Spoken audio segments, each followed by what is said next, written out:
Now I'm not muted. Hello.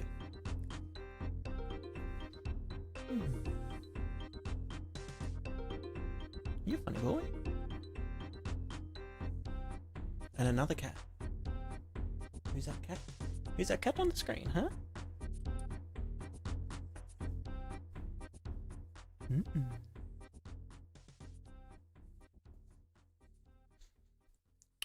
Larry.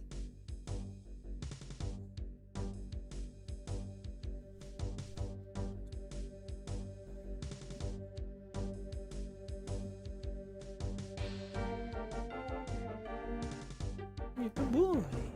What a good boy.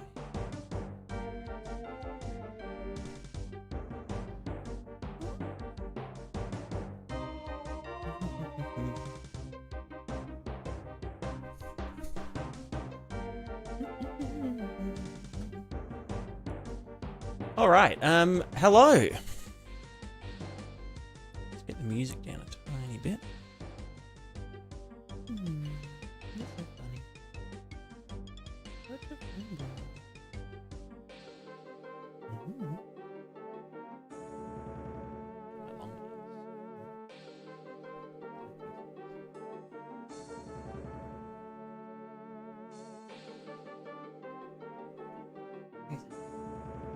Who is it? Who is it, that person? Alright. Welcome one, welcome all. Let's get to work. I open the project. They're calling it the first sentient movement system in a video game? I mean, kinda, yeah. Maybe.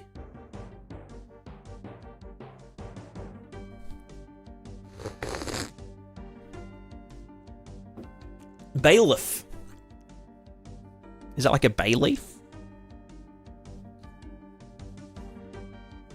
It is. I am early. It's yeah. It's only nearly 8 o'clock. Heaps early. Heaps AF. Early AF.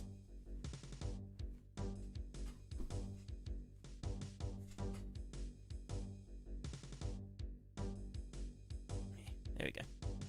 Amethyst, greetings! Greetings to you also. Season's greetings.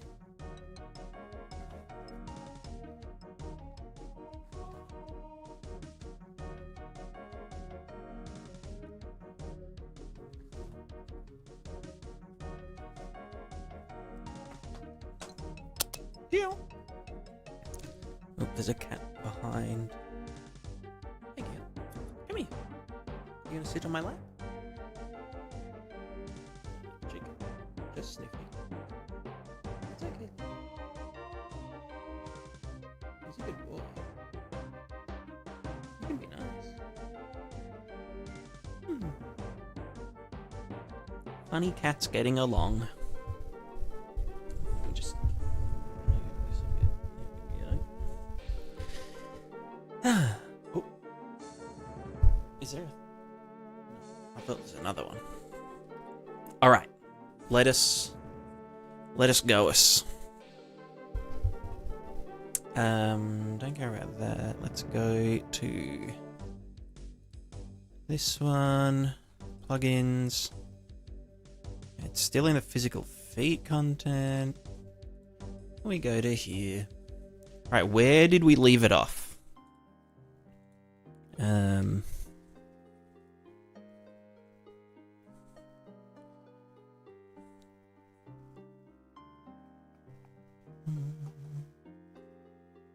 Right, there is collisions. We do be collisioning. Collision spirit shield. I did want to do, you know what, we're going to go on a tangent first thing. And that is to just do a soft capsule handler.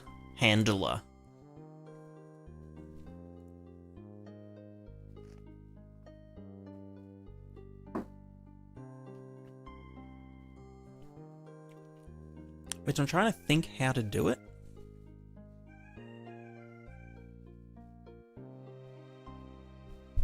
Whether it should be its own component or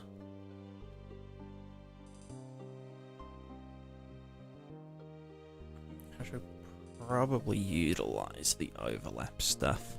Essentially, like, let me get the capsule on this.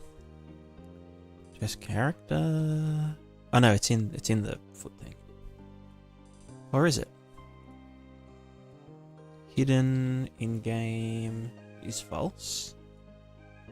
So the actual foot emulator is here.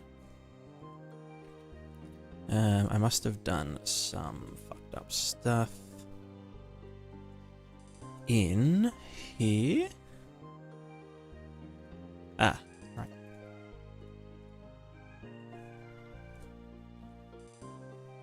So that's our capsule. We are dunking. We are doinking donuts.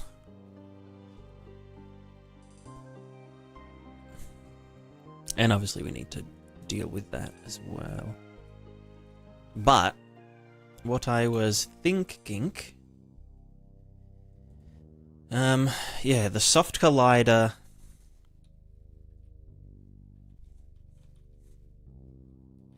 I mean, I could just set it up in here for now as a kind of dicky little thing.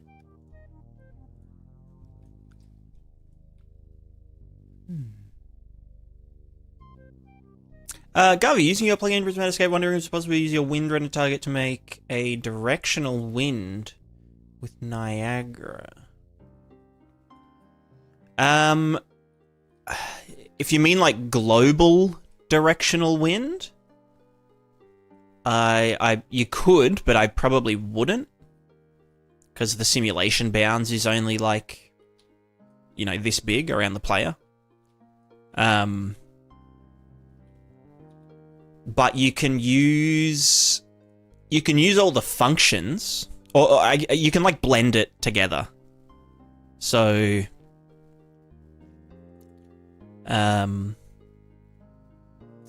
all this system does is just, yeah, gives you a render target that just says like the, where is it? Wind render target. Just says what is the direction and intensity of the wind, right? And in real life, wind is pretty much like it's a lot bigger. Wind is a lot bigger in real life. So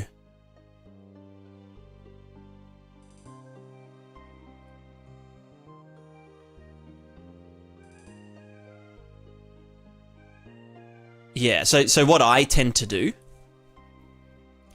is, I mean, if I just do this and we don't have any wind anywhere, you can see that like the, maybe I've got it turned off. Maybe I don't have global wind. Really shit example then.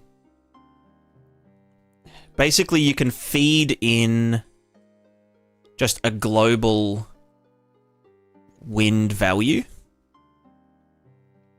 Let's go to like, I don't know, grass or something. Grass WPO. So the grass WPO, we have the sample the wind render target, but then we also have this add global wind input, and we just add them together. So if you think of the wind as a color, you know, like the wind is black, so it's 0. But then we could tint it red slightly, and it would act as though there is... Well, we don't actually tint the render target itself. We instead just add it in the shader separately. So it doesn't actually affect the wind simulation, it just gets added on top of it.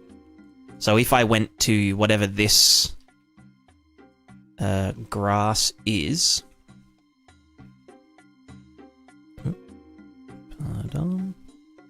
The P-scape grass, I guess? Grass for level?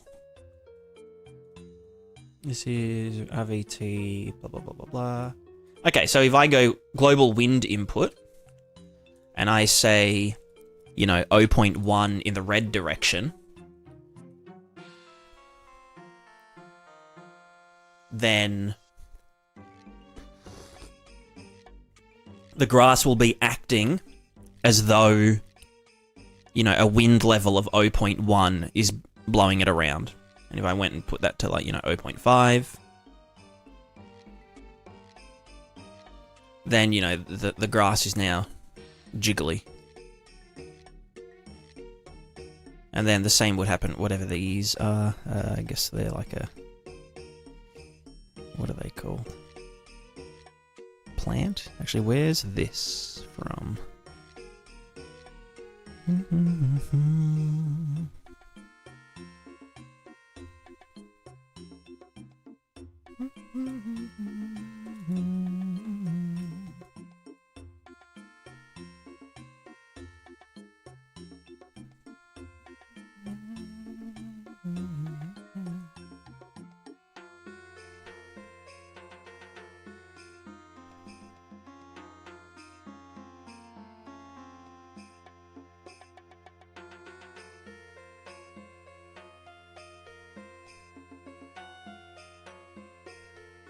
Oh, that's just for the...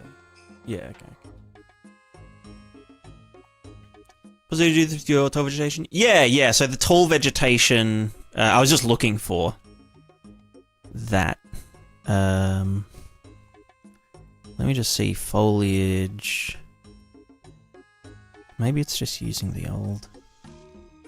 Or is it a flower?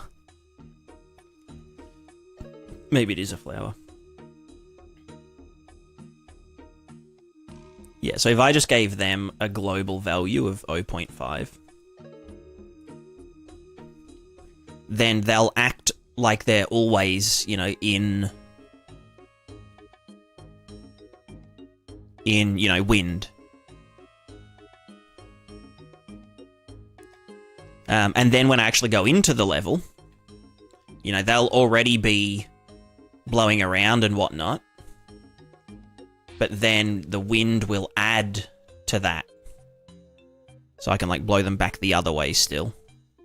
Also, these aren't set up properly. That's why they're, like, going super crazy.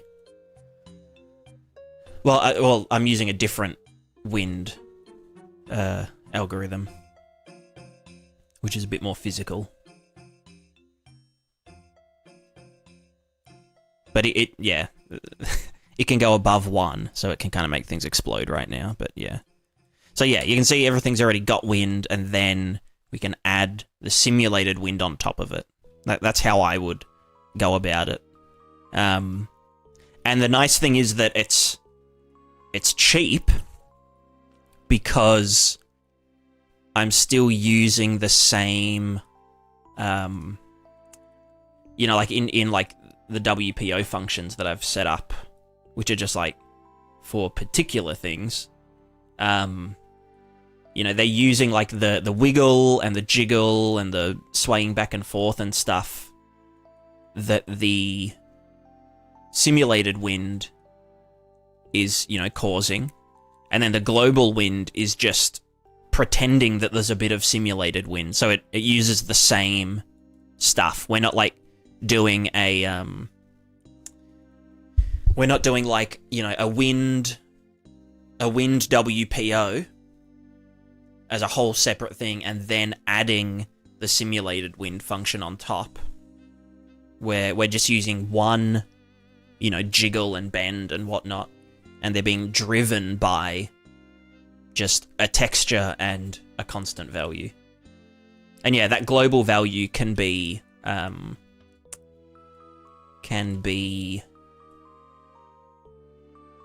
you know, material parameter collection or something. So it can, like, change direction and whatnot.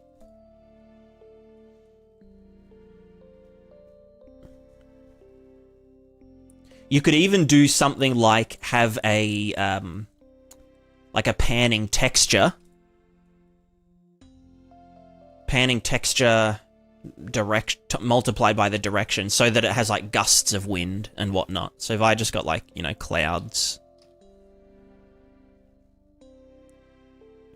cloud thingo, cloud noise.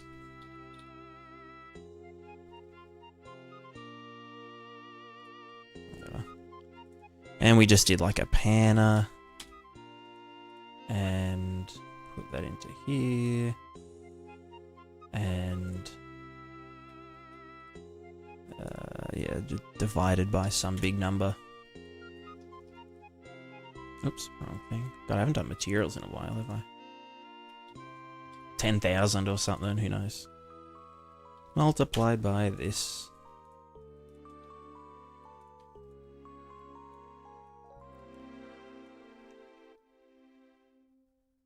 Yeah, yeah.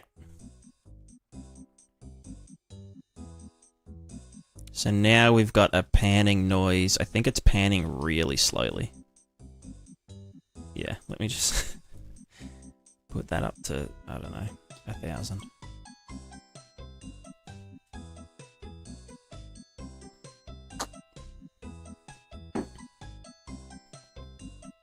Oh, this is for these ones, right? Yeah, so look, they die down and then they gust again and... Yeah. So it acts like a bit more normal. Rather than all constantly jiggling around. Yeah, because wind is kind of turbulent and whatnot, so... Yeah.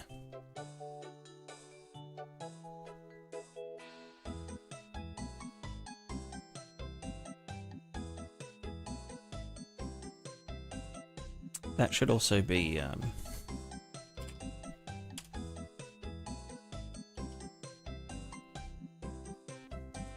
wheel position, not thingo.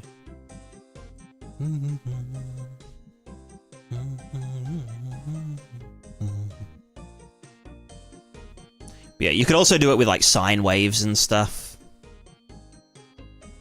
But yeah, you can see they're all like a gust passes through. I don't actually know what direction it's going in, but if we did this as like a color, you'd be able to see where it's doing stuff.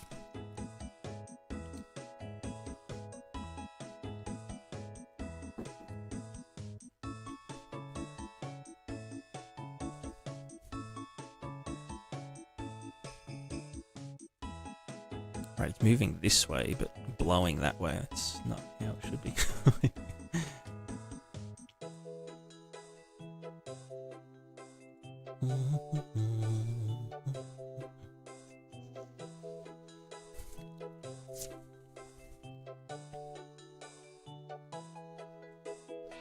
Yeah, so that's how I'd do it.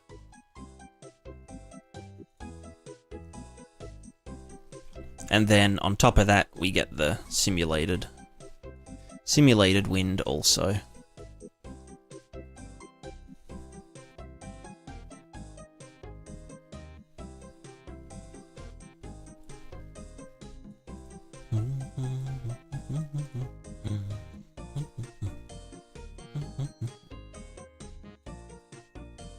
So I hope that helped.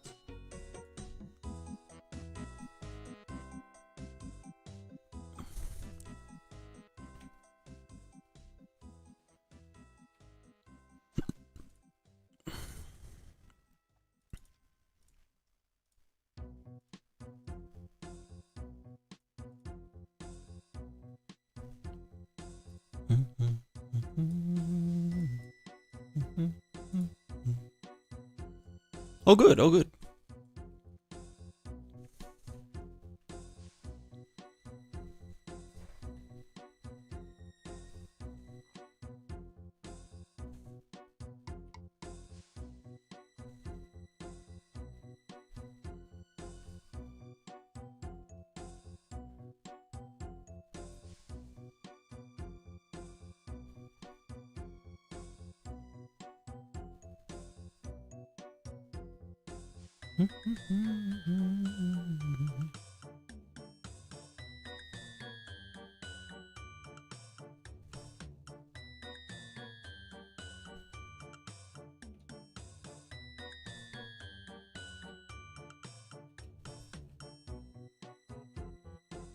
All right, let's do a quick little you know, I'll just put it in here for now.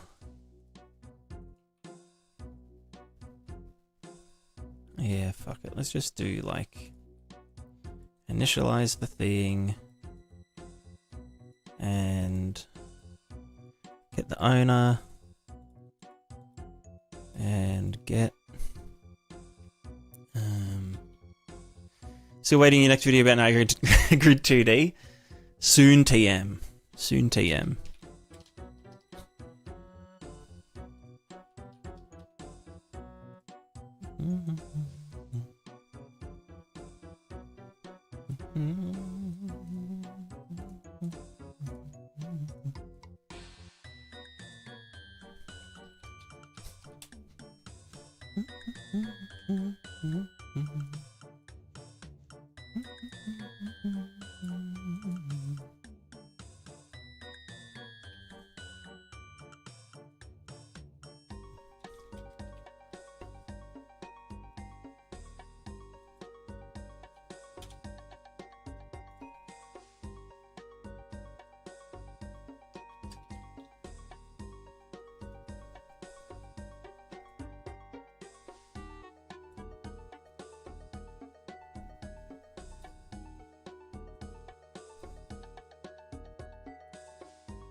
How do you, it's like a sign, isn't it? A sign on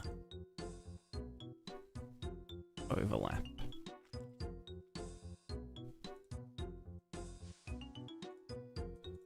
And a sign end overlap.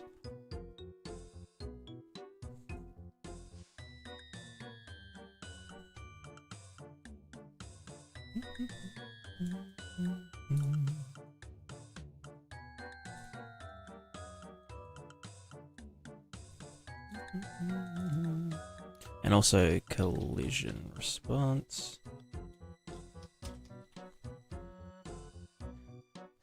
Select collision response to all as ignore.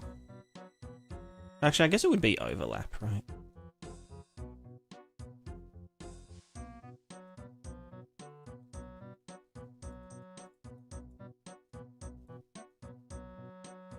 I guess we do want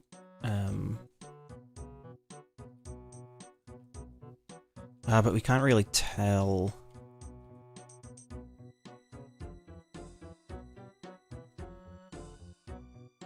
Do you get an overlap hit or an overlap location or something? Overlap component. No. Begin. We do get a sweep result, but that's only.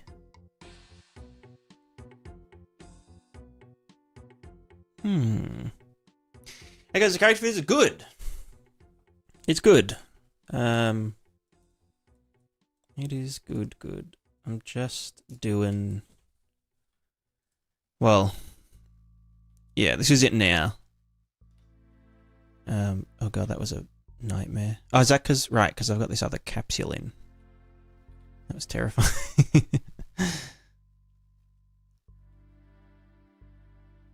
Oh, does it have a mass? That shouldn't have a mass. Yeah, I'm just currently doing a bit of a soft collider. Which I'm just trying to figure out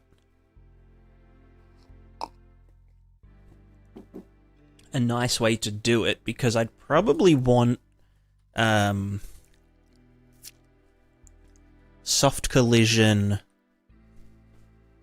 against like solid things as well. Boop.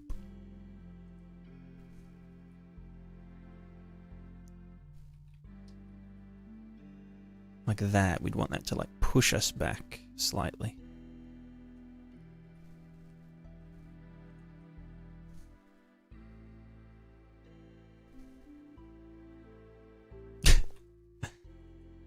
Didn't they look soft? Yeah, look, that's just because... that's because I'm guessing... Let me do hidden in game to not false. To true. No, to false, yeah. I think it's because of this. May soft collisions using springs to push my game. Use spring force, but don't allow the spring to pull back in. Yeah, that's pretty much what I'll be doing. I don't know if I want the soft collision to collide with other soft collisions. Also, I do want the capsule to be way thinner. I wonder if I set that in the initialize. Right, no, we just get it from the dude, so. Character. Capsule. Radius. Also, that should be a tiny bit taller. Or just up slightly. This should be down, maybe. Yeah. And then this should be 10? I really only want it to take even less than that, like 8 or something.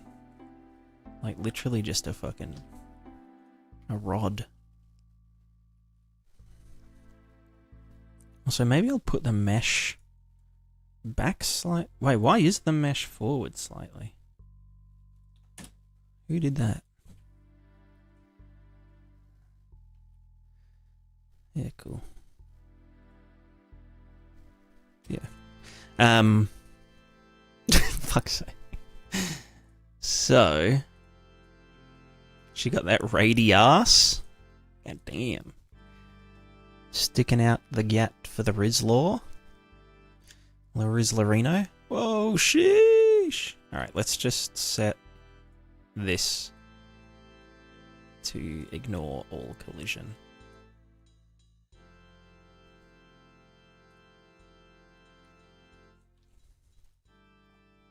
Now it should... Oh, okay, maybe it's the mass of it.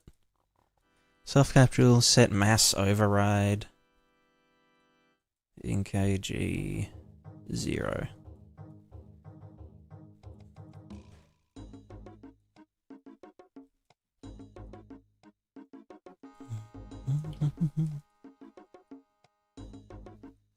Is that what it was? I think so. No, it's not. Why? What would be causing this?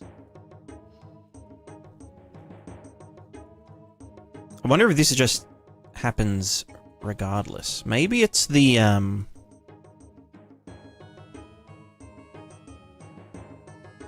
it is that soft collision. But why would that be digging it up so much?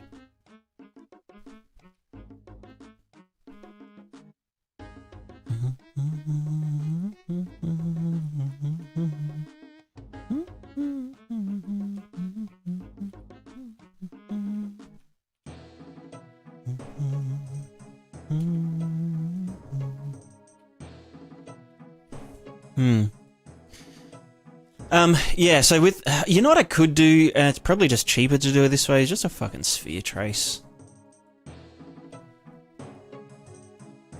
Rather than set up a whole fucking thing and it registers to the physics shit. You know what I mean?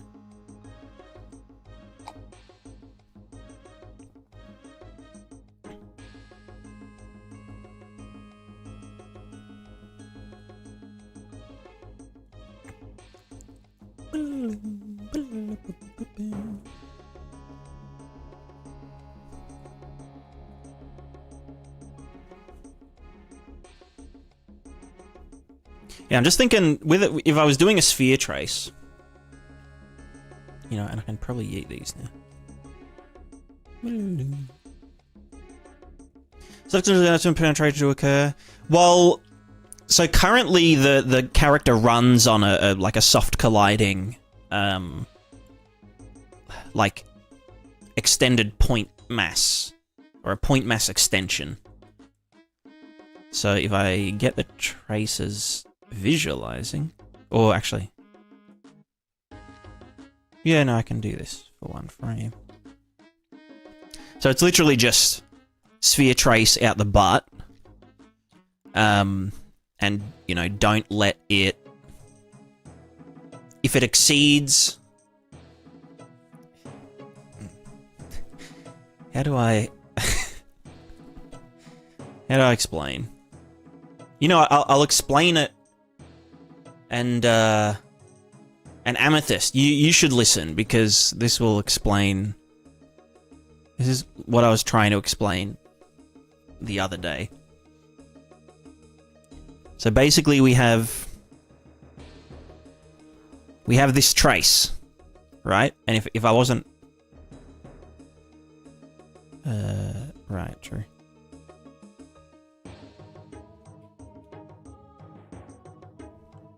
Talking about no, what? I'm not talking about mops. The...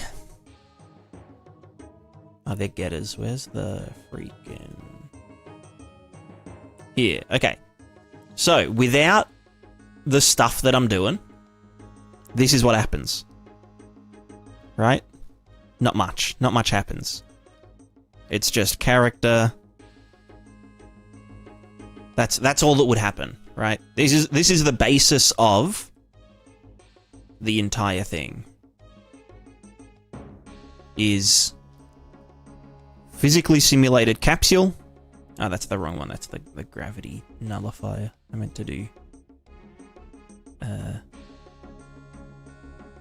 this one. So this is it, right? And you know what? We can do some... We'll do half gravity, just so it's a bit easier to...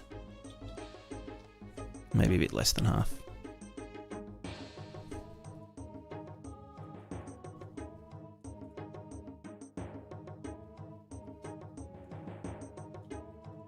Okay, so we fall. And we just fall into the ground. So what we want to do is do a line trace, which we're doing. And basically, with math...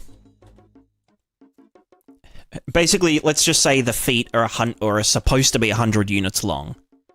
If we are 0 units above the ground, we want to apply 0 force to depenetrate. So if I just do like a little, you know, desire or current leg length, which I think I do. No, we have a penetration depth.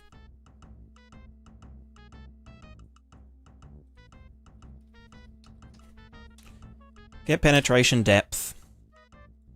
So if we are 0 units penetrated, we want it to be 0, you know, units of force. So we go capsule. Capsule, character capsule, add force. You know, I'll just do add force in general, not like add at the location. So then we just want to apply upward force. And if this was like a silly, you know, I can just do acceleration change anyway. So basically now, as we get close to the ground, it should push us back out of the ground. Like that. And then gravity pushes us down again.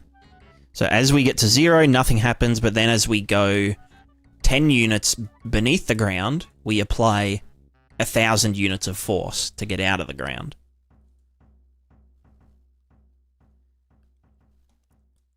So that's like the basis of the entire thing, is like, if in ground, push us out of ground. However, if we do that, we just get a steady oscillation. It just will infinitely oscillate, except for air resistance or linear damping.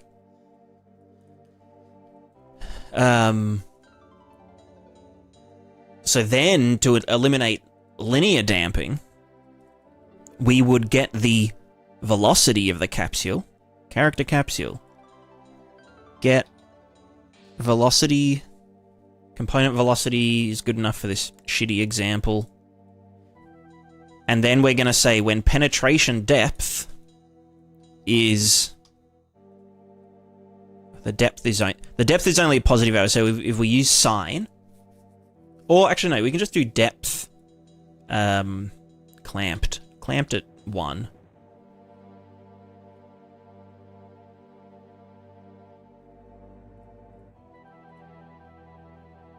So basically, if penetrating, get the velocity and multiplied by this, and we get some negative proportion of it. Try -1. And then we add that to this. So we have this. We have this. The upward penetration. So now we have damping and we have the other thing. And so now this should, when we're in the ground, slow us down gradually over time. And so now we will stick there. So we can obviously make this greater and this greater. Maybe we'll see if this works. Okay, so that looked like we hit the ground. So that's the whole basis of the thing. You can see with just this tiny bit of math, we've made a virtual point that without this just falls into the ground. We just say, yep, just add force that would take us out of the ground. I'll turn the gravity back up. There we go, that's it. And so then the only difference is that in reality, we do just the penetration point. So if I was doing this, and I wasn't doing any striding, and I was only doing... Well, this would happen, right? We would fall and hit our head.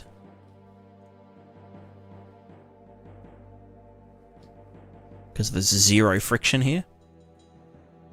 So then we'd apply friction, which is this whole thing. Bam. And yeah, so that's kind of how it goes. And then on top of that, we have our movement, like character movement, which is like a whole fucking thing. I can't be bothered explaining. But yeah, that's how we move around.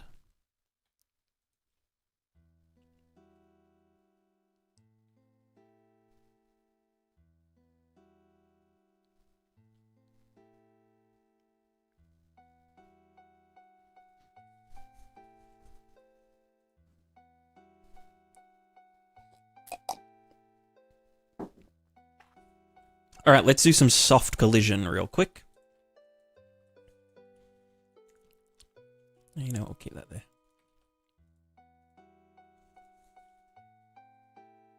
Oh, and I'll plug in the debug stuff again.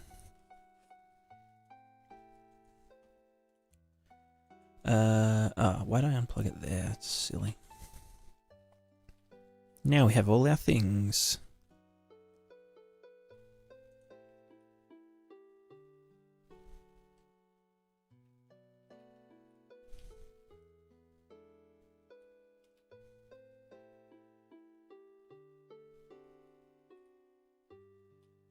Cool.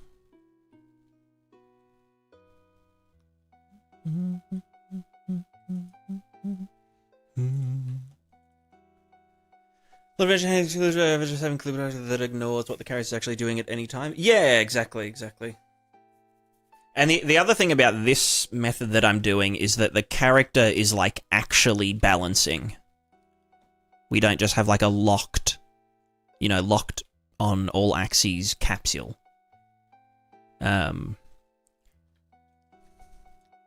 Which is nice, because it just means characters will react to physical stuff more realistically.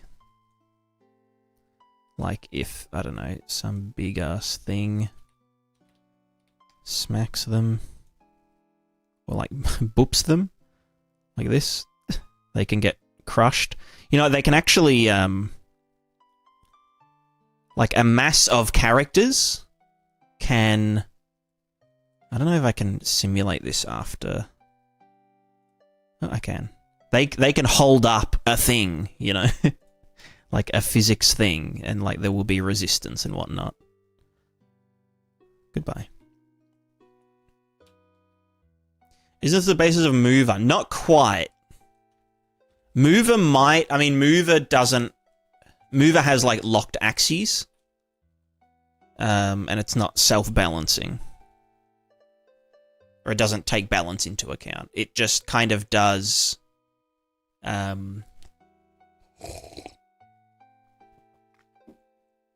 some... I think it does something similar. But yeah, it's mainly using kind of like... yeah, I don't know if it does...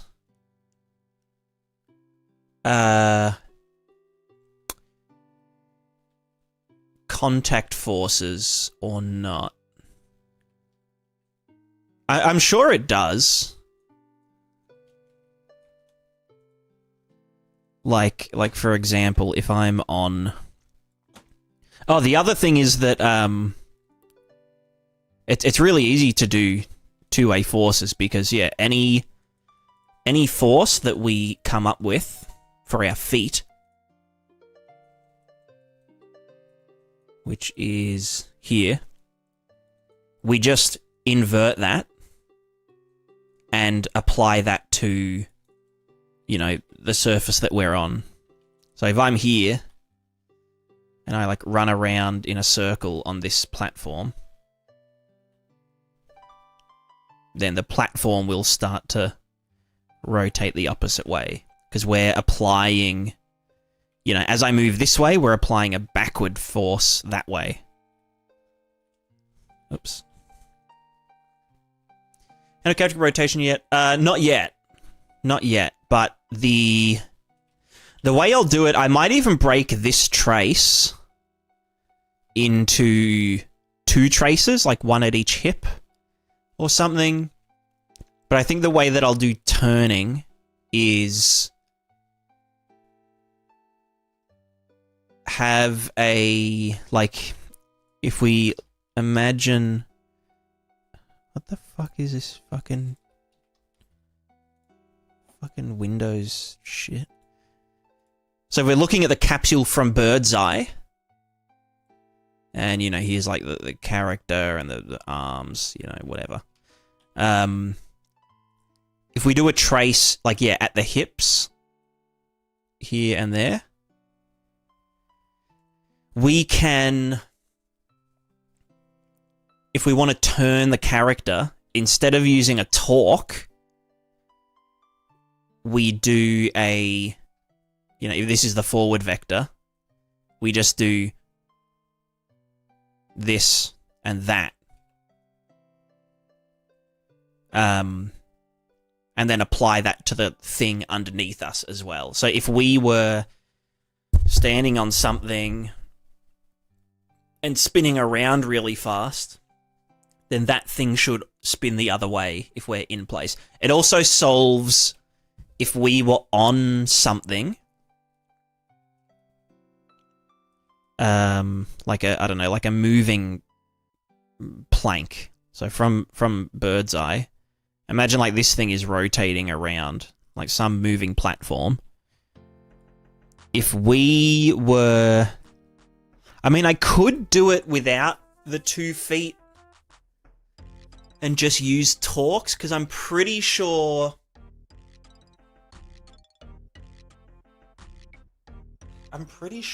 if the thing that you're standing on is rotating, you just, like, inherit that torque. Well, not the torque force. It would have to be like the angular velocity. You inherit the angular velocity.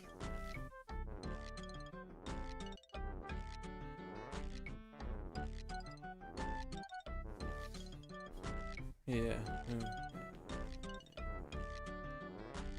But then how does that work with... No, because then you've got to know how far out you are, because like you would also be applying a force back on it. So yeah, I think just doing linear forces would probably be easier. Because if we, let's say we were on, you know, a platform like this, and a platform was rotating like this, you know, like in a big arc, we would just get the... If the trace knows the physics of the platform, you could inherit it. Yeah, no, exactly. So we can get the linear velocity at this location of the platform and the linear velocity at this location of the platform. Cat.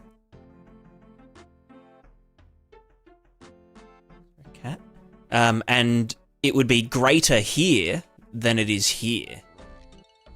So like this one would be, say, would be going like, oh yeah, the velocity is like this. And this one would be like, yeah, the velocity is like this. Which would then cause a, you know, the character to turn. And we'd only be working with like, you know, linear friction. We wouldn't have to deal with, I don't know, angular friction or some shit. If she's coming in. Yeah, you can just see if she wants to.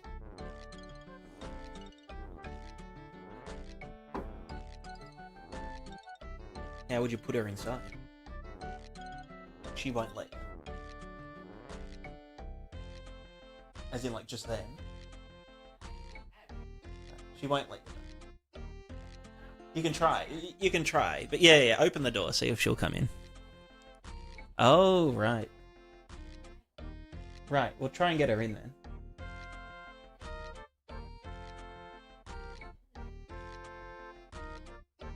Well, yeah, if she doesn't want to come in, she doesn't want to come in.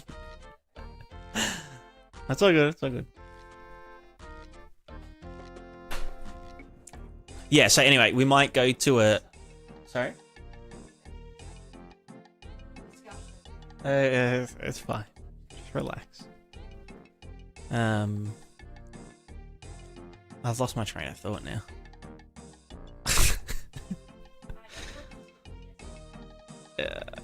Yeah.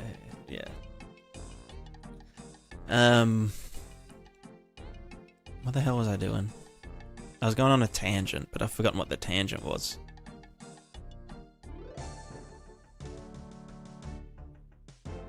Anyway, soft collision. Soft collision, soft collision. Can you stop whispering behind me? I can't think while you're just whispering. You're scaring Girl Cat. Scaring Girl Cat. She's on my lap. Also, yeah, can you shut my door because it's freezing? I might have to put my jumper on. It's on level 1. Yeah, may as well. Oh, not like... Yeah, just mostly shut. So the cats can get in and out. Like that. Ugh. Ugh. I'm freezing. What? For what?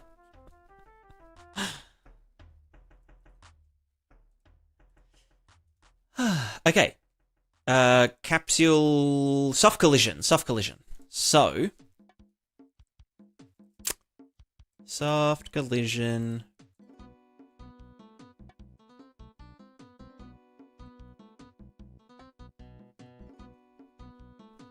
Yeah, it's been ridiculously cold. I'm not a fan. Function. Soft collision. Let's do a sphere trace by... Fuck, it probably should be a multi, right?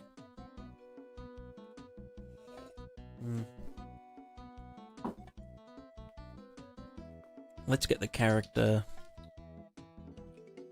capsule. Let's get low. Actually, let's get pelvis location, which should be getting updated every frame. So this is our start. And then I think we'll need to do one up and one down. Because like with a trace, because the traces have, you know, it's like the first... Unless I...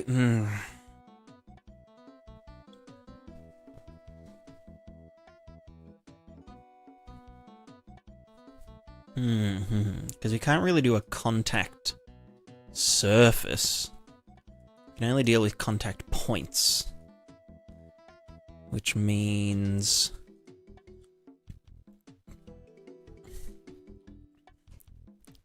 I think we'd want it to, like, default to kind of the,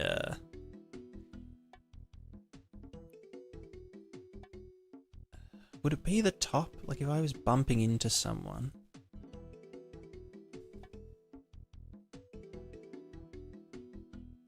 You know, we'll try the head position downwards. We can do the... Well, you know, we'll go initial height. And we'll go half of this up. Up vector. Yeah, what up vector?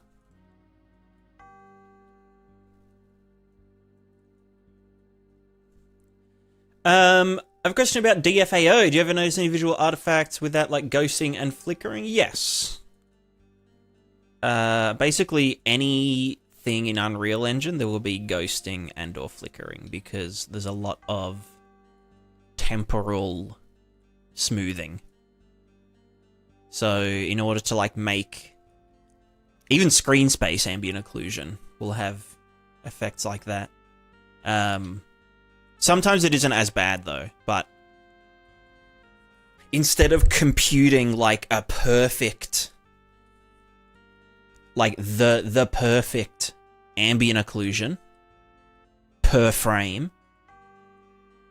you know, which you'd have to do like a bunch of iterations and blurs and all that kind of stuff. They essentially do like some lower resolution or lower quality versions in just like, you know, a bunch of spots. And then they like add that, you know, they add the previous frame to it and eventually it just turns into, yeah, like it looks pretty smooth and whatnot. And then, like, in motion, you know, it shouldn't really matter as much because they expect that you've got fucking motion blur turned up to 1 billion or something. I don't know.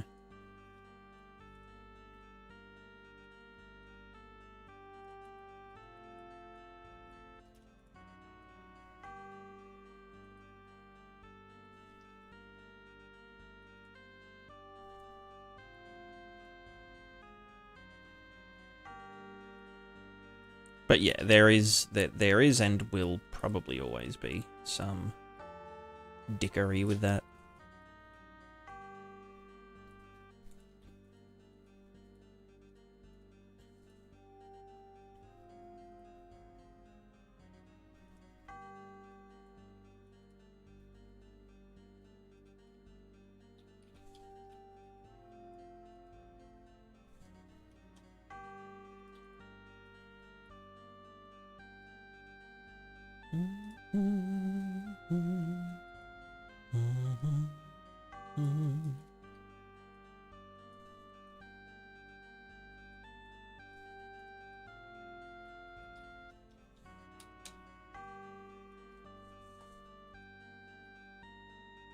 Where is... Oh, you know what? I'm dumb. These need to be added to pelvis. Pelvis Presley.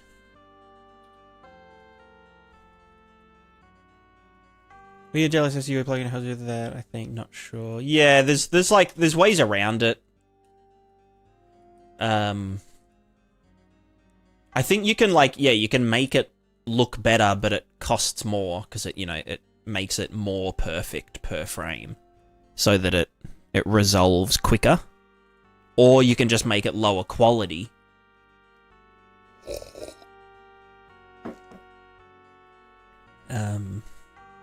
Yeah.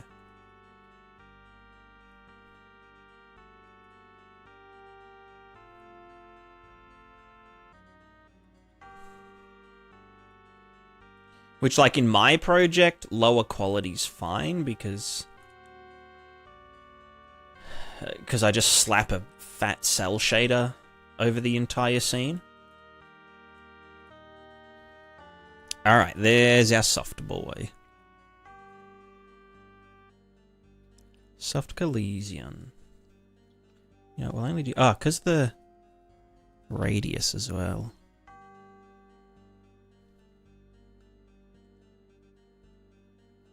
You control handle slopes or stairs, or is that work in progress?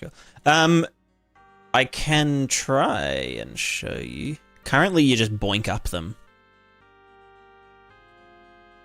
What I will be doing is a look ahead thing.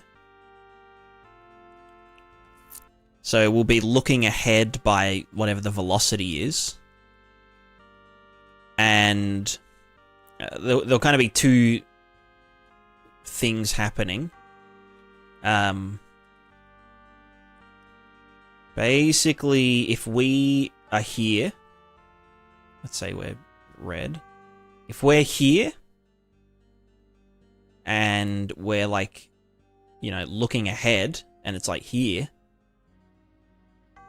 then we can, because this is just a completely virtualized, contact point, we can just be like, oh yeah, just like, this is just like a fucking ramp, just like ramp up there. Just like pretend that this is the contact point.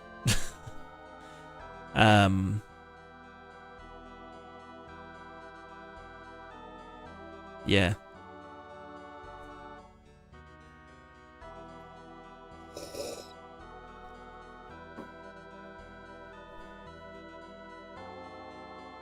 Which, yeah, will help with, like, the sudden up-warping. The other thing we can do is keep the up-warping. Like, keep the kind of collision stuff the same. So, like, bam. But just make it so that the... Whoa, sick flip. Make it so that the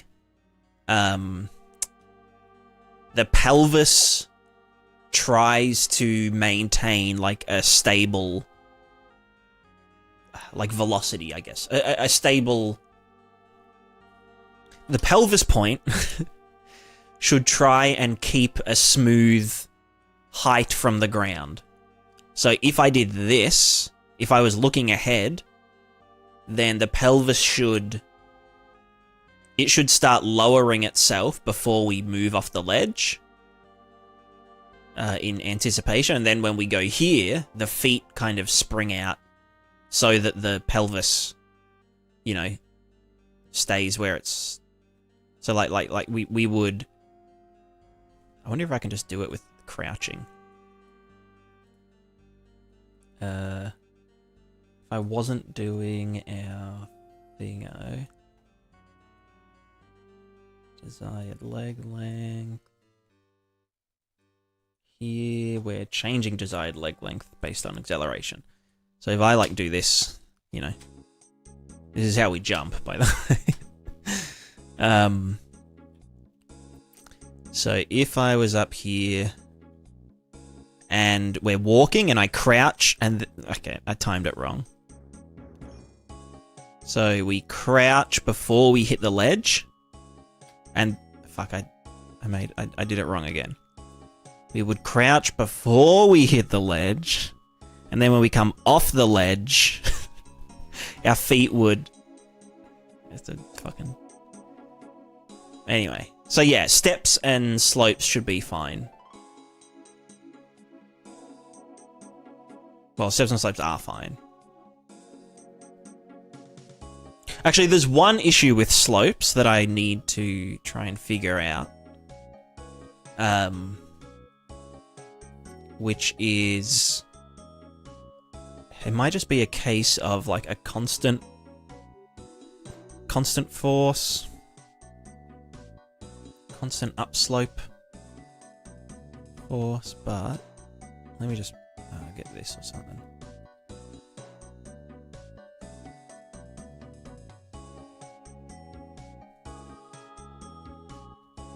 So if I'm on the slope, you can see that the character, and these characters as well, they just constantly move upwards.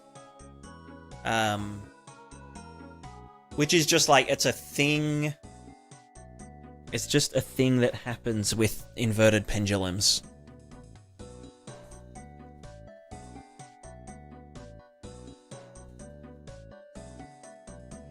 You know?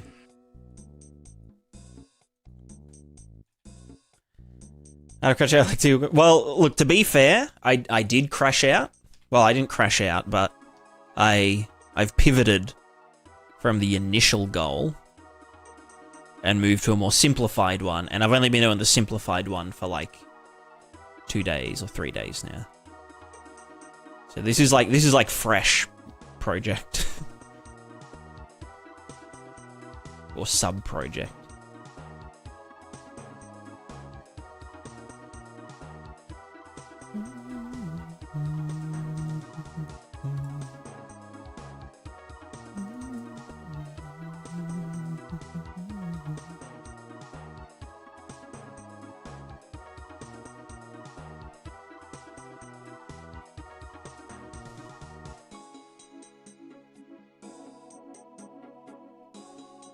Yeah, I think the problem is...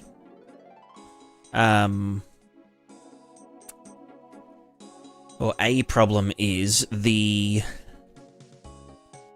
friction isn't absolute. So what's happening here is that we slip down, like very slightly. We slip down, and so that tilts. We slip down, it tilts the character forward, the character moves their feet to correct, you know, to correct themselves again.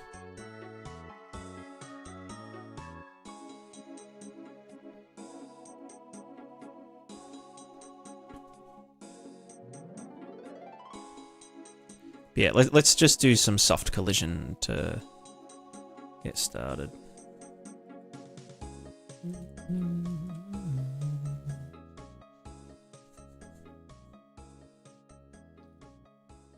We do for each. And so this is just against visibility. I mean, whatever. I should probably do it for objects. Multi-sphere trace for objects. Cool.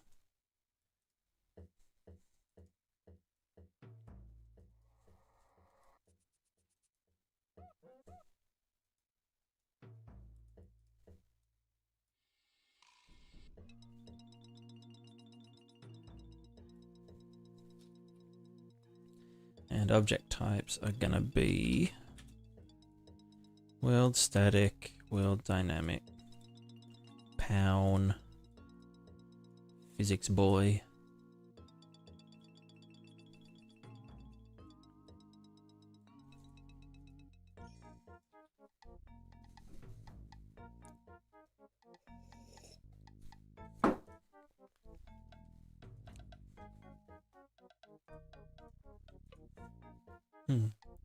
Grossnev, what made you choose Unreal over Unity? The blueprints graph. The visual scripting language. Which they're deprecating in Unreal 6. Woohoo! Yahoo! What a good idea.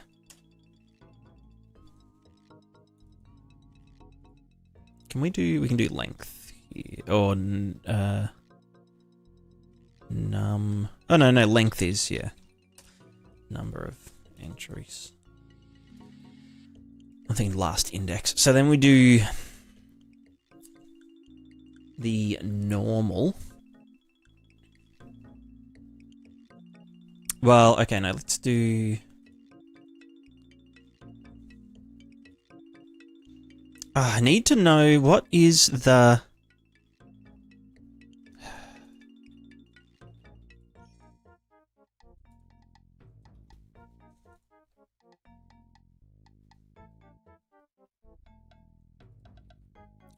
I want to know something's distance from the center of the thing. I guess I can get the capsule and the up vector.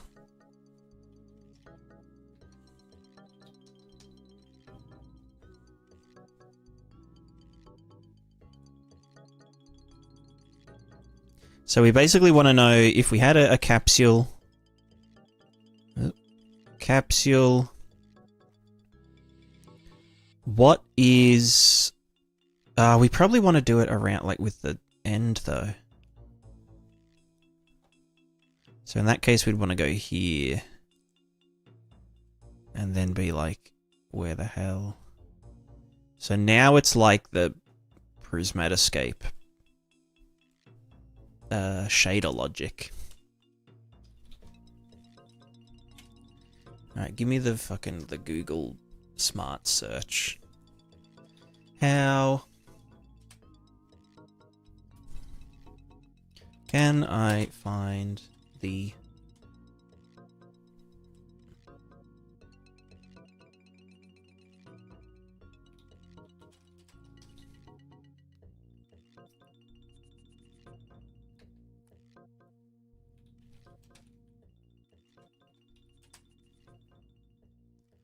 distance and... Is it the normal and vector from the... I guess it's find the nearest point on a line in 3D space. Actually, you know what? This might be Jed. How do I find the nearest point on a line? Actually, maybe there's just a fucking function for it.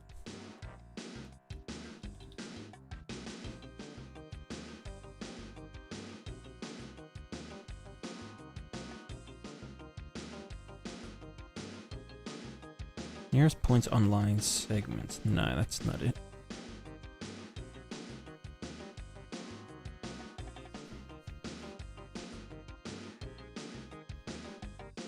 Not on a spline, just an arbitrary 2 points.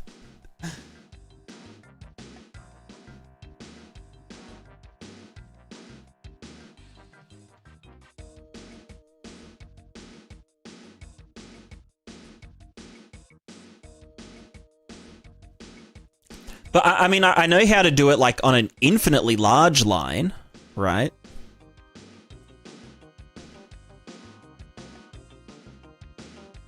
Because it's just, yeah, what is the direction vector of that? Localize the shit.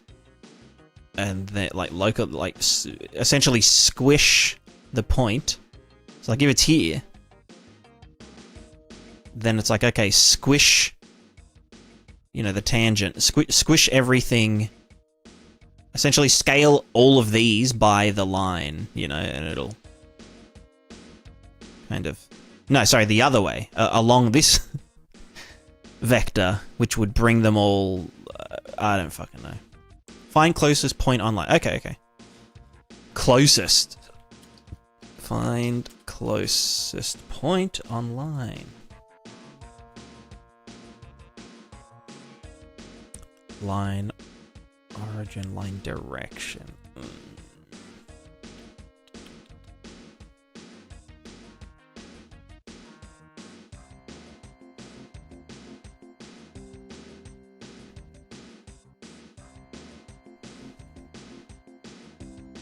I guess we can do a... Is there like a capsule? Oh, what does the overlap give us? Capsule... Array of components that overlap this capsule out. No, that just gives us the thing. Yeah, no. Closest point online.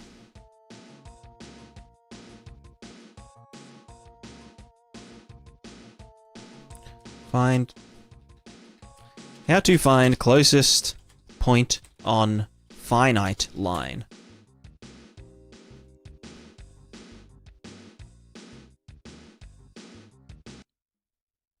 Because like we can just be like, oh yeah, find the closest point if that point is outside of the range, you know, length of the line, then just do a you know, from that point to this point, and that's, you know, that would essentially make a capsule. Yeah, clamp T. If T is less than 0, the closest point on the segment is the start point A. If T greater than 1, the closest point on the segment is the end point B. Yeah.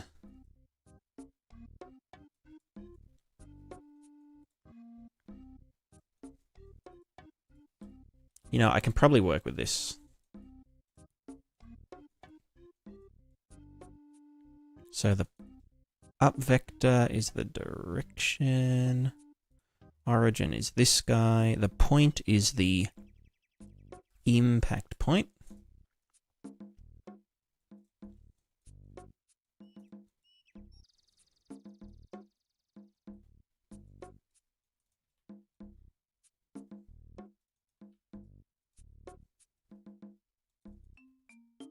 And then we do this minus that. Well, no, okay, so find closest point on line. Then we can do distance. No, is it distance or...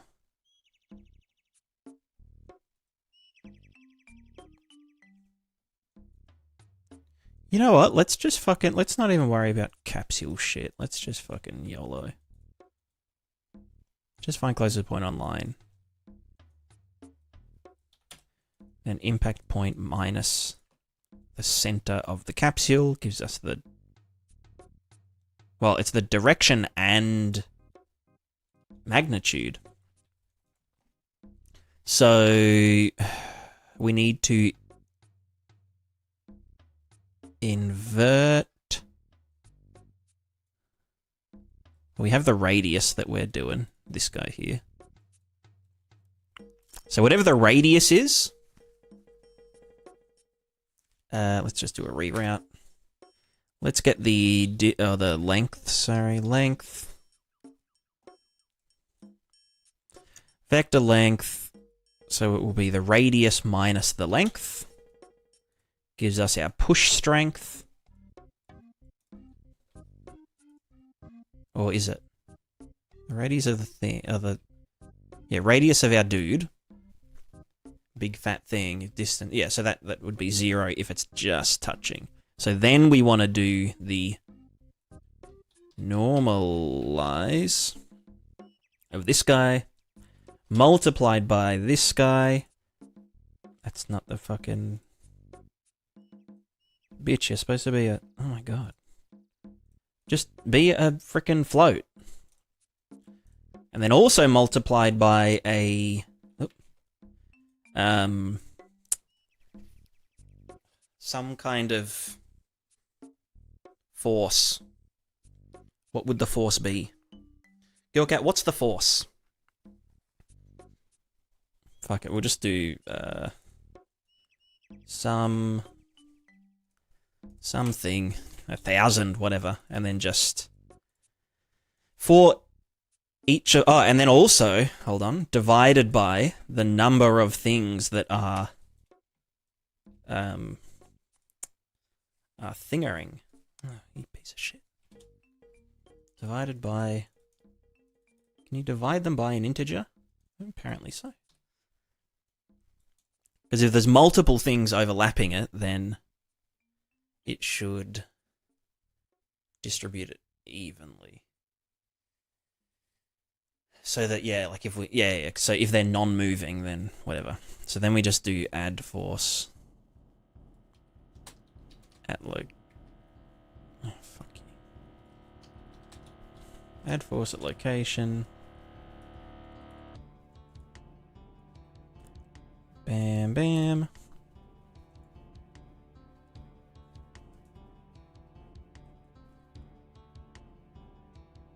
Wait, why do I need to do that if we are doing a capsule, sphere trace? Because, like,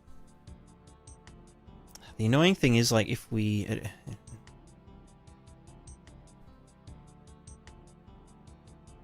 yeah, no, we don't want it, like, if the corner of it... Let's say, like, this is our capsule, or our trace. We're tracing against, I don't know, this thing. Trace against blue thing. The trace would return, you know, I'll do it in red, a circle like this, right? Which will then give us a normal of that. But we want it to be like this way. Which is, yeah, from the capsule. So from capsule here to the nearest point that it's hit. So then this is our force. The location is the... Is it the impact point? I guess it is, yeah.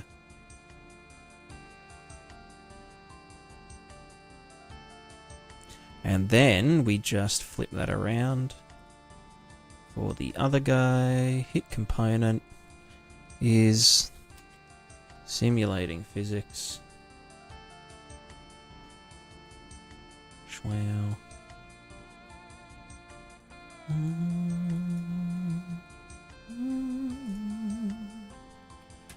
Force. Flipped upside down. Location. Same location. Target. This guy.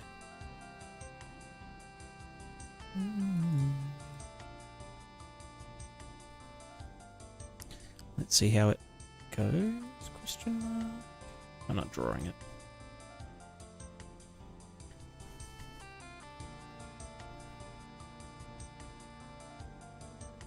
We're stuck together. It's a sticky force. Wrong way. No.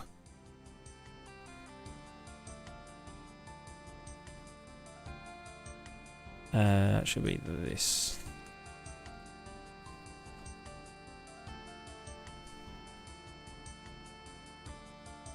Yeah. We softly collide.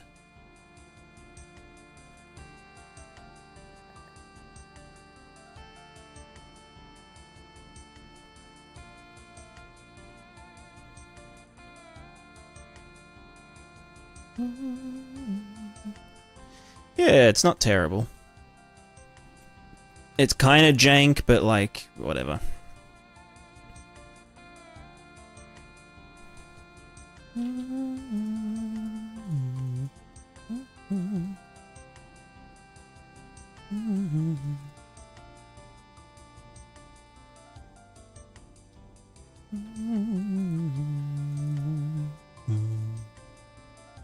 What is C++? Maybe.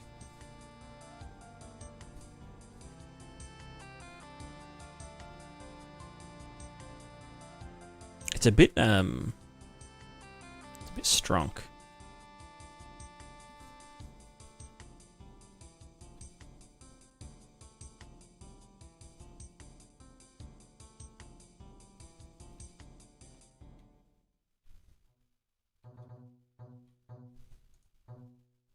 It should also work on, I mean, this is probably a bad example, but it should push me out from here. Yeah.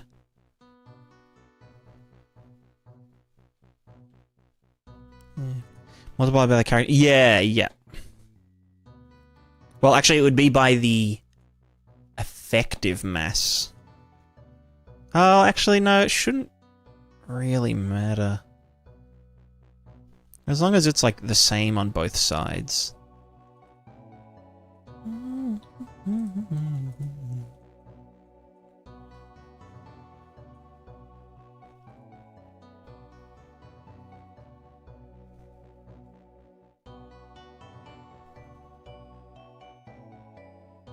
Yeah, cool. Let me get, like, more characters.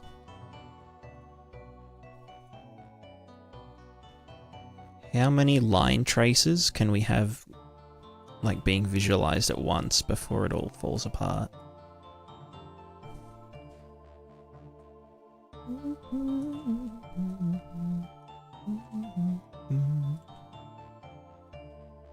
And capsule collisions being visualized, because they really do not like, yeah, it does, Unreal does not like rendering all these 2D things. Oh, fuck. Alright, let me turn them off. We'll see how it goes. Debug. You know what, I'm gonna have a variable called debug, dubg, question mark. And we...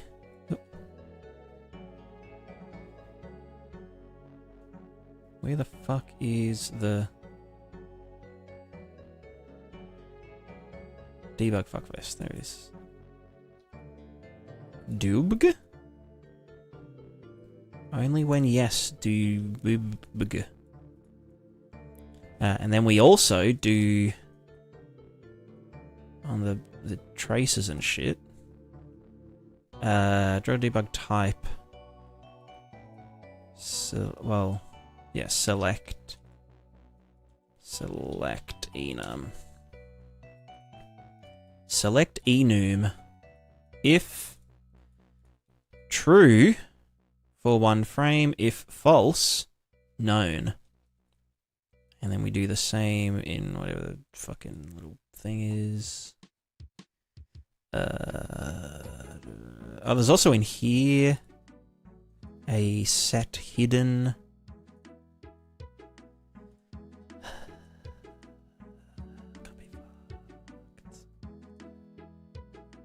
What's the in here?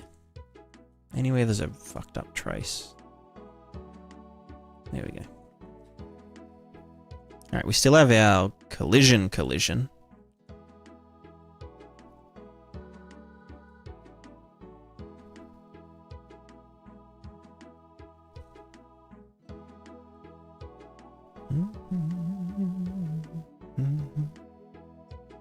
Alright, and without that, how's it go?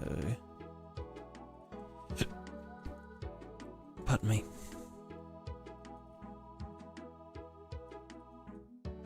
Yeah, where? Here. Character Crampsule. Let's do that in... Can I not cut paste? No? Okay, fuck you then. In the initialize, let's just like... Oh my god, fuck you. Fuck you! Let's just chuck it here. Set hidden in game. Hidden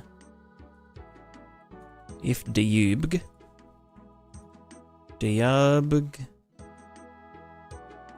is flip, not bool. Is not debug, do that thing. Alright, cool. Oh, now we just like smash on through the freaking characters. Ugh.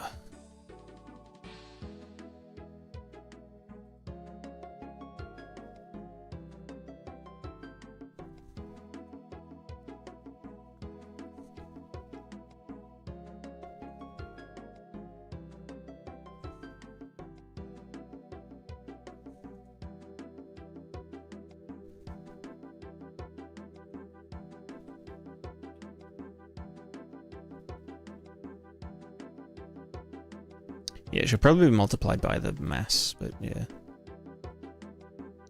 Yeah, like fucking Assassin's Creed, you know. Ow.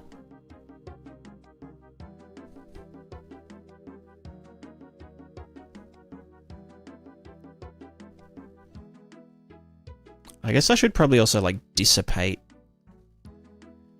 velocity. But only in that direction.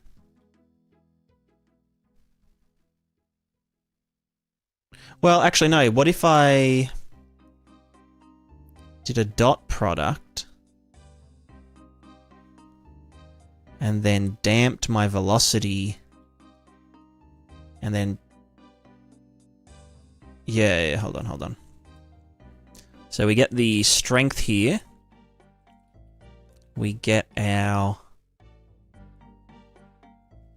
Oh, there is also one other thing I have to do, which is turn the crouching to accelerate back on. Crouching offset for the thing. How does it play? It looks like driving a vehicle drunk. It's actually very responsive. Like, you know, back, stop, forward, left, right. Like it kind of just feels like a character controller.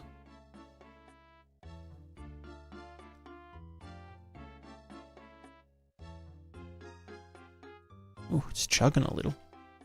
I wonder where most of the juice is. Is it just the blueprint? Is it stat game? Yeah, it is just blueprint shit. Not the actual physics. So once this is C++, you know, then we're going. Alright, sorry. Using PID controller, didn't I tell you to do that months ago? Did you listen to me, or were you already going to do that? Yes. I am using PID controller. I have been since like a year or I can't remember when I did the ball-based movement. But that was using a PID controller as well. So everything I've done since then is also using PID or spring damp.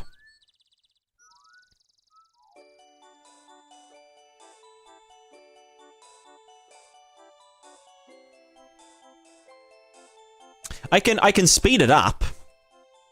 I've just got it set so it's very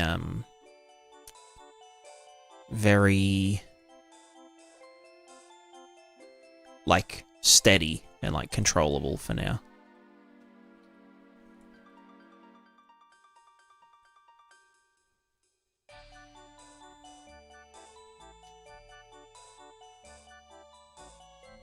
Like if I put the acceleration up like this. You okay, cat? Oh. Oh, hold hold on. I mean this. So yeah, it can like it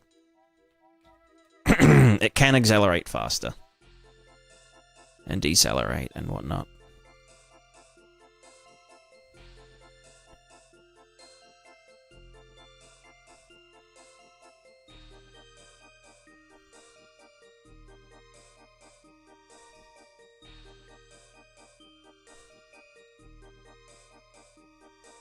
With some funny side effects. I mean, I think this is like the limits of... I think I've got it tuned to be like the limits of human acceleration.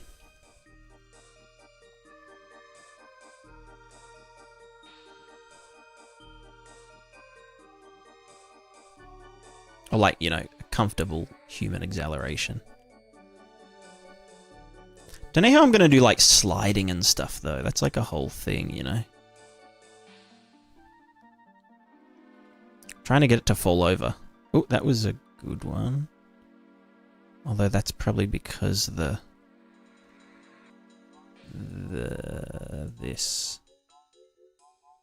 Where the fuck? This guy. Probably move too fast or too extremely.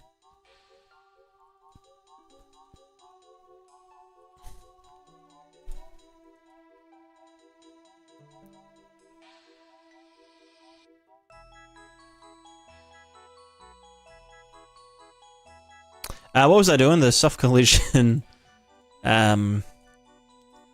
Getting the...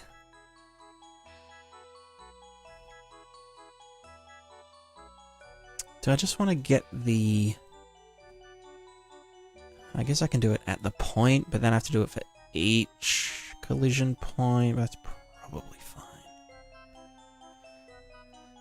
fine. We just go get linear velocity at point.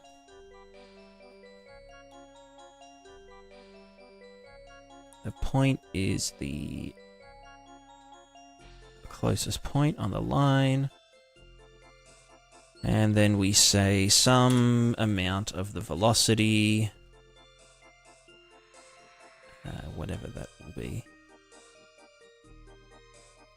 Let's just get, I don't know, -5 of the velocity as force. Then we have to do the impact point. This is the closest point on the line. Impact point. So this minus this gives us a direction dotted against the velocity. That should just do it like, well, dotted, but then, you know what? We'll get that as a normalized. Because YOLO. Get the dot, max 0. And then...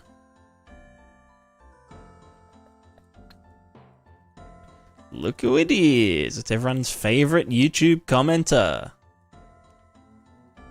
How you doing, Jake? Normalize your audio. Oh my god. It's it's actually called compressing your audio, actually.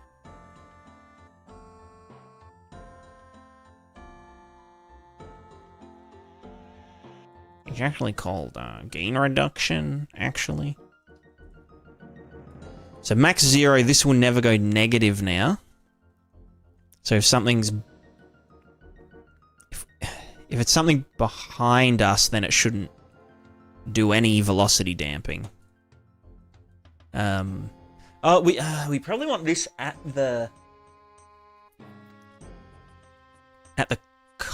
in the impact point, actually. But then the impact point, yeah, minus the closest point. So that's all the same. We just apply the force from the impact point, so it will create like a torque. So just smack that in, and we...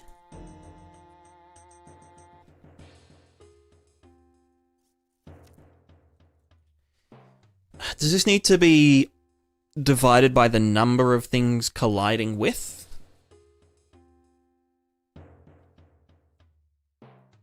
I guess it does, because it will happen for each of them.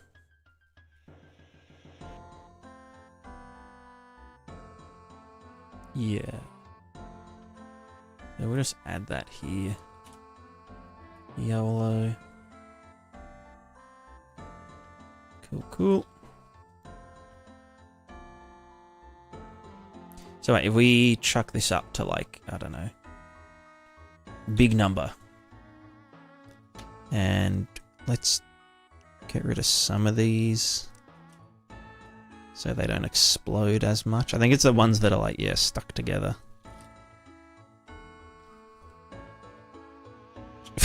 Jesus. Which ones? It's because they're all in the air to start off with. And it does not like it. Let's just do that. Nope, they still don't like it.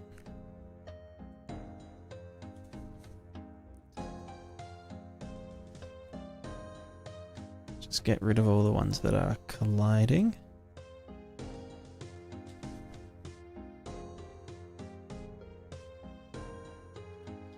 I think that's because yeah, okay, so this is probably too much.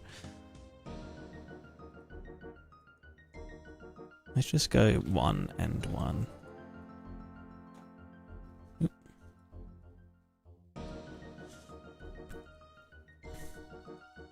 Alright, so... Oh my god, bro. Stop exploding all over me.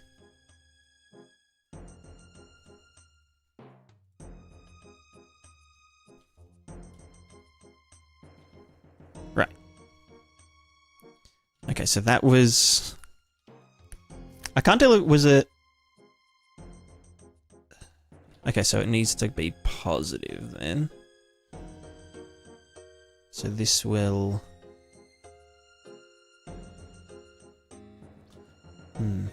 Is that a glancing? No, let's go like this. Let's put the dubg on. The dubg.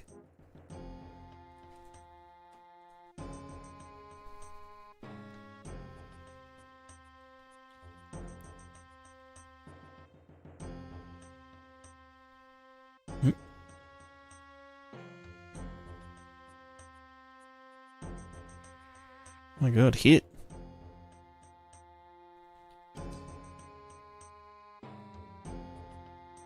So it should... Okay, no, it should be negative of the velocity.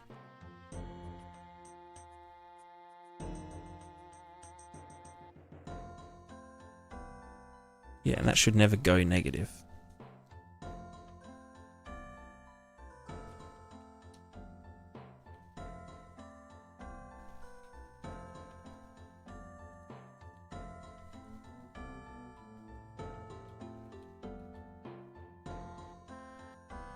Feels like we pick up speed from doing it, though. Which it should be the opposite. It should be slowing us down and imparting the velocity onto them.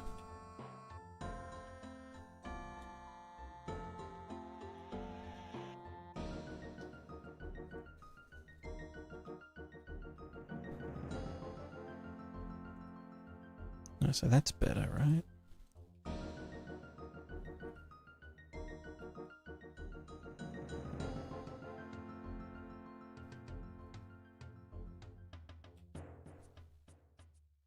Yeah.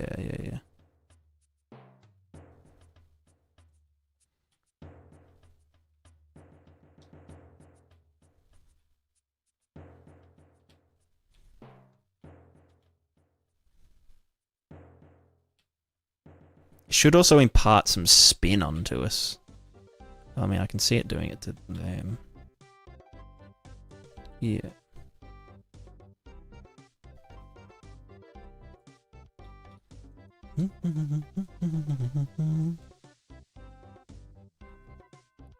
So why does that happen? I guess because the velocity or the force is...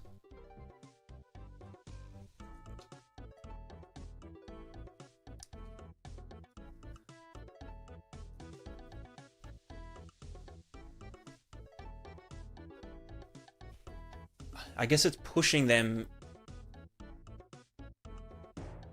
yeah.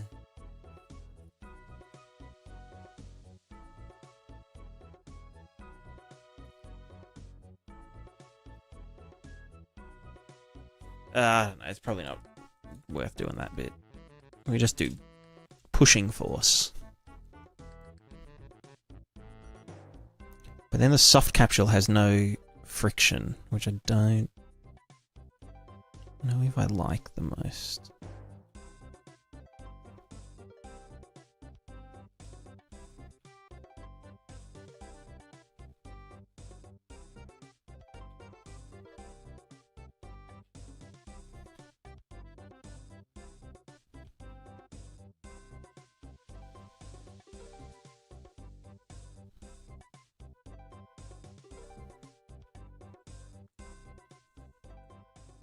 So wait, direction of...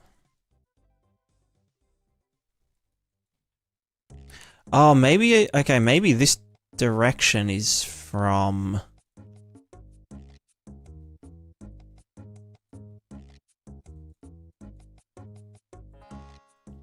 Maybe I actually want just only negative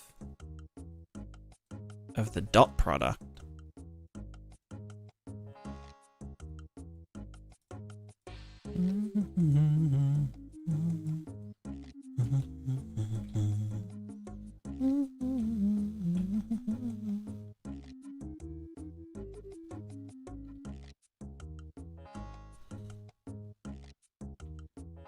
So then if that was negative...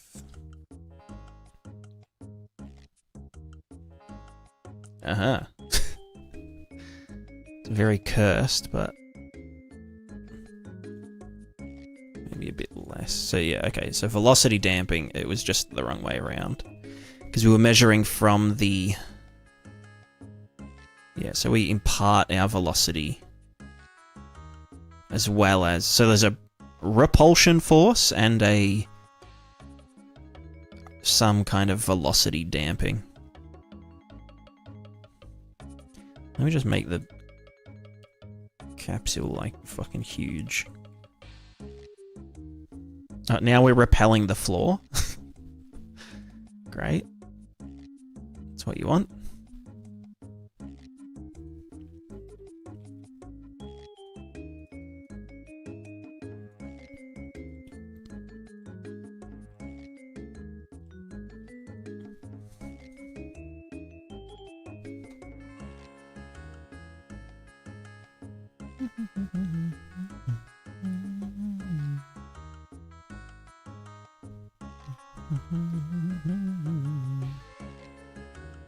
Cool, cool. Okay, so if I charge through them, that should cause a rotation. Yeah.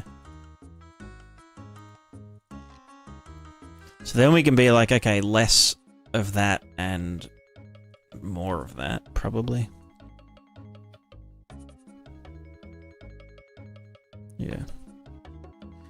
Cool, and now we soft collision.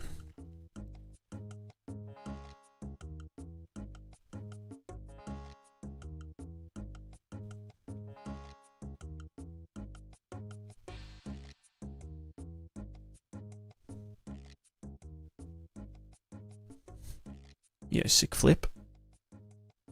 Hell yeah.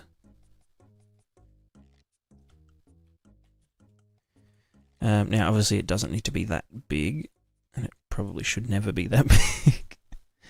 Even that might be... What's that? I want it to be... like the shoulders, so yeah, maybe even 2. 2.5. Yeah.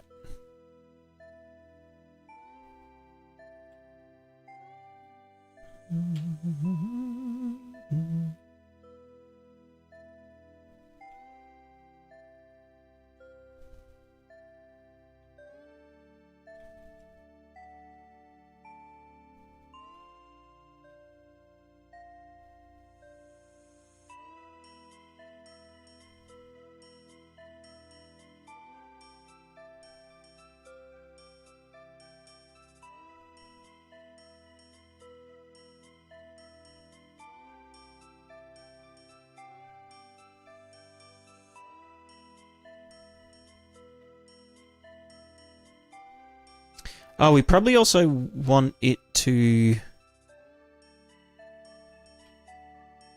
We probably want to scale... Okay, girl? Snoring. Scale by... the original capsule. So to get this value, we have the length...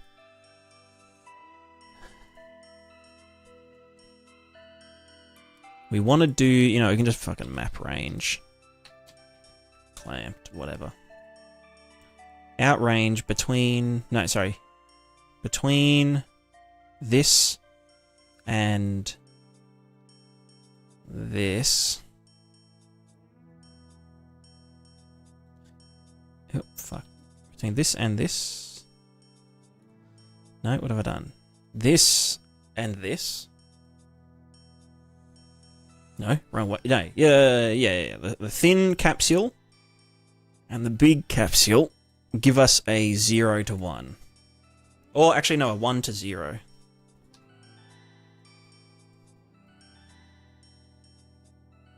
Yeah. And then that's just this thing. So it'll apply the maximum force when they are close, right before the actual collision happens. And then I guess the only other thing to do would maybe be to make it exponential. Which would be... Oh, and I'm also not... Why am I not doing... Girl Cat, can you move, please? She looks so sleepy. And smells like fish.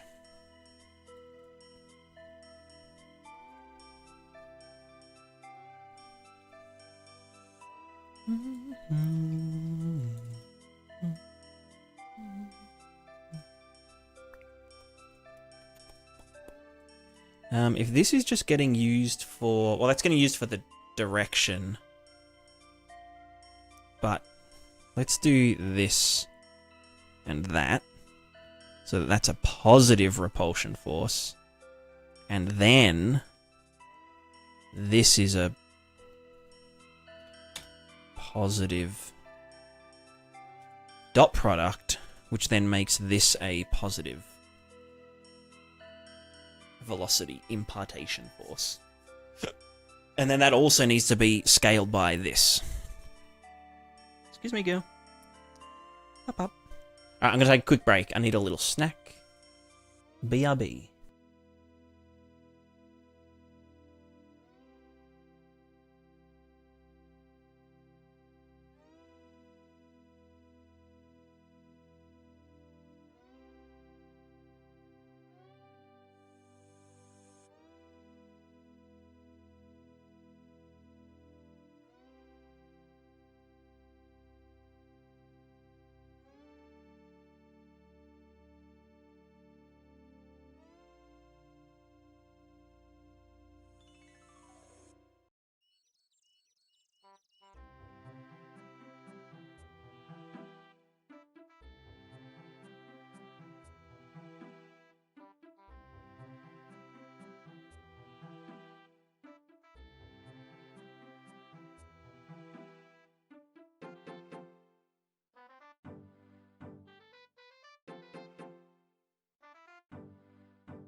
Yeah, hop in. You can hop back on. Yes. Aren't you good? What a good cat.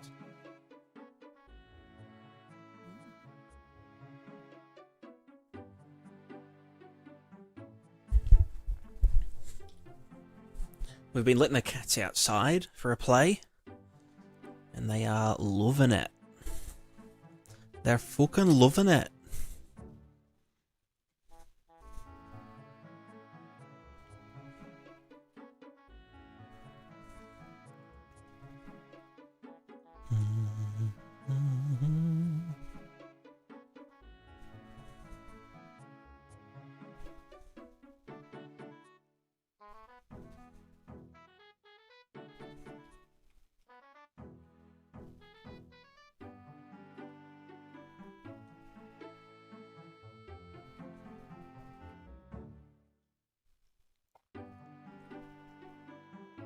The only thing about doing the soft collisions like this, with a trace,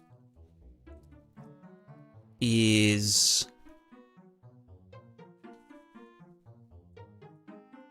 a bunch of stuff.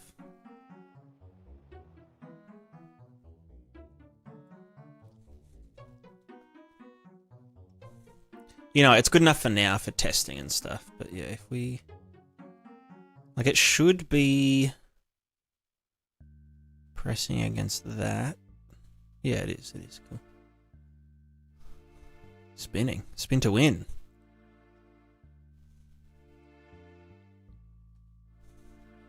Alright, cool. Let's get back on the track. Backy on tracky. Okay, so we have the thing. We have the thing. Drive angle, target angle. Those debugs should be a bit offset.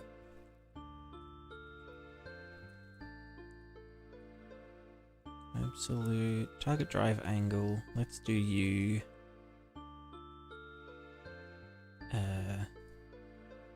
220.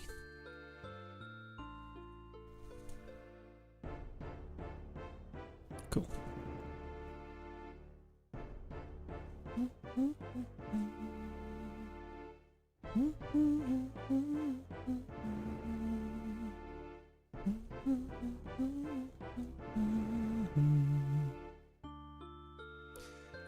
Alright, so let's maybe look at this slope issue. So when we are on slope, bad things happen. Well, not too bad, but like, we should be able to stay still on a slope, right? But we're constantly going to be going up the slope. I also want to check...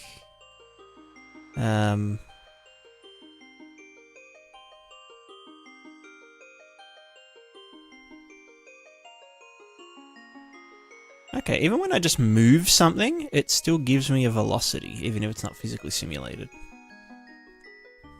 Which is very good. That's very handy.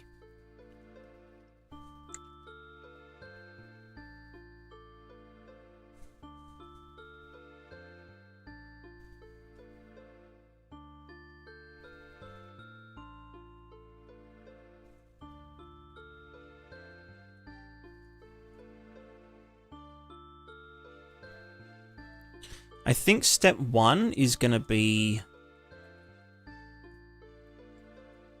figuring out our friction a bit better.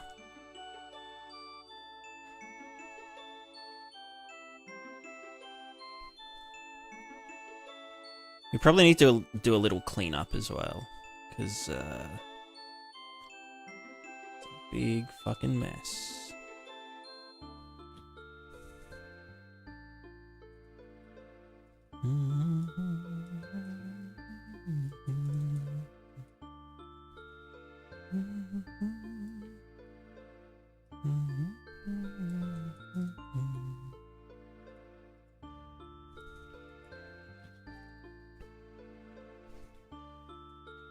Also, I just want to get rid of the character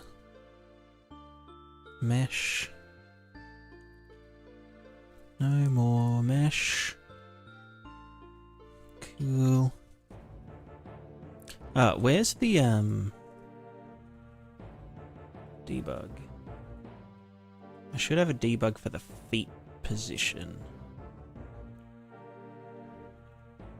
It doesn't actually matter that much. Well, I guess I've got this yellow rod.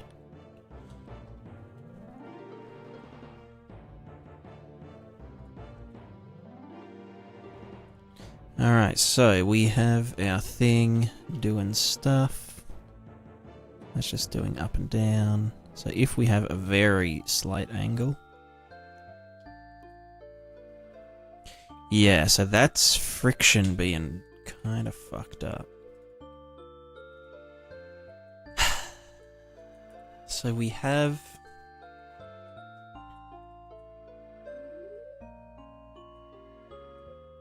This was all a whole fucking thing, wasn't it?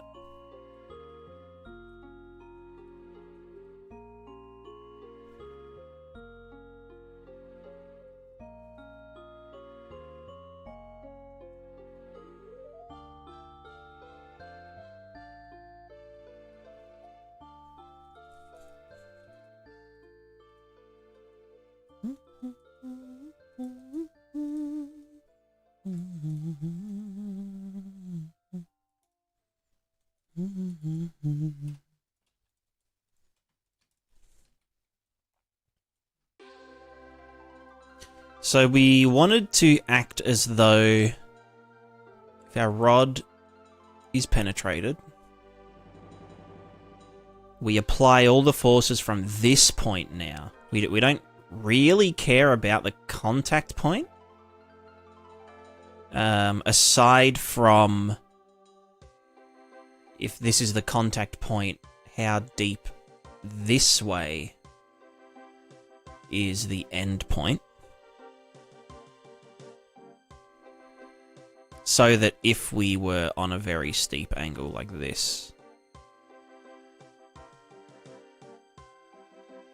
then we're not 100 units underground. We are,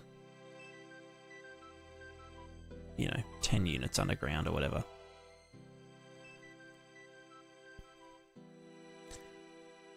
So then here, pelvis location, leg direction, leg contact. So that means I can just use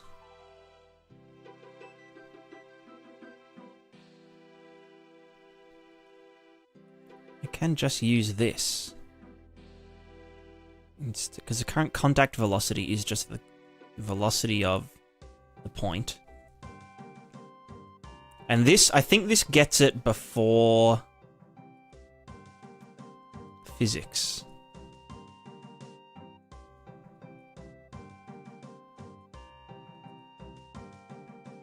Yeah, okay, we're gonna do a little... we're gonna do a little bit of thingoing. A little bit of tidy up / refactor. Contact hit normal, yeah.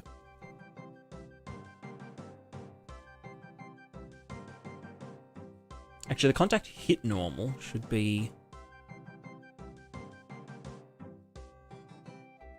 just the normal if it's a...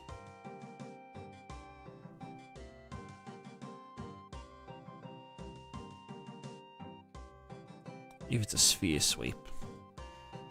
Okay, so we have location, we have normal, we have the leg direction. So our... oh my god, fucking blueprint, I can't delete stuff. It's the dumbest bug ever. Okay, let's eat that. Contact surface hit location is this plus pelvis.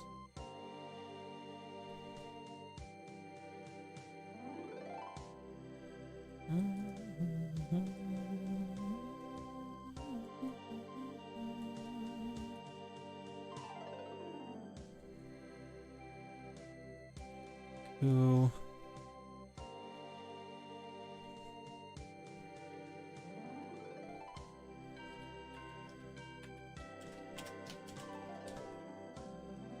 It's penetration length. Haha, yes, it looks like it says pain. This we don't need. This we don't need. Kill that. So this is the true, like, feet location.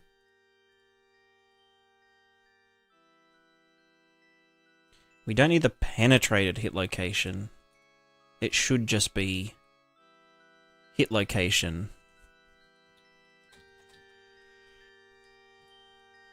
Well, should it?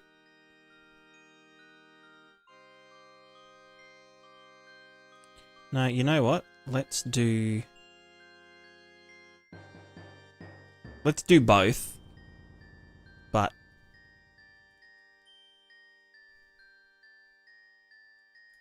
this isn't the contact velocity. Because we might need the contact velocity, right? For the locomotion animations and stuff. For them to be correct, because it shouldn't really matter, though.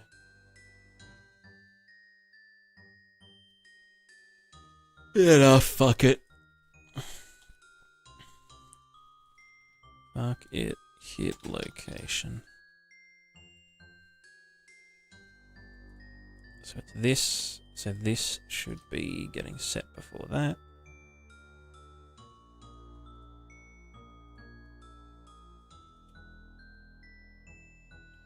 Bam, bam.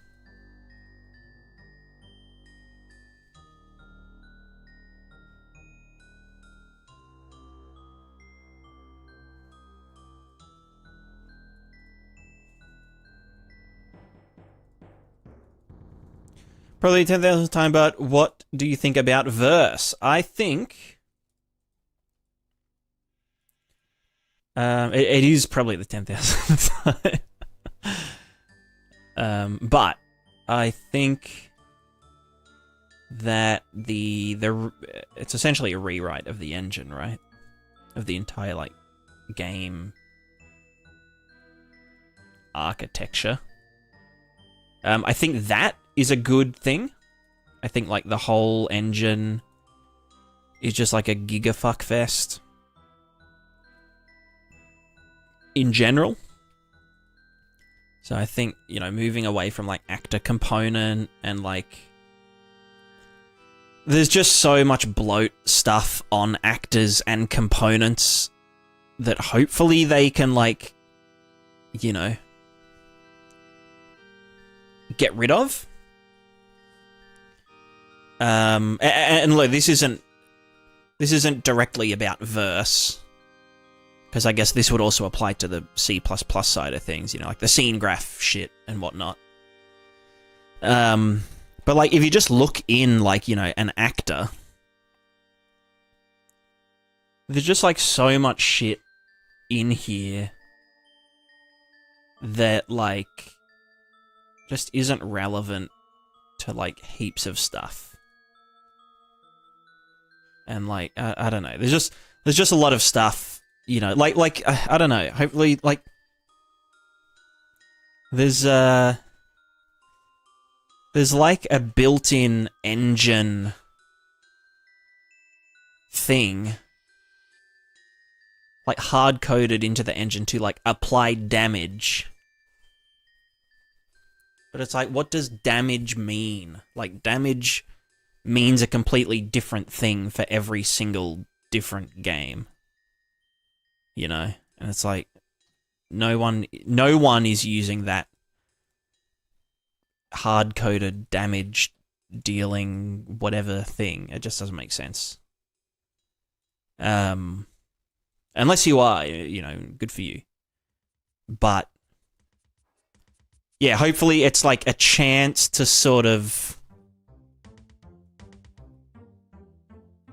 move it away from being, you know, Unreal Tournament, the engine. Because, like, there's just so much vestigial Unreal Tournament stuff in the engine. That's just like a part of the engine when it shouldn't be. It should be a system on top of the engine for that particular project.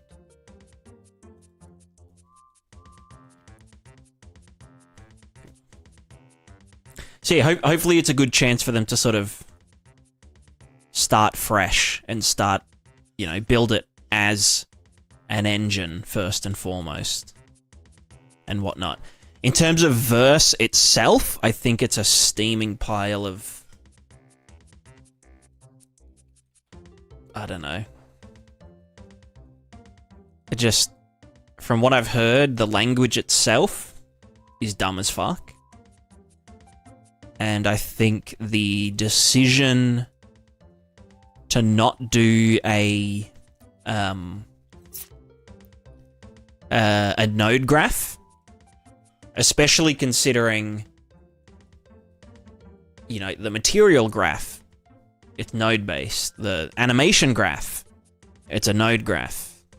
The Niagara custom modules, it's a node graph. PCG, you know, procedural content generation, next gen, blah, blah, blah. It's a fucking node graph, you know? Like, everything's a node graph.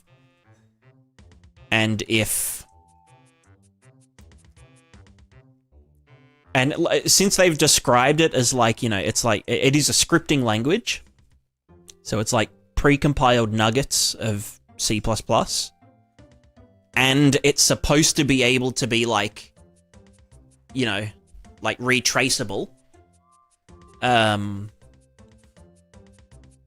like, you know, it does this and then that, but then if you need to like re-simulate it, you can like go back and redo it from a different, you know, with different values or some shit. That tells me in my head, okay, there's a specific order of operations, just like in C++. Which, like, if there's a specific order of operations, you could very easily represent it with a node graph. Like everything gets executed top to bottom. Like, how hard can it be to just fucking do a node graph? Like, it's the most used feature in Unreal Engine 5 is the blueprint node graph. Like, no one fucking uses MetaHuman or like the fancy hair system or the I don't fucking know. But everyone uses the blueprint graph. Whether they like it or not, you know, I mean, I guess some people only use it because it's sort of necessary for some things. But yeah.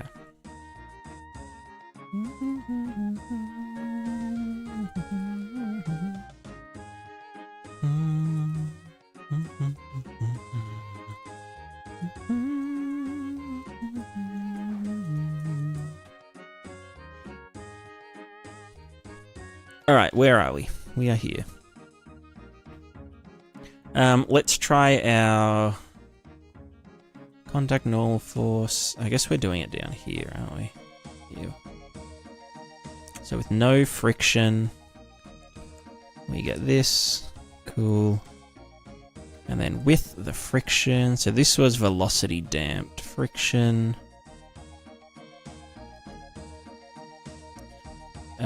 Relative contact velocity along tangent. Let's go normalize. Normalize. Effective mass at contact point.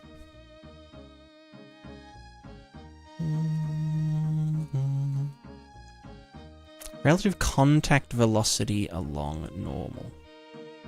Contact normal force.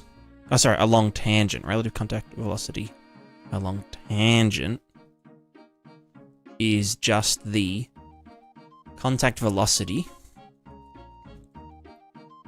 Get the amount that is along the normal and then just take that away. That gives us a long tangent. And that's velocity.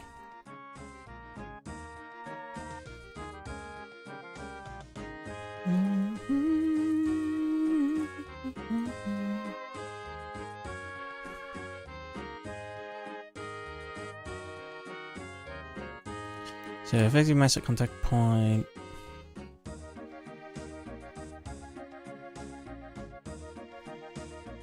Yeah, so it should be this, this, and then divided by delta world seconds, because it's the... So this should, in theory, this should just hold it in place. But it doesn't. Oh no, I shouldn't normalize it. Yikes. Now it's just going to explode. Yep, I fucking knew it. Is that because this should be inverted?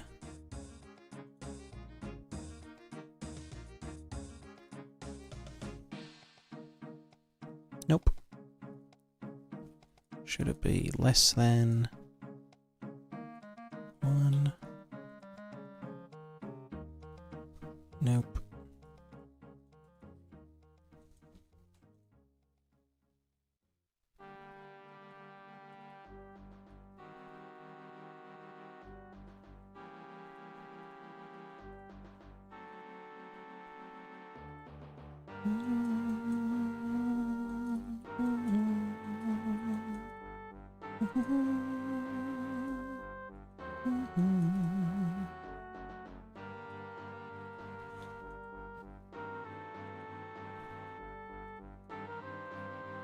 Right, that's negative friction. Oops.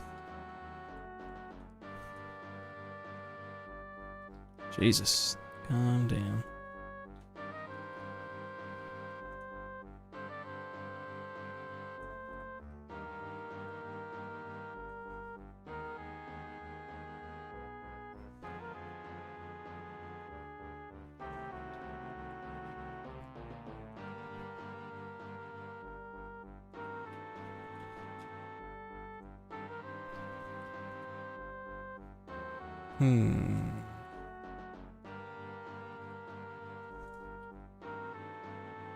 Contact velocity along tangent. Oh, I also need like the normal magnitude.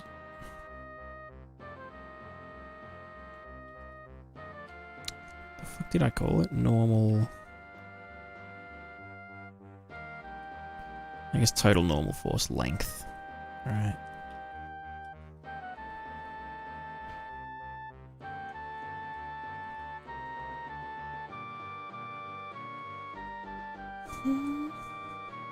Contact friction max length. Right, because that's, yeah.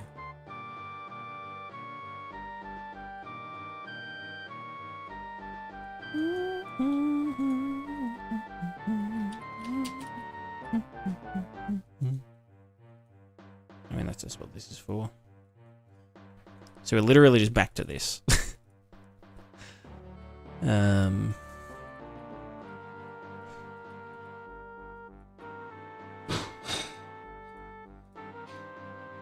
You alive? Ah. Amethyst dropped something.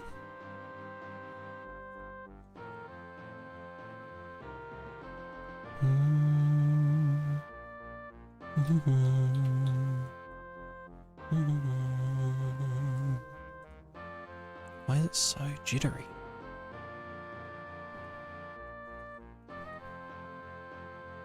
Contact velocity along tangent.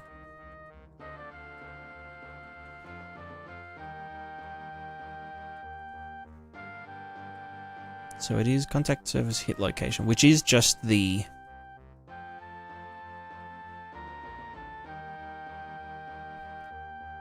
Do I maybe want to get it at the previous location? Or is it... No, because it's... I guess it would depend if it's before or after.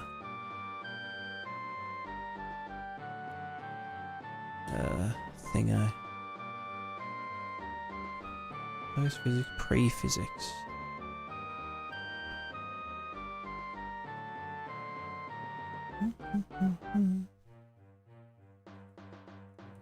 It shouldn't really matter.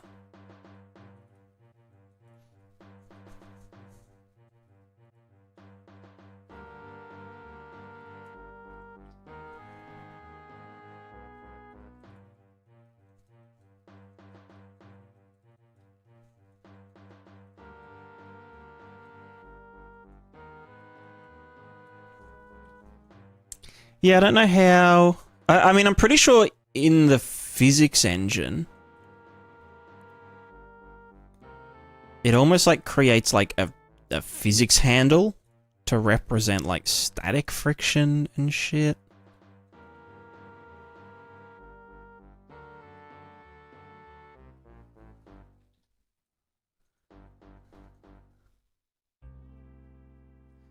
What's with the damn jitter though? Well, I guess... Yeah, no, because it's vector size, this. That can fuck off. Contact velocity along the tangent. I mean, yeah, usually it would be this normalized.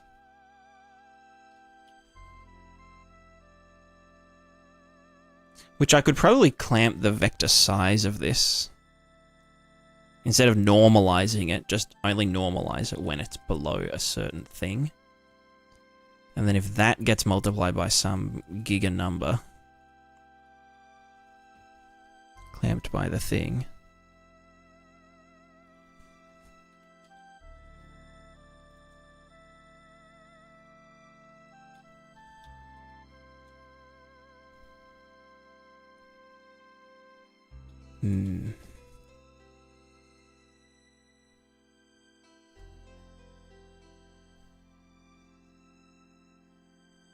Not quite.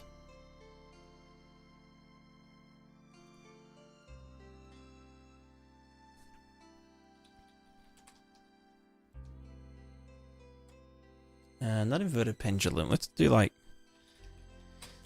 simulated rod physics with spring damping. How to implement friction without jitter.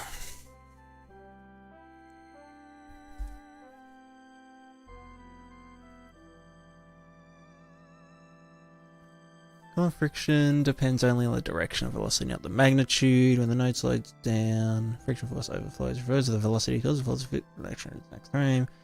Creates high frequency visual jitter. Velocity regularization.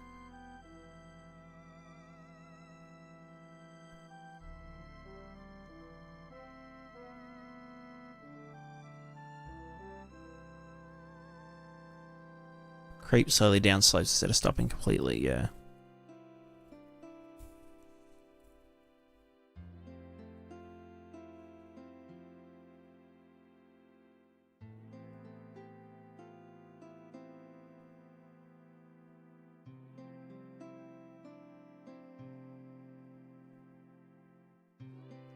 Velocity, okay, if we know what it would be on the next frame.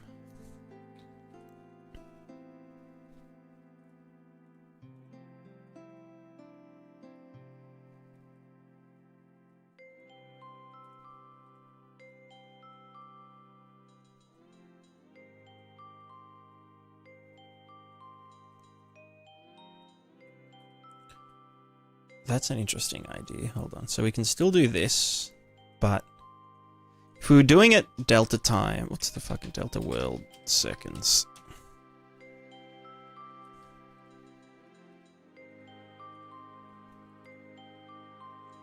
So then just the direction. No, well actually it's the...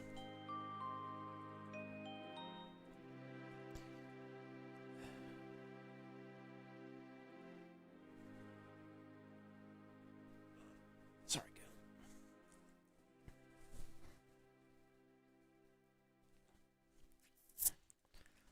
So if we had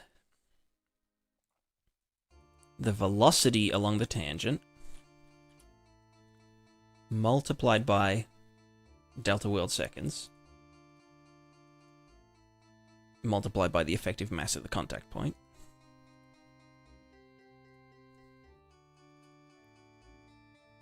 This gives us the exact... Well, it should be giving us the exact amount of velocity needed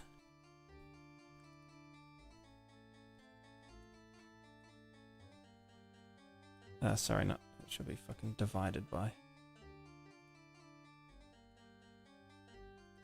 delta time.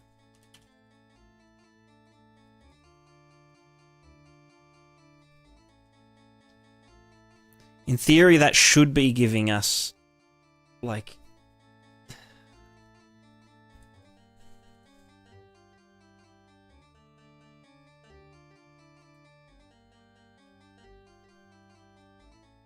the exact amount needed to stop it from going that way.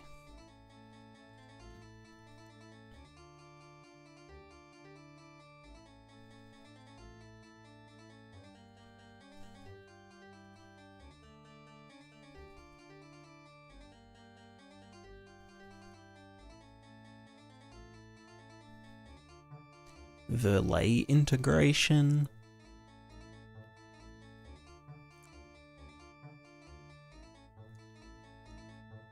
High springs of demands small time steps. I mean, I don't really care about.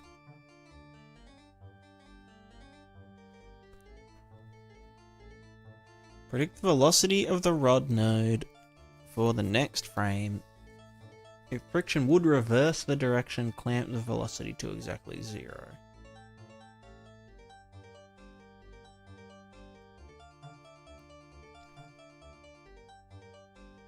Velocity current plus spring, gravity, delta time.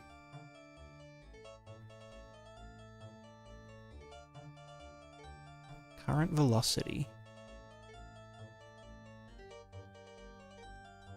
multiplied by delta time divided by mass.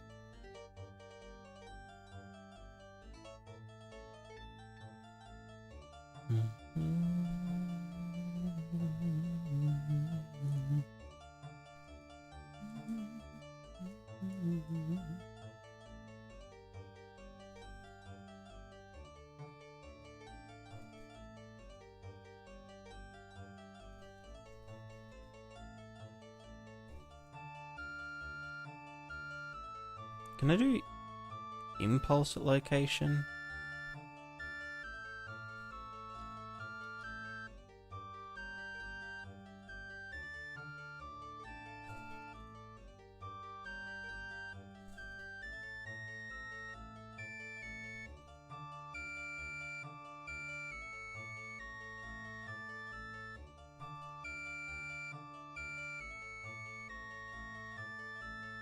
It's just gonna yeet it, yeah.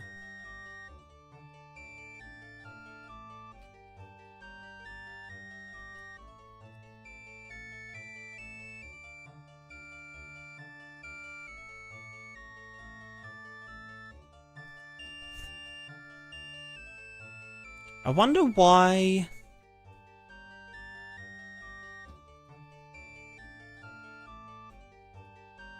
Is it because the effective mass calculation is wrong? I wonder if there's like a get effective mass, right? Effective... No. Get mass. Well, no.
You know what? Let's just go back to fucking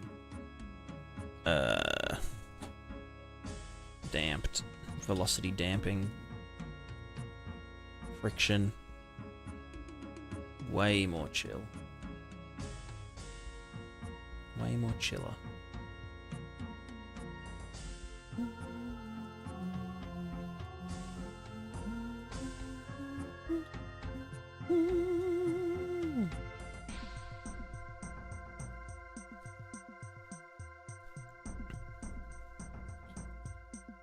Oh yeah, good enough. Whatever. Who fucking cares?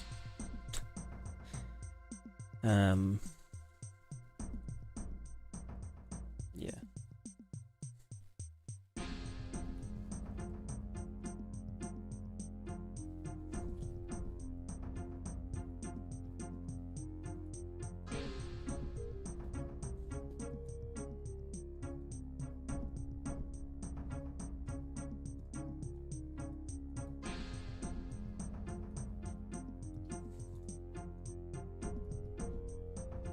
All right, we need to. Well, you know what? Let's get rid of friction now. Who needs it? Let's put in our stride acceleration. So we're now balancing. We need to fix this steady state error, which is just. It's like it's weird because it's like. The reason we're moving up this way is because it's moving us that way. Because, yeah, again, we don't have perfect friction. So we kind of need to...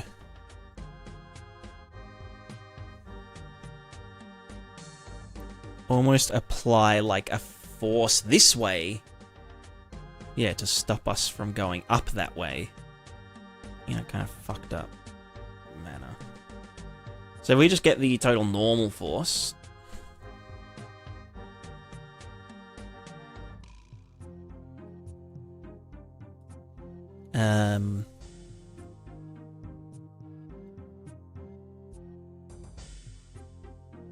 Incline summation. Can you explain this?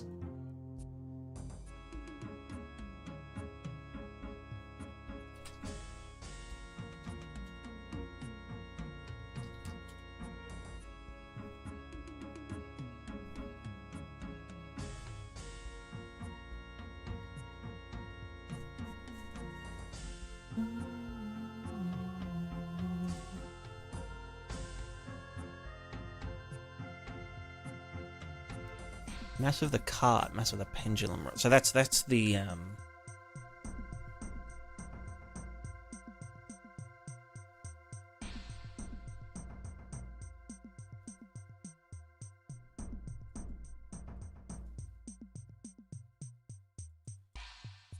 where do I get the slope?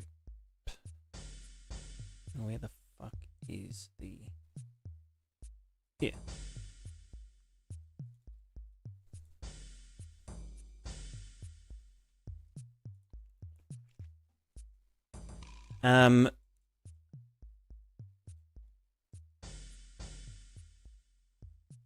So it should be the contact total normal force.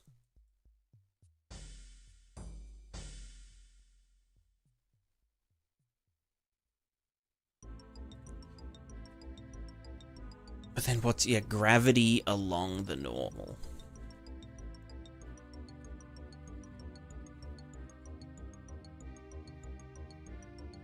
Well, I mean, gravity is just... it's a known thing. If I just split that... Actually, no, you know what? Let's just tell... Let's just do gravity as... a vector. It's this guy multiplied by this guy. That's the force. Or something, I don't fucking know. That was incorrect.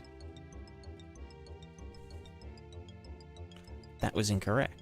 Well, no, we want it only... Gravity multiplied by the normal. But then we want gravity minus that. So this is gravity along the tangent. Well, you know, I could just fucking do the tangent force. No, that's only the velocity. Sorry. So then this in here should give us something, right?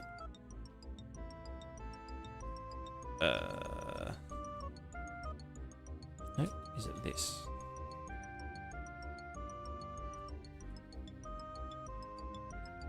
No.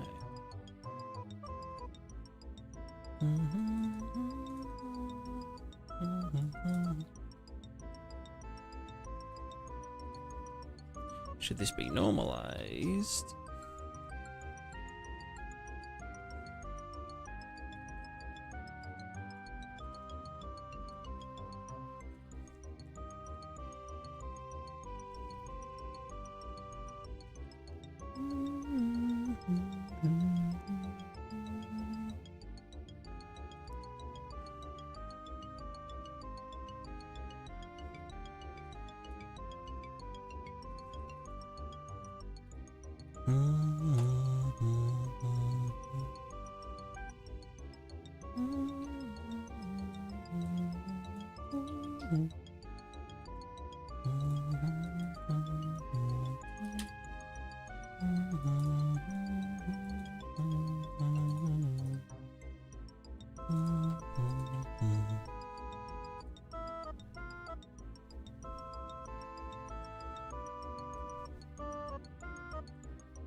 Whoa! Excuse me. Sarah, a whole lot of pixels. Hello, hello. And welcome, Raiders.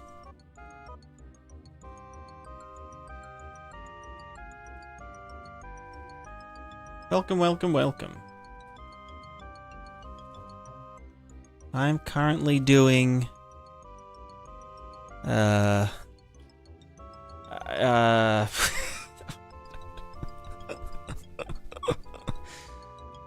currently crying. No, I'm not actually crying. Let me show you what we're up to. Minus the craziness. So currently, we have a character controller. It looks kind of dumb. It looks like this. Well, actually, they usually look like that. But I've just disabled the stuff for a second.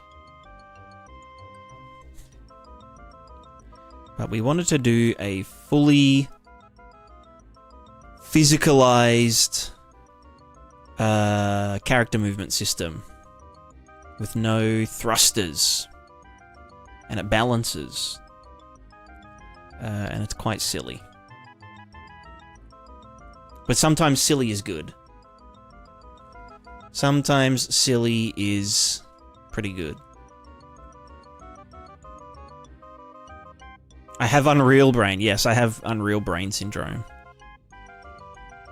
Unfortunately. What were you up to? How was the stream?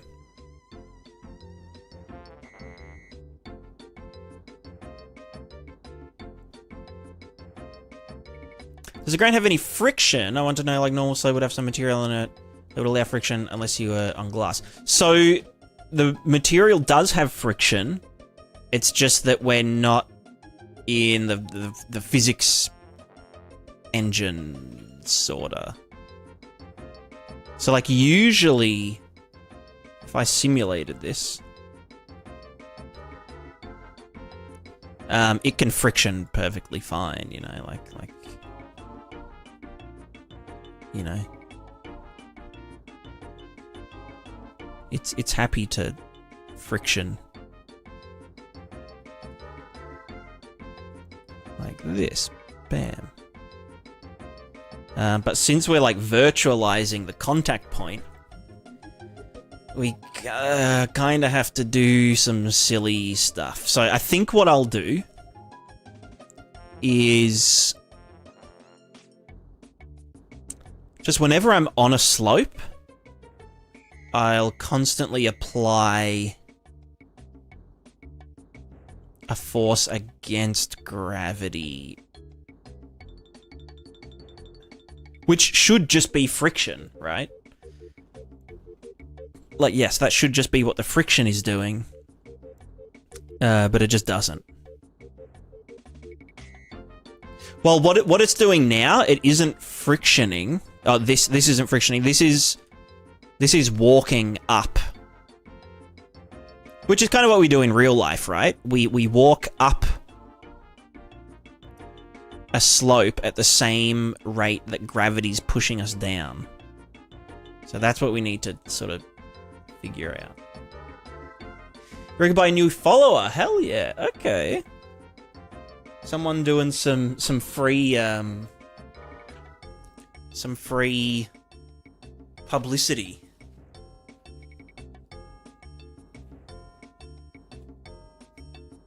Yeah, what kind of game, or are you making a game, or are you an artist? I'll have to pop in next time.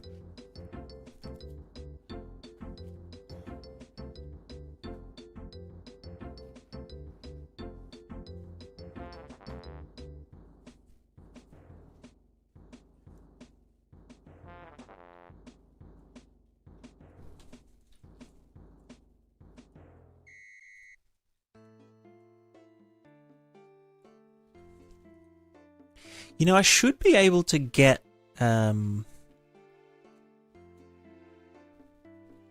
should be able to get the normal force. So, maybe about healing Aussie biomes. Stuff I fantasy set in 500-ish years. Hell yeah, nice.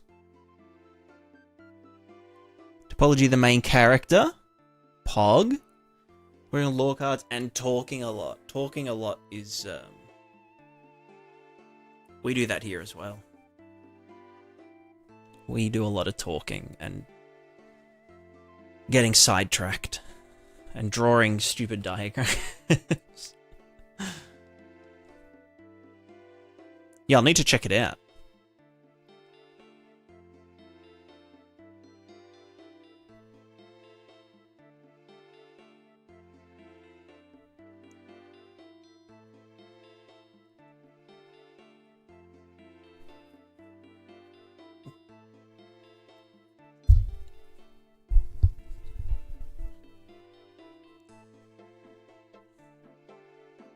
I think they're doing a healing ritual out here soon. Like a controlled burn.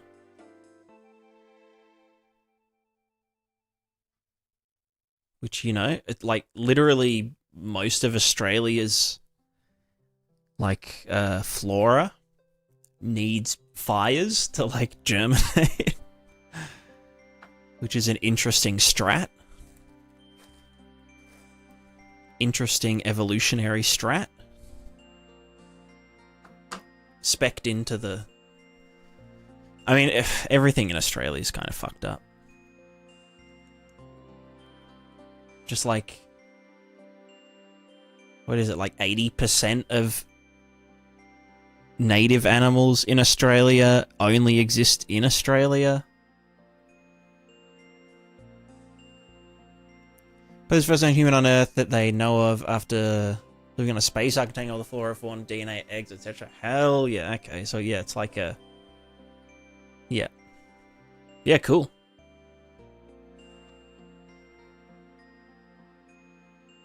We need more games set in Australia.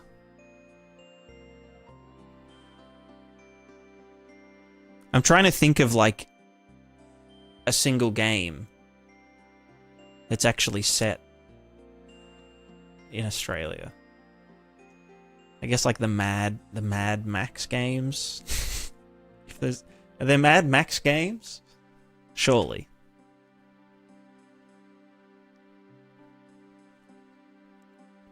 Yo, nice emotes. Legends. The Quokka. The Koalas. The cookers. Cookers cookies.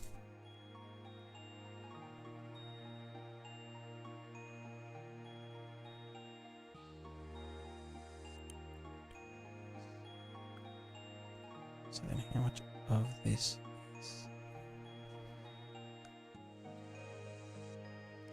Earthworm Jim? How do I get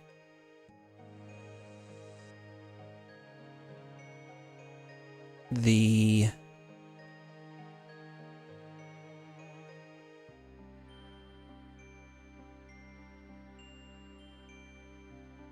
Is Earthworm Jim in Australia? I've never played Earthworm Jim. I know Earthworm Jim. Maricoca Dance. Hell yes.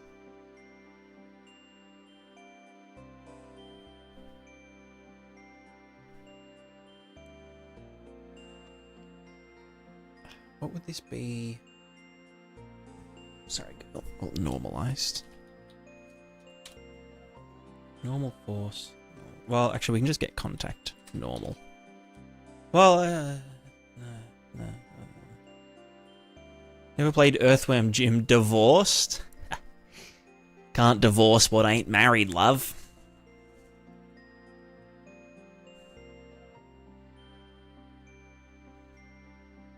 Although, please don't kick me out of the house. I'm begging.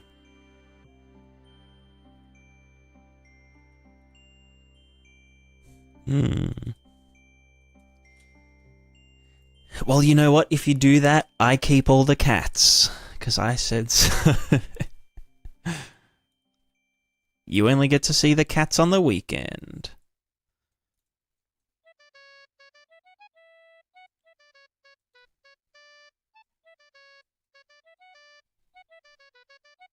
Alright, contact normal force.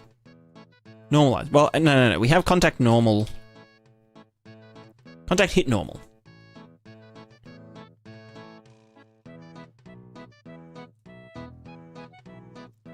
Which, if we just get the Z of this, and we arc, the fuck is it? Arc? No, it's ACOS in result is in degrees. So if I do this, we go print thing, and we go this guy in there, and we do that there.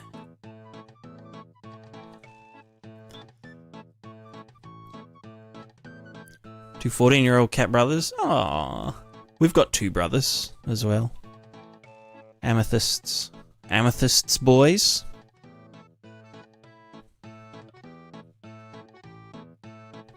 That's 24, 0. 24, 0. And then we've got my two girls. Hers are Larry and Fane. And mine are Girl Cat and Lady Cat. And Boy Cat moved out. Boy Cat moved out to the, well, we didn't bring Boy Cat along because, like, he's a bit of a little shit. And he's just a lot happier on the farm. So my parents are looking after him. He's living his farm cat, his like luxury farm cat life. Like, he gets the freedom of a farm cat, but then he gets, like, clean food and water. And someone to check up on him. Little funny boy. He's a little shit. No, like, you wouldn't know, okay? You wouldn't know. He's a bit of a trouble child. Forest and Buddha. Buddha says with Mr. Queensland, that's Tasmania. Ooh, how are they dealing with the like the climate adjustment?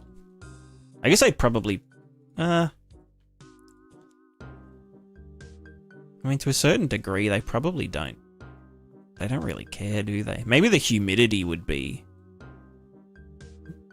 more impactful than the temperature.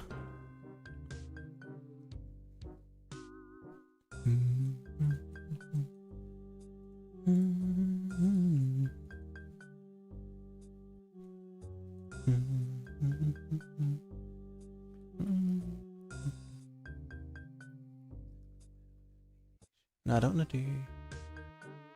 Can I do... Okay, mass of the cart.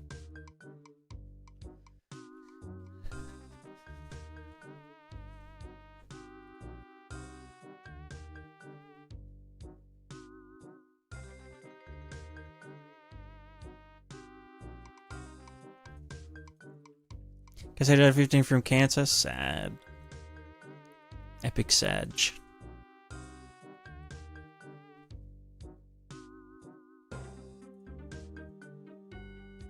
It's always so sad when cats die.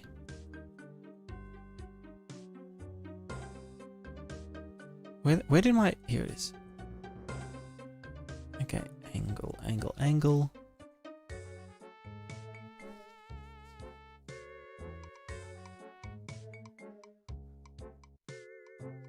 Gravity, sine, beta.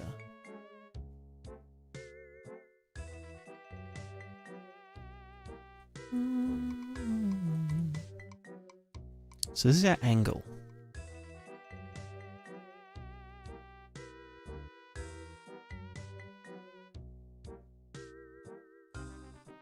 So we want that degrees, and then expects degrees. We then multiply by gravy. Oh, but then where?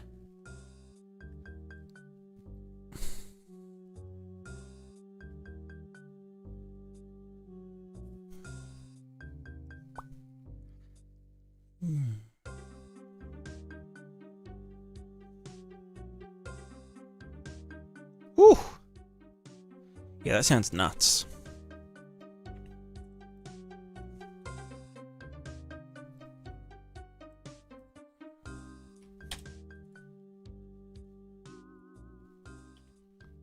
Is this just giving us like the halfway point?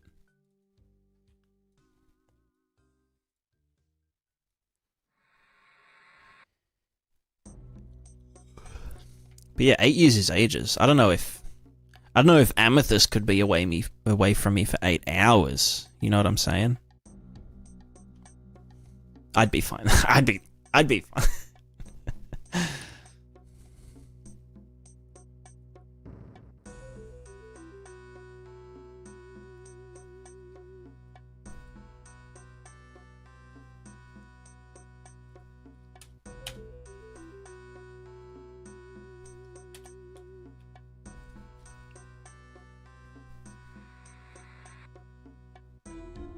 Is that O? Oh no, that's 0707.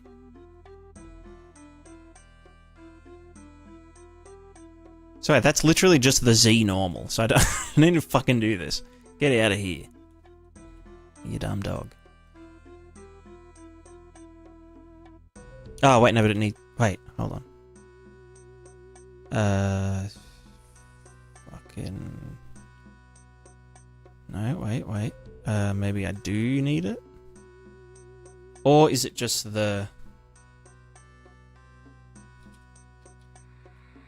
No, that doesn't make sense. Contact hit normal. So no, maybe this is necessary.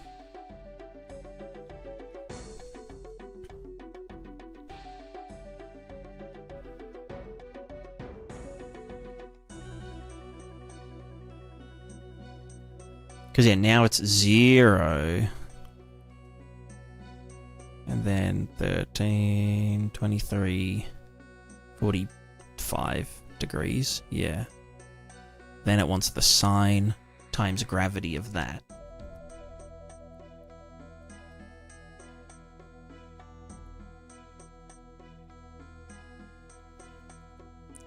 And then I want to multiply it by the effective mass at the contact point.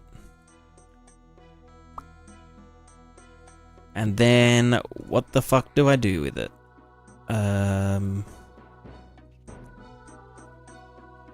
guess we just do it in the Uhhh direction, right? Like the tangent. Contact velocity along tangent. Well, no, we don't care about the actual tangent. We just care about the up dog direction, which is well, okay, no, it is kind of separate. It's just the direction is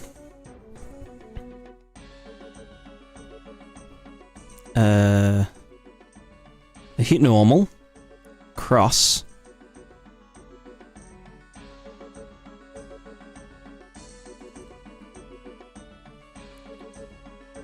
hold on, hit normal, cross up dog, hit normal, which is vusion out this way, and the up dog, that'll give us the across the slope. So then we need across the slope, cross slope, and the normal will give us a down the hatch. So this one, it's the double cross vector. You've been betrayed. You've been double crossed. So this should always point let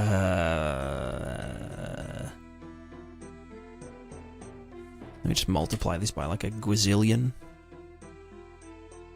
Or 1,000, I guess.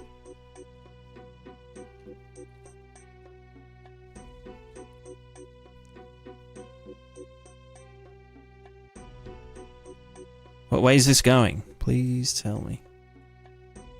10,000.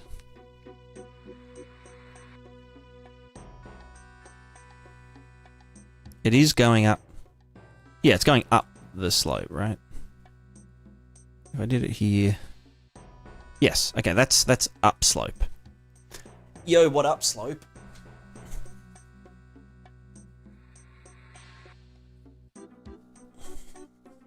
Yeah, like, you know, it's so sweet.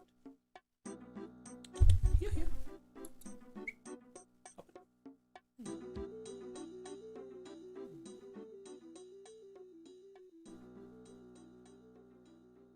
Come here. I'm getting grumpy.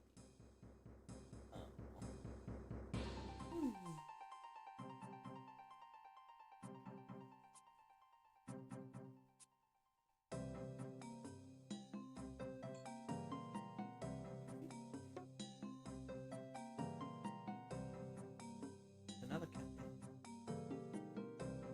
Two cats.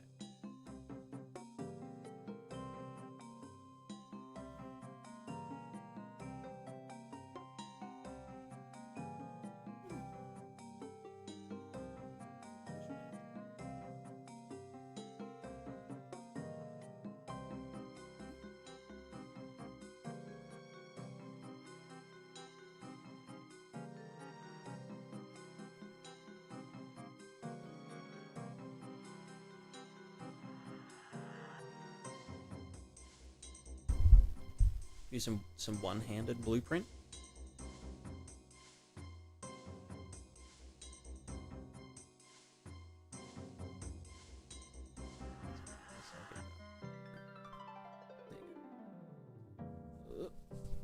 There you go.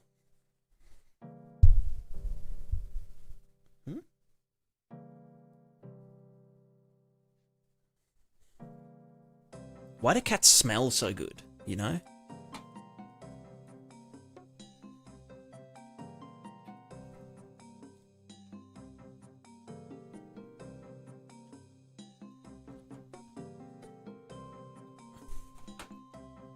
Alright, if we were here, then we need more. We need more.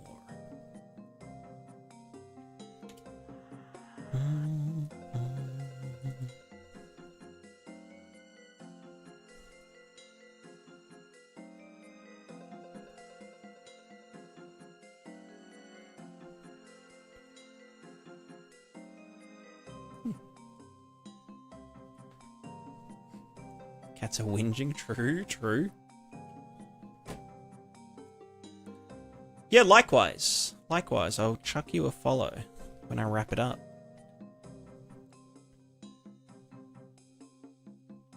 Is that Parasite got you thinking that? I mean, yeah, look, maybe not wrong.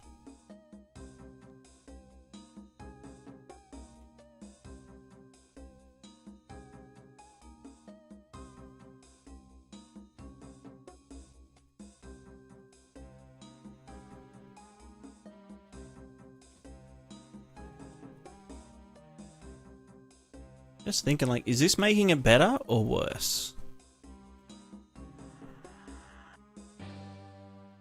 He's giving us a negative Z value, though. Why is that? I feel like our...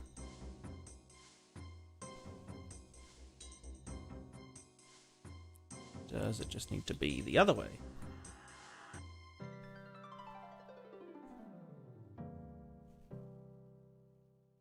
Because yeah, we want it to be pushing us up the slope.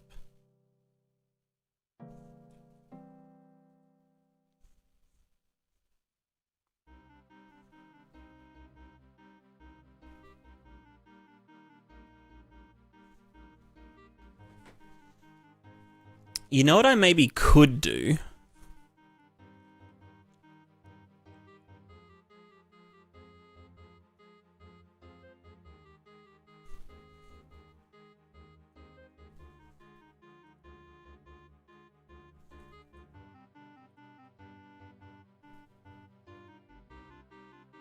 Because yeah, like, you know, let's just like try tweak this and like be like, yeah, give it like double the amount or whatever.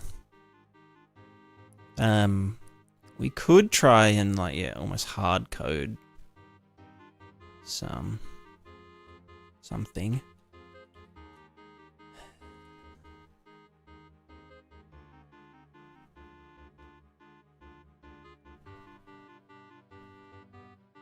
Oh, okay, now hold on. So now we are going back the other way.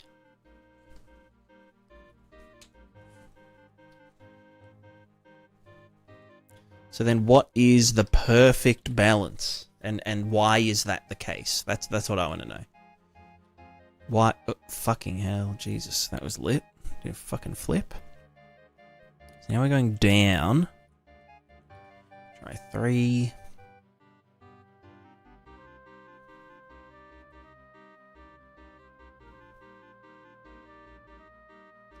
We're going up slightly. Going up again slightly. Which means that it needs to be higher. Because we have to go up to go down, you know what I'm saying? Fucking Lightning McQueen.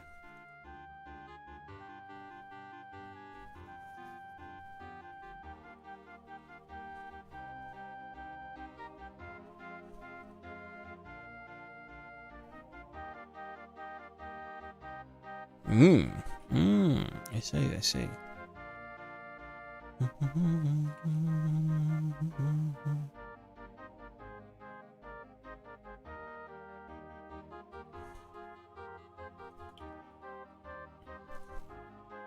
Let's also go to a point rather than a sphere. Sphere trace. Point trace. Line trace. You know what? If a sphere trace is a swept sphere, resulting in a capsule, why isn't a line trace called a point trace? Because you're not tracing the line, you're tracing the point that's moved from here to there. It's a point sweep. You know what I'm saying?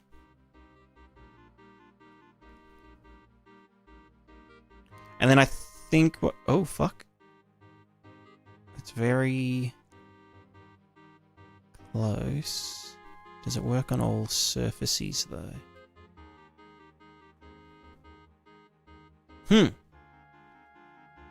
Why? Okay, why 4.1?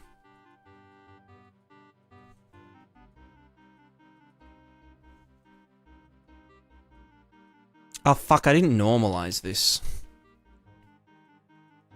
Although, do I want to? Because it seems to have worked.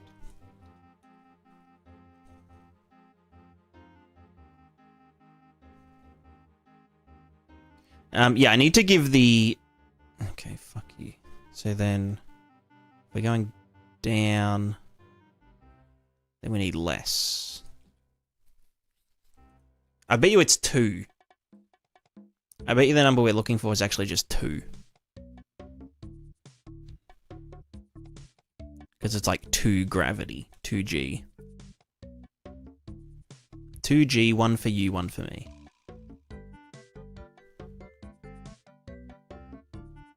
Nope.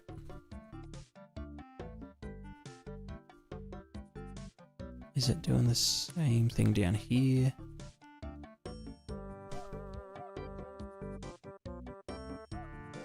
Huh.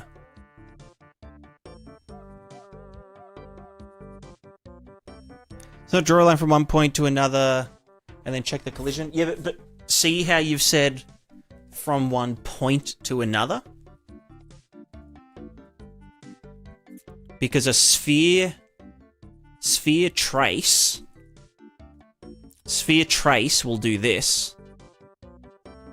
A sphere, and then it will trace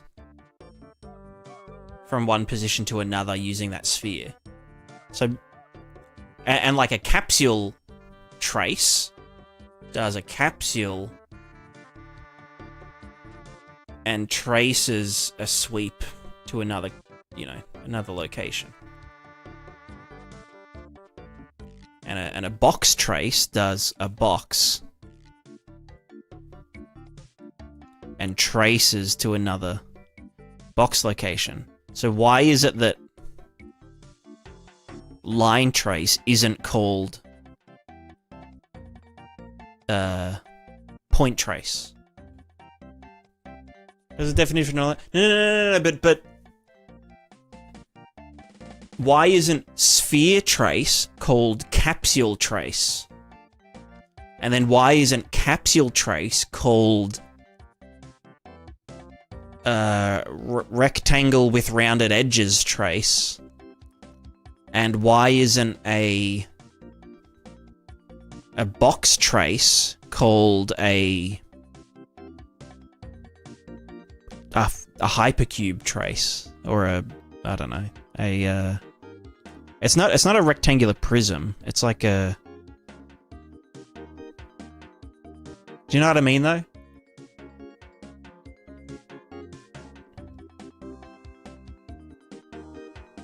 Why is a sphere trace a capsule trace? Because this thing here that I'm doing, this red line, is a sphere trace, right?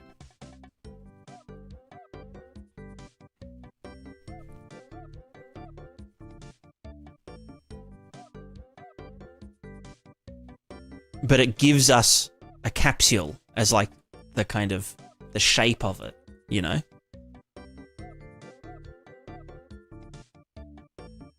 Because if you take a sphere and you like draw all the sphere's points to another sphere, it's a capsule. Like if I collide here, you can see, yeah, like it collides. Because it's a... Do you know what I mean? So my point is, why is a line trace not called a point trace? Because a sphere trace is a sphere being swept to another sphere. And a box trace is a box swept to another box.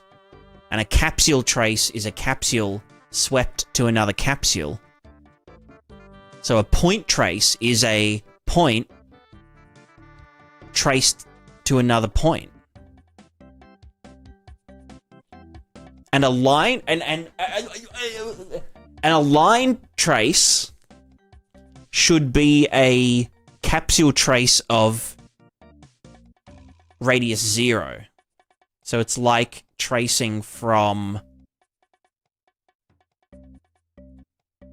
you know, one line to another line gives us, you know, some square thing.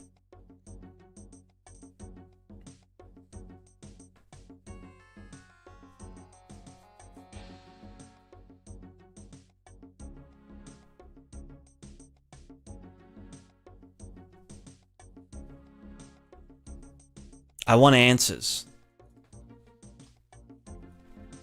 I want damn answers.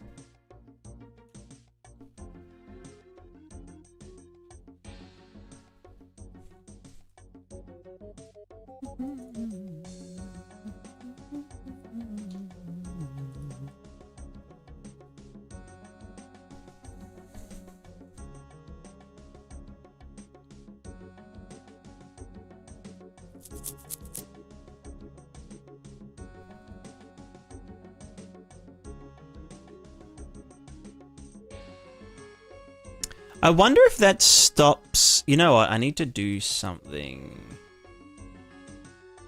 No, because we're always applying a force. Yeah. So it's not going to sleep.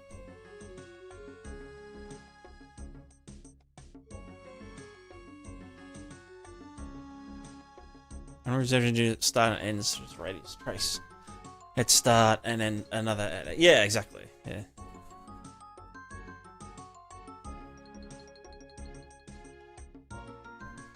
Lines are no good for collision detection. Yeah, I agree. Right now we're slipping downwards. Maybe I should just not... But then this just seems like very arbitrary math shit. And like, does that work? Is that working? I don't know. Is it working enough? Is the jitter caused by... Okay, that stopped. Yeah, sorry. One thing I need to do is... With our thing, we need a dead zone. So if... Target drive vector... Current drive vector... Oh, well, I literally have it here. Well, if the distance is some fucking...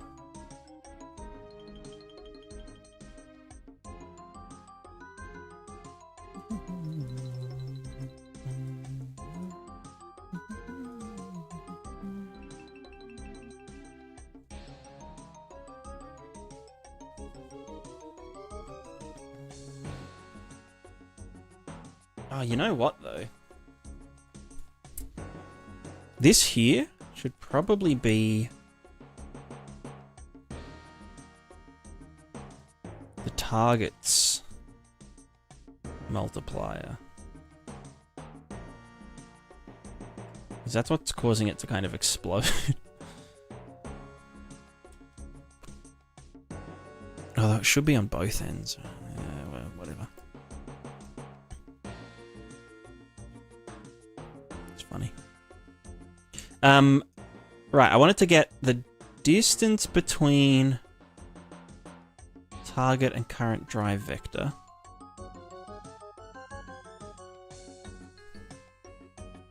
Oh, fuck. And then stop applying acceleration. Ugh. To the feet, if some shit. Just to get rid of that jitter. Oh, fuck. Okay, no, it should be the...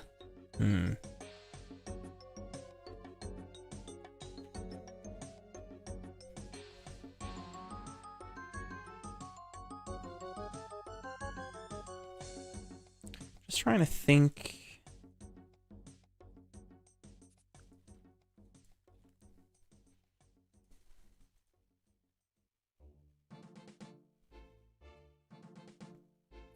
There's that little jitter that we get, right? Before it sort of stabilizes.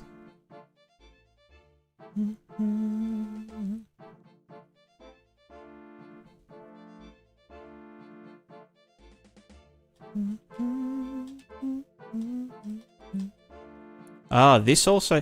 well, okay, no, maybe we also... Maybe this number is coming from the... well, not penetration depth.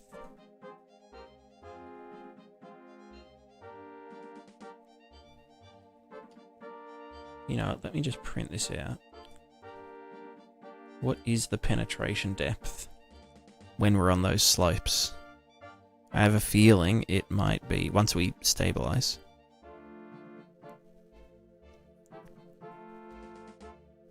This looks to be us. No, yeah, it's not quite. Although we are creeping upwards, so maybe it is. If we're on a slope, it does end up being deeper for some reason.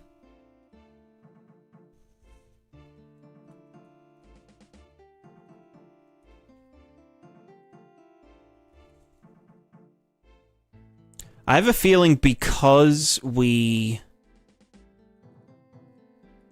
So, like, the equation that I've got, which is effective mass times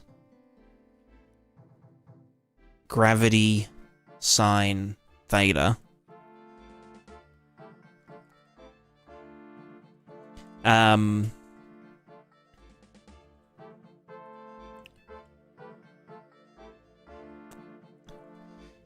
That's for, like, completely rigid dynamics shit, right?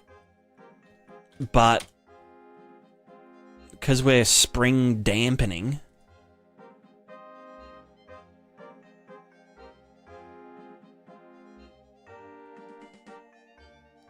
we probably want to do this times this. Well, no, because this is already... Oh, not hit normal. What's the normal force? Orifice. Contact. Total normal force. Let's just chuck that in. Maybe in here. And just apply some of that up. Because that will scale... Oh, fuck. Okay, no. Wait, hold on. We need to do that. Oh. Okay, go. Times this.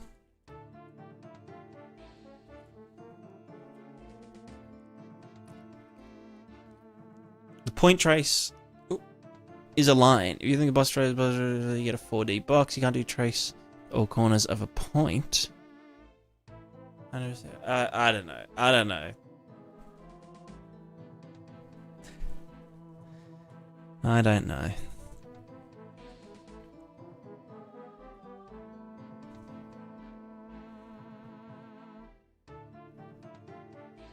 Whoa.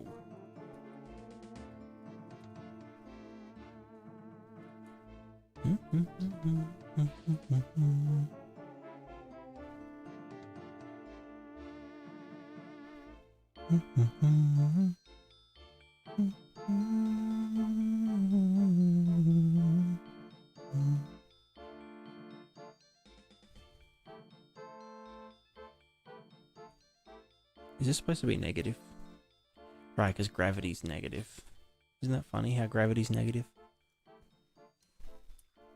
The other thing I might try and do, which would probably be a lot less fucky, is to maybe just add an angle offset, like target angle, like drive angle offset on a slope. Oh, that's pretty good, bro. And that is just the normal force. No, you're creeping. Stop creeping. Is it because I need to use the normalized direction?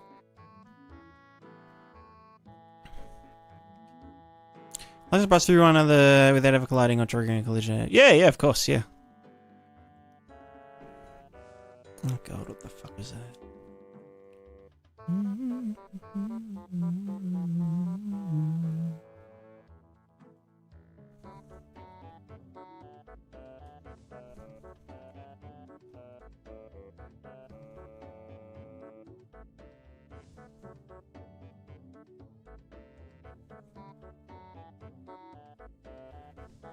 Wait, I was going down.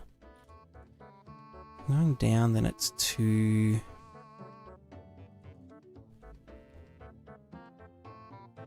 If I'm going up, it's not strong enough. If I'm going down, it's too strong.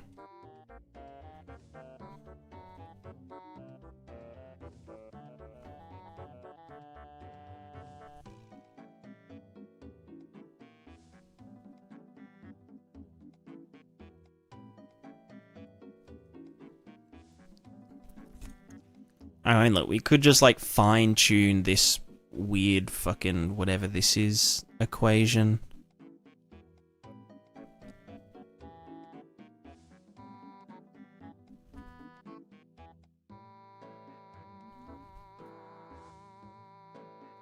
Yeah, I see it stops here, but then it won't stop here.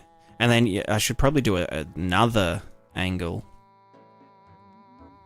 past the 45 degrees to see if it then creeps upwards at that point. It's pretty good. Fucking, no, what are you doing, you shit?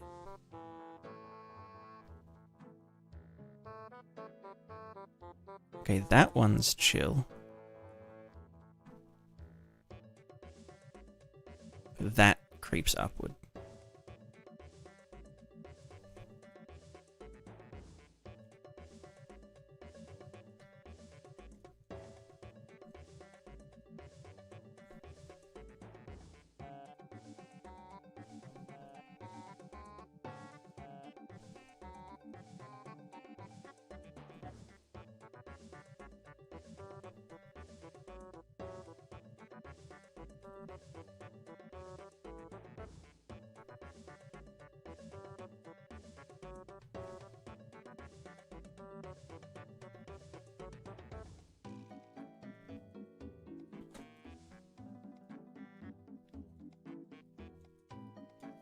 I mean, I guess when we're standing on a slope, what do we do? No, I guess when we're standing on a slope, we're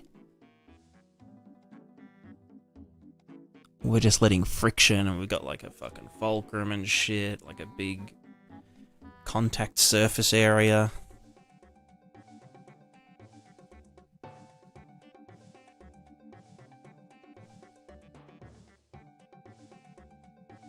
Total normal force.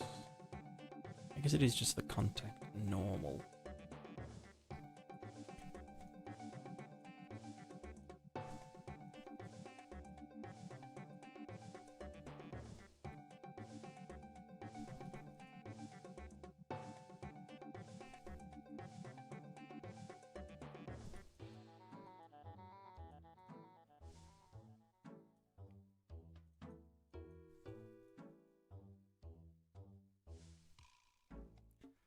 Let's just, yeah, whatever our acceleration, or like, you know, desired acceleration is, if we just add some shit here, you know, gravity or whatever.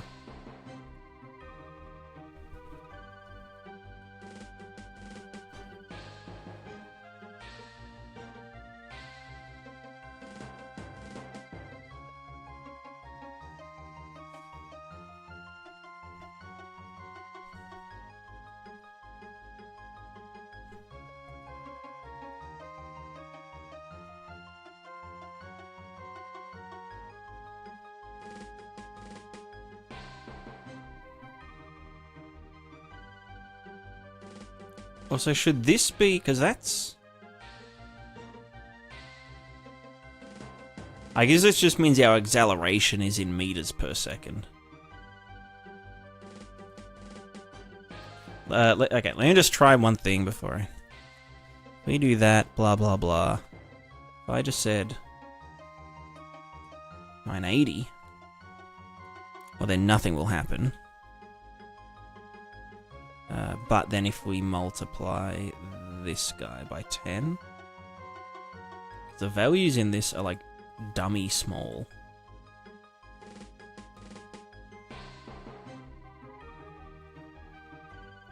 Times 10. Times 10. And this should be the exact same.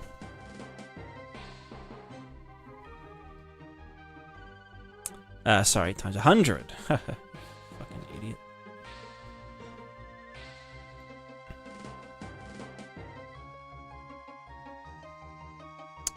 And now... target acceleration. This...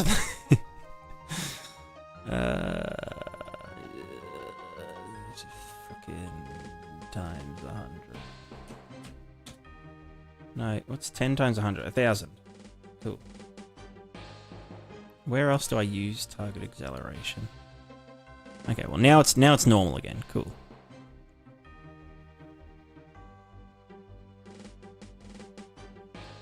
Okay, so now if we, I don't know, add this shit in or something, cross duder, then our angle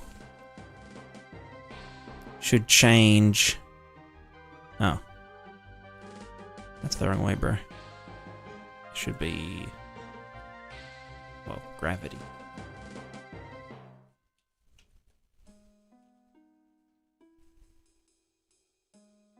It's too much. It's too much.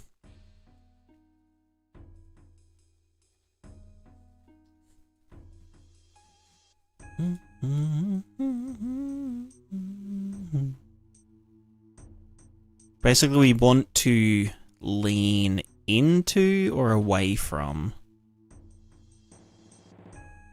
the slope.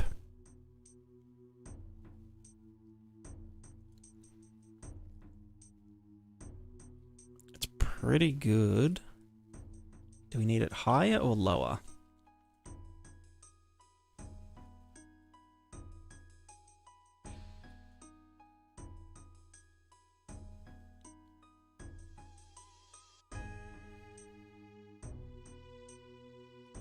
Can't tell. I feel like on a hill with knees and ankles and feet arching, the vector pushing down into the hill is not the same vector the center of mass is on.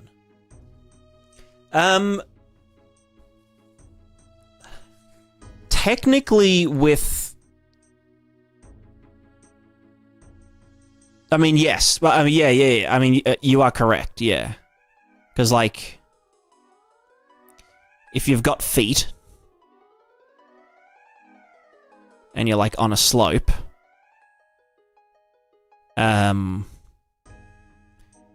most of that pressure is on here, right? Like, this is not really doing much.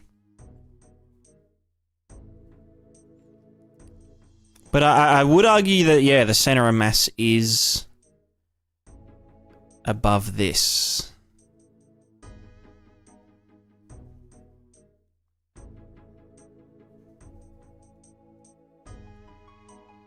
Because we're dealing with, like, point physics and shit.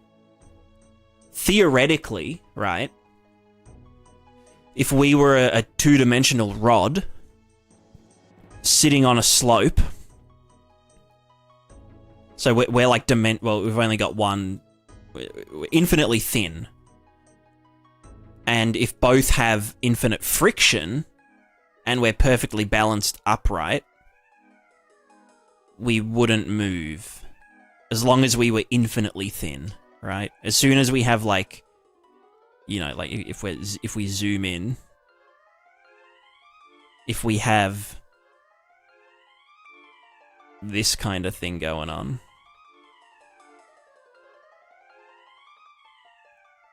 then we're fucked. Because, you know, this will go down. And we'll tilt that way. But yeah, our problem here is that we don't have infinitely small time steps. And I also don't want to do sub-stepping because that's lame as hell.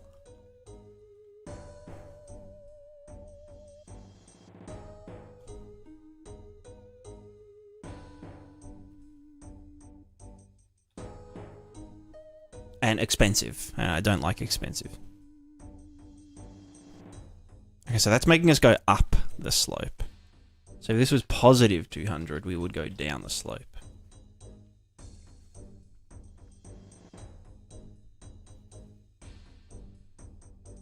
Yeah. So then we just need some magic number that just fucking works. Hashtag just works.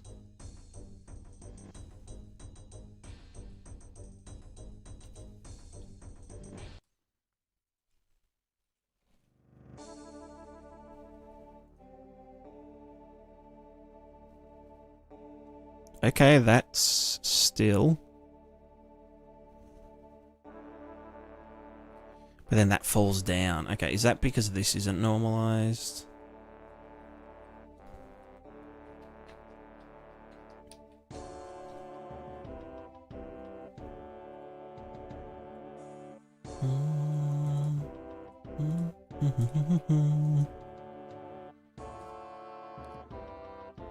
Liquefaction time.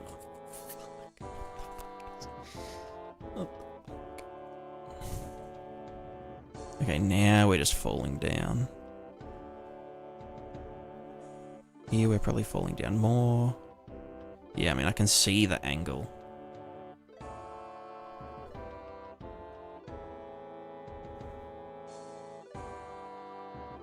So I think what we want is our... okay, no, maybe... This is somewhere, getting somewhere.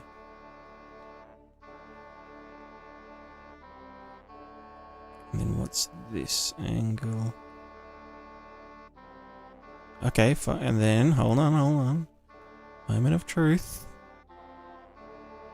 No, fuck.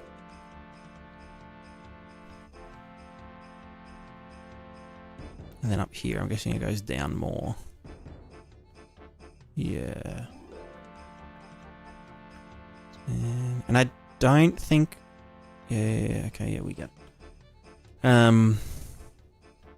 So I mean on a really small slope, it's... No, see, that's fine. It's up until 45 degrees. And then it's kind of just not happy.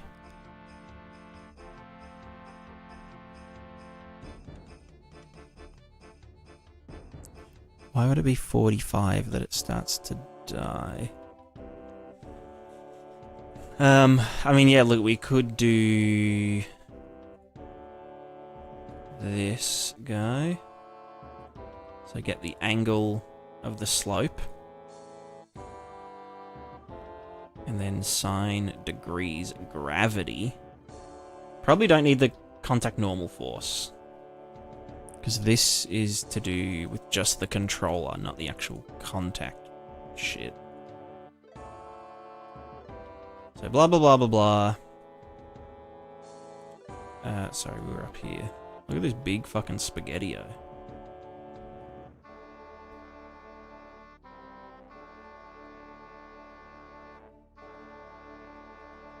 So we want an acceleration. Well, this is an acceleration in XY only.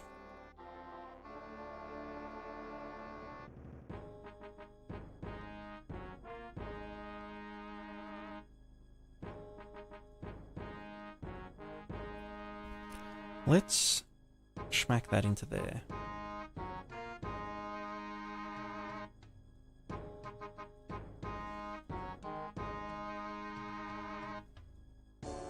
So yeah, this is the direction in XY.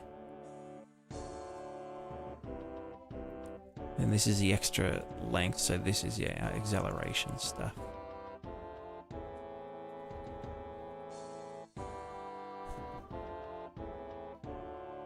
Do some fun. Do SMH fun. Do shaking my head fun. This is boring as f.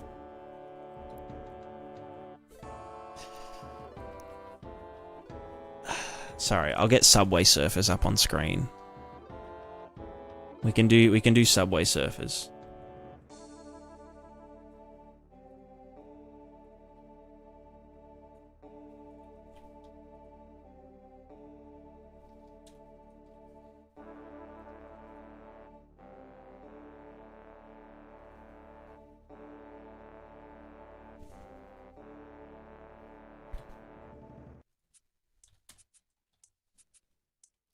I should probably just make a slider or something that I can, like, do this. So we're creeping upwards. And we're getting too much downwards. Now it's even more up. So then... more of this guy.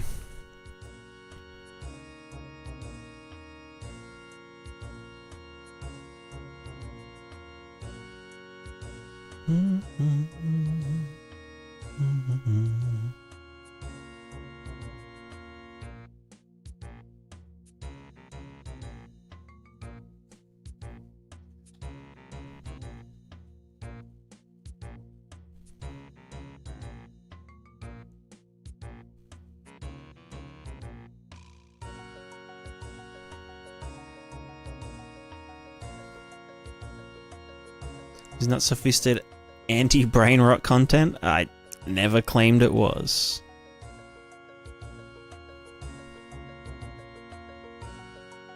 I mean, to be fair, this is probably like more brain rot than TikTok. But like most of GameDev is, you know. 10 hours of config jack off. Hell yeah.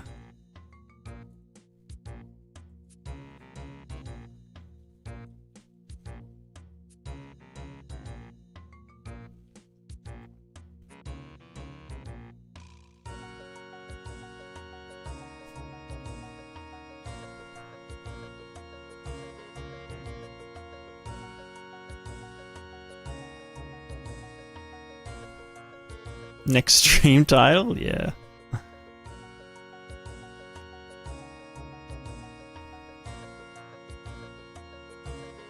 Oh, fuck, it's so close except for the part where it isn't, you know? You know what I mean? Do some sick flips. Tony Hawk's pro parkouring.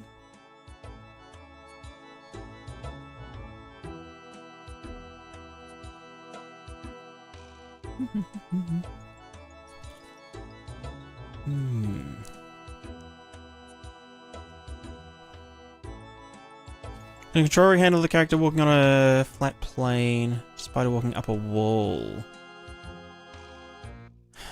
Whatever the value is between 0 to 1. I'm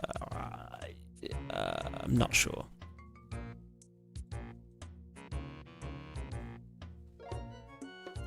I'm trying to think if this... No, this does...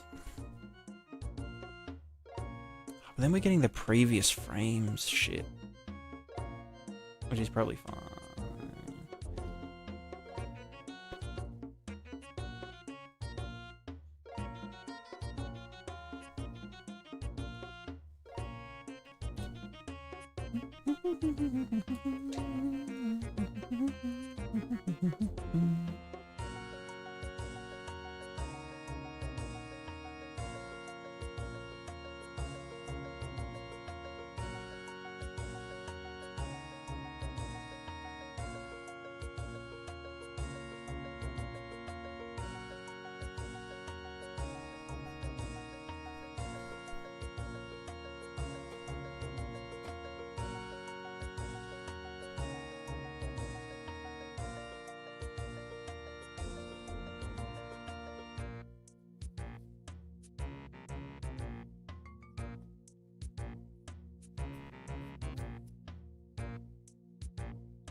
You know what? Let's move it back to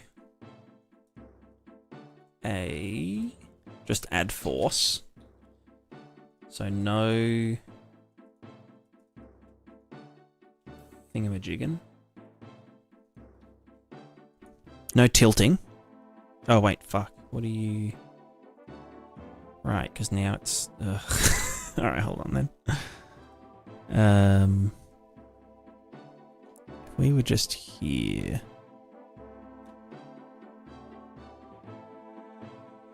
No, because we are moving it. Yeah, no, the whole problem is this thing.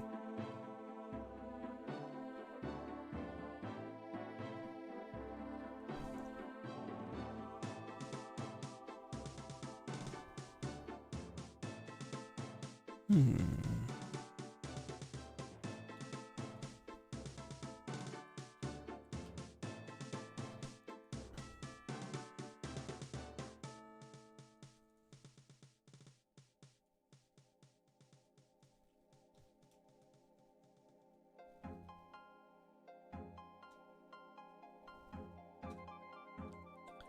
Yeah.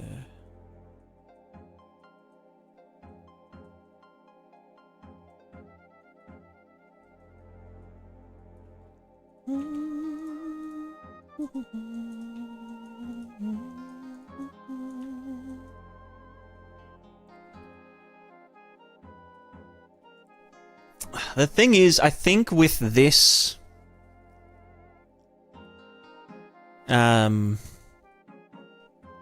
like adjusting the angle for the slope, like the target angle, I think that's super dependent on what the, like if I get this guy, the stride.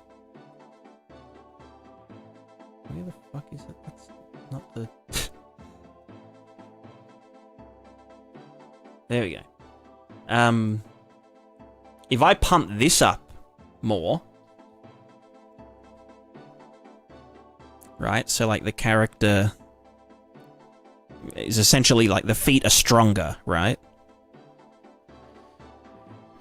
It'll likely behave completely different because, yeah, like we're actually reaching the target angle more.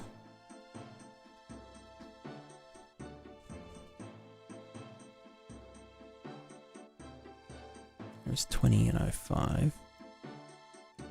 Maybe not that hard.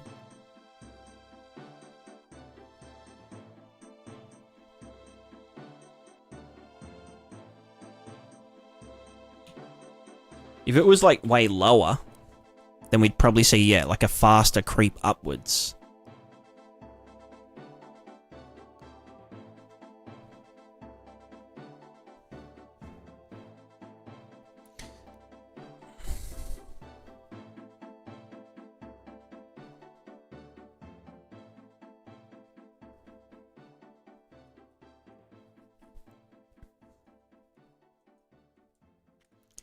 I mean, we could just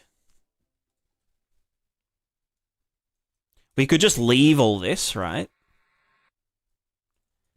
And just put a fucking integration value in there. Which I don't like. Integral factor. Because this is saying like, oh yeah, we want to be target 0.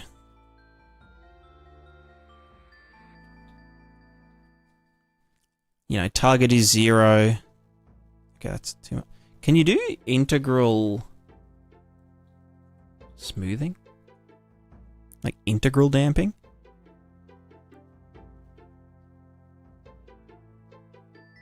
Probably need to in a weird fucked up way, right? So this is basically like if we are... If the error is too long... If the error is too...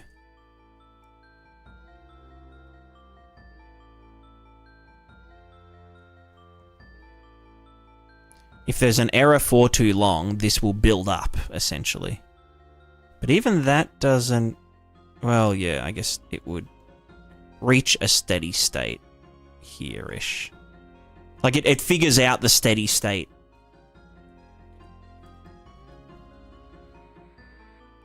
But it does mean that it has to kind of, like, dick around and oscillate a bit. And then it also has to, like, release. Which is...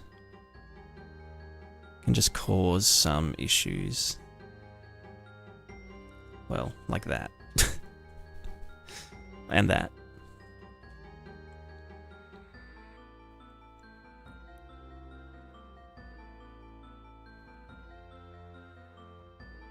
Yeah.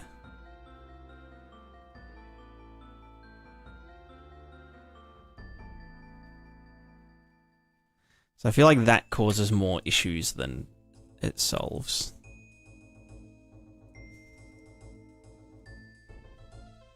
So no, okay, I think we don't want to adjust the angle, because the angle is dependent on other shit. So I think we do just want to apply just like a corrective force on top of whatever the feet are doing. But is it also dependent on that? How do I get into UE5 from Unity/Godot? Don't do it. Not worth. Nah, just if you've done games in those engines before, or like, you know, little systems or projects, I guess is what we call them. Try recreating them in Unreal and just sort of figure out what all of the, you know, what everything's called, because everything's got a dumb name.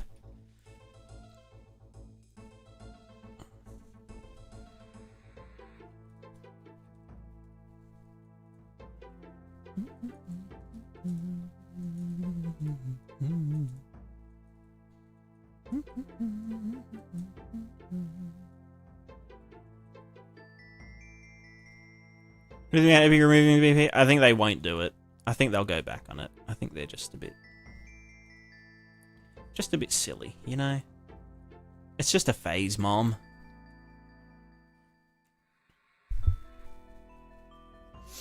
Bye-bye. Real-time virtual text users, that sort of magic is barely possible in Unity. It should be quite possible in Unity, but you'd have to, like, set it up yourself, right? Although I don't know if Unity supports just virtual textures in general by default. But yeah, runtime virtual textures, it's pretty much just like take an orthographic, you know, snapshot. You know, like you get like the depth from above, the normals from above, all that kind of stuff, and then just reference it as a texture.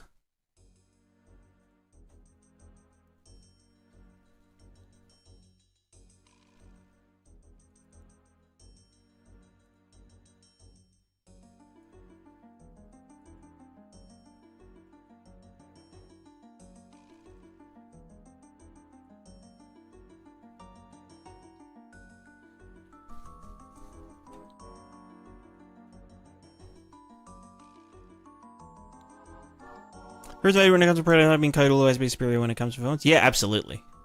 100%.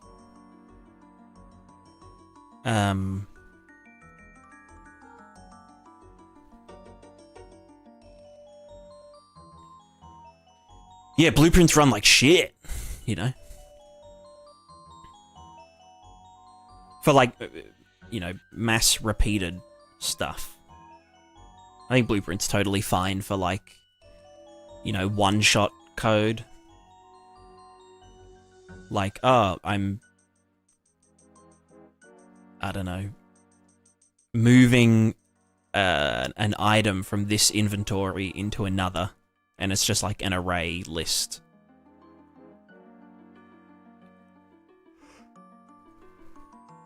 Still want to go Prince Better? Yes! 100%. That's kind of what this is for.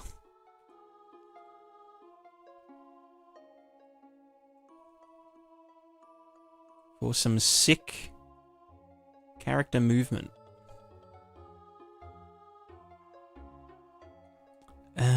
What the fuck? Huh? Oh, when I'm getting the effective mass, am I getting the contact surface hit location, which is...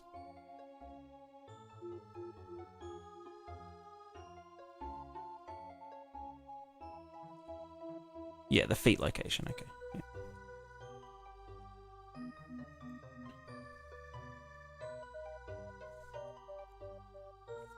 Yeah, I mean, I've noodled with thingo. What's it called? C++.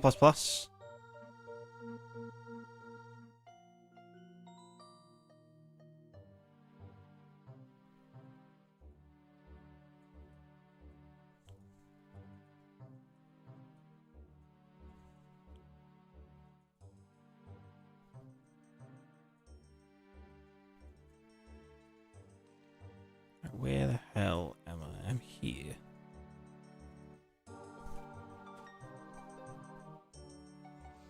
So, okay, we have to come up with some kind of steady state force.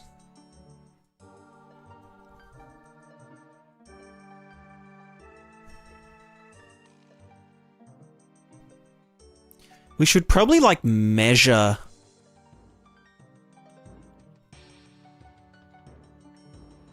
I wonder if there's a way to measure...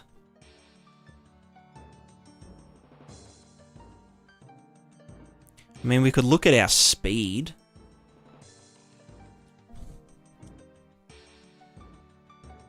Get contact velocity.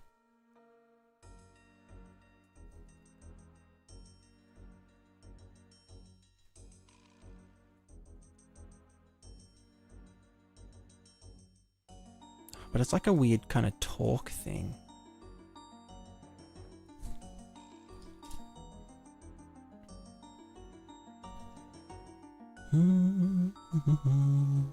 Where am I? I'm this guy. Oh, fuck.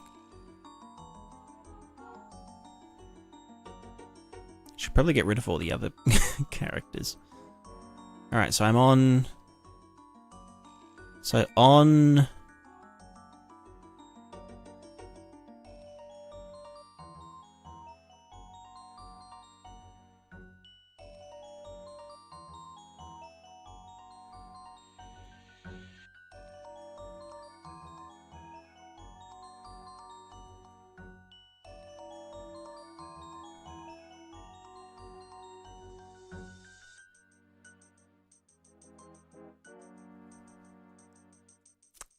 Let's get the angle.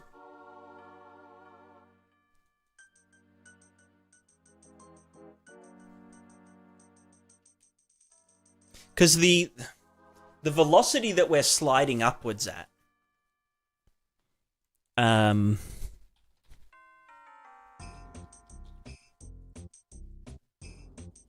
I don't know.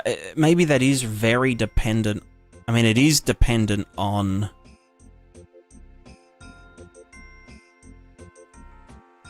how our feet are moving, right? Because this is our feet doing feet stuff. So, like, if this was less strong, or more strong, sorry, then we move up less. Like, we move up way slower.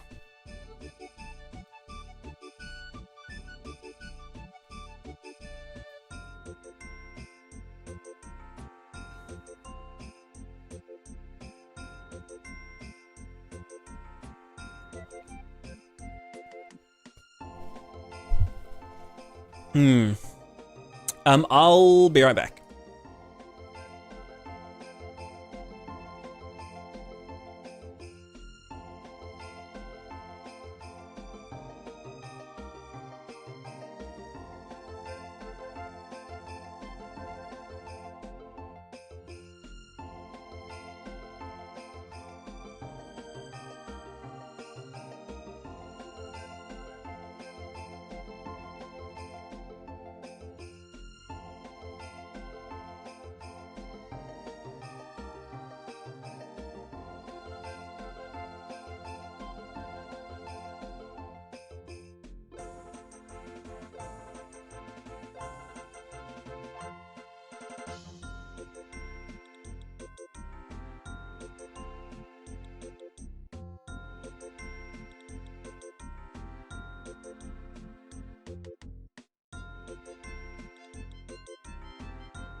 I'm back.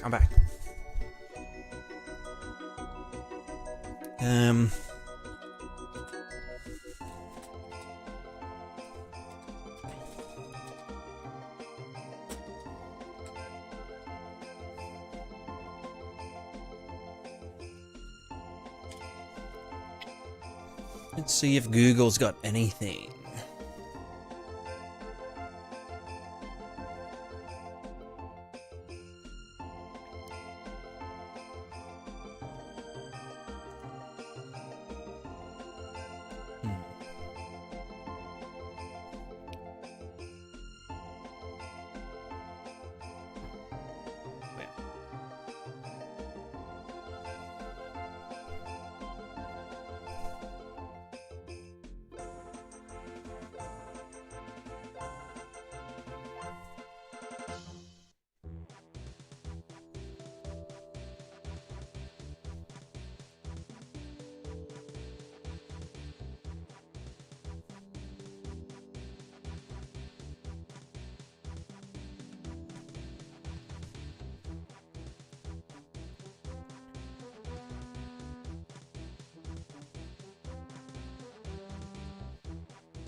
Oh, right, true. That has to go up in the direction of the...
Can they walk up steep slopes now?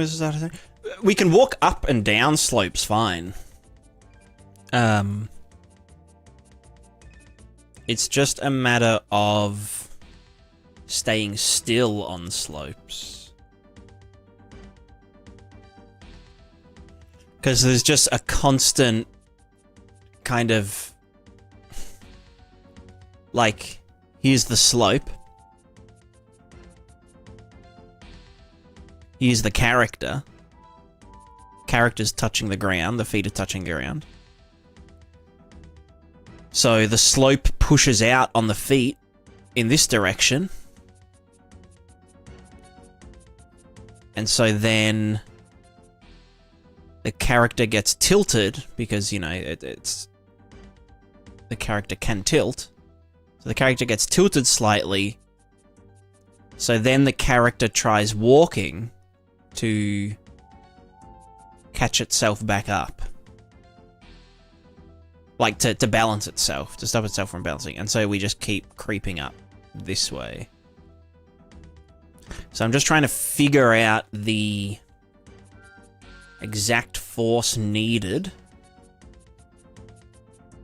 to just sit on the slope.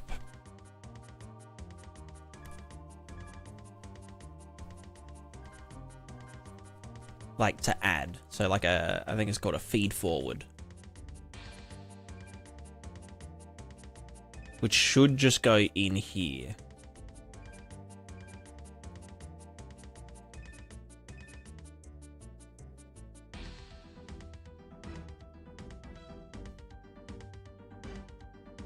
Or in here, sorry. Penny just, yeah. It gets like that after a bit.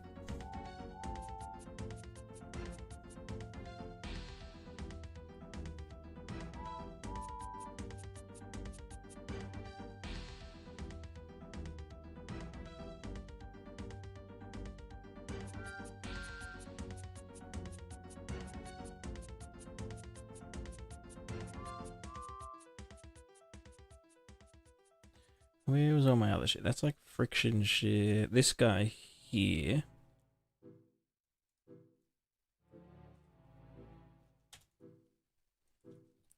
So this is our gravity force. I don't know if the... You know, we'll just get the capsule...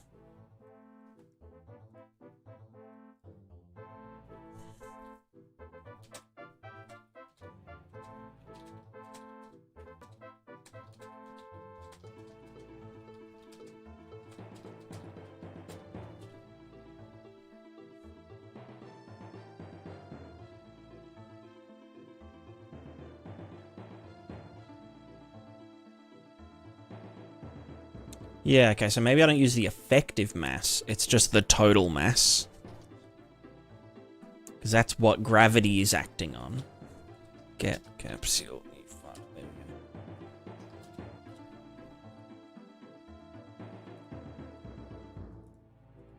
So this is the total downforce.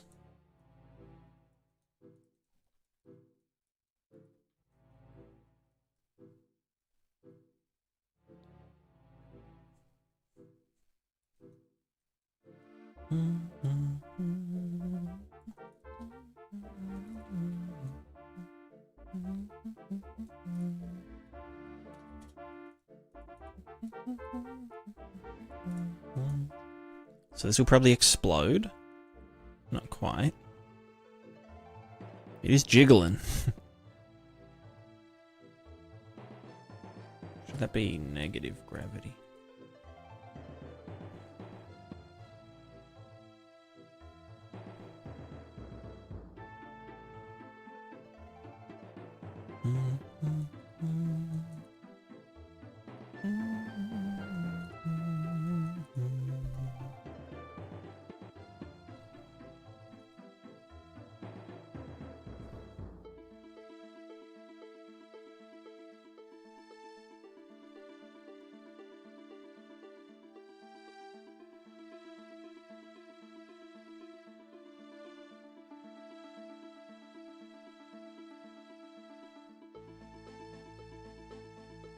The penetration length of the line trays put a chokehold on the point at the ground, not leaving the mirror of the capsule, but its angle away from up. I don't know.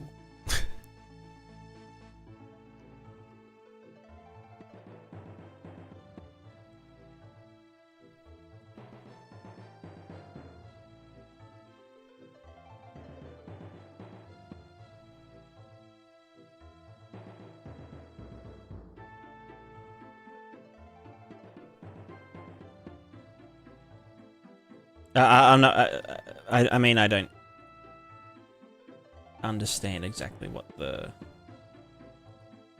question means.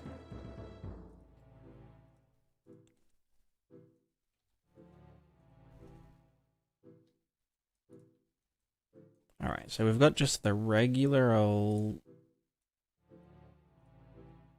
stuff.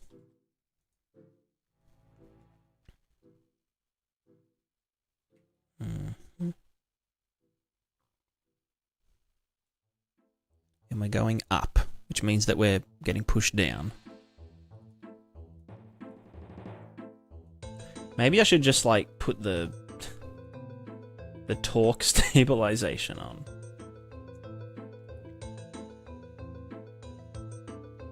Stop doing it.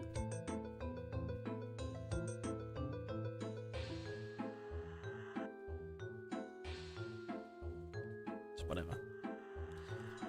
Okay, so let's go back to here. You got the fucking gravity, you got the motherfucking mass. This is the direction up or down the slope. Trace depth into the ground has zero effect on anything.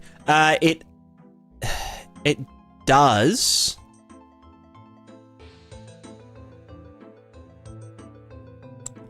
Basically, if you know, here's the normal. And the depth, if the depth is 0, then there doesn't need to be any extra, you know, any force pushing it out, right?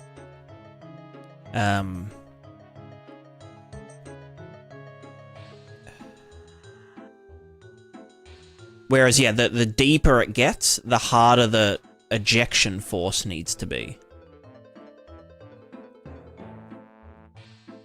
But it's ejecting by applying a force to the end point, not to the contact point.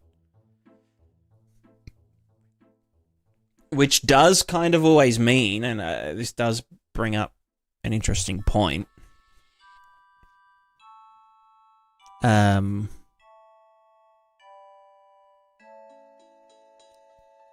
Well, no. It does.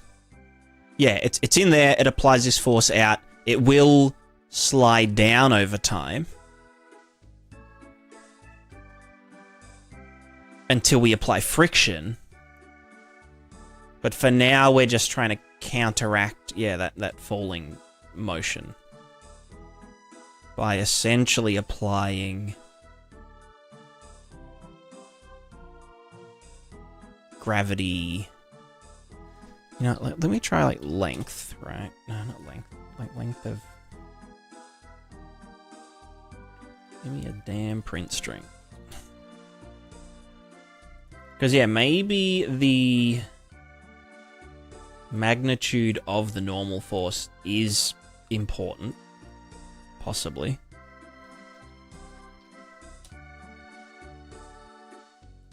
We just grab the length of that.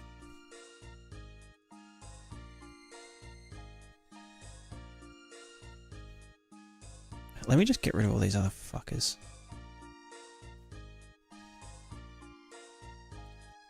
Okay. There must be one more.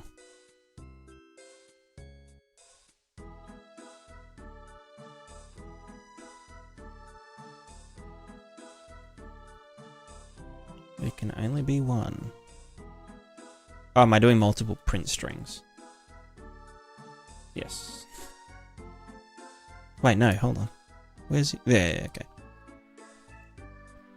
So the normal force magnitude,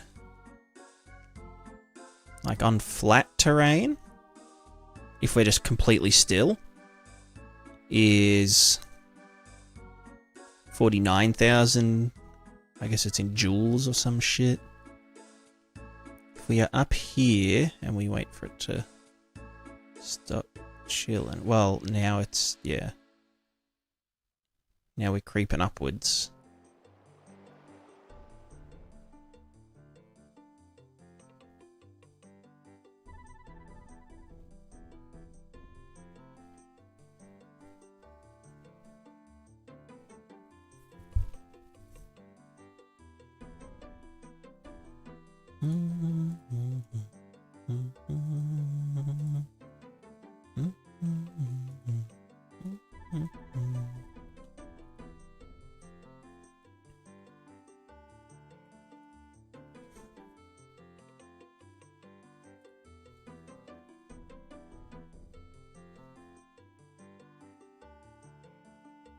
So that should get bigger.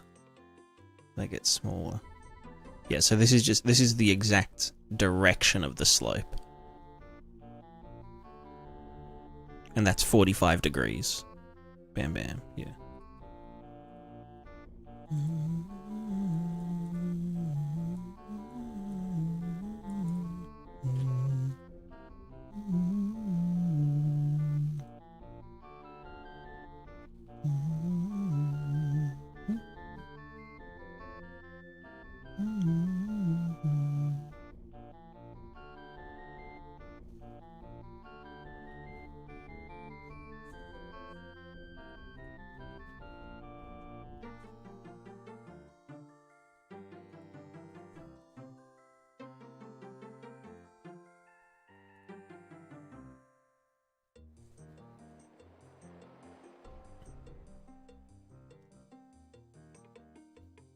Here's an idea.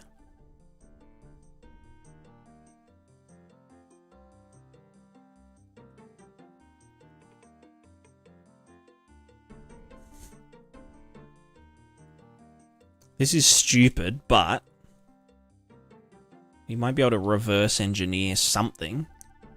So the normal force, right, when we're here, is pretty much 49,000 exact, right? So if we get 49,000 minus the new value, we should have a positive something value.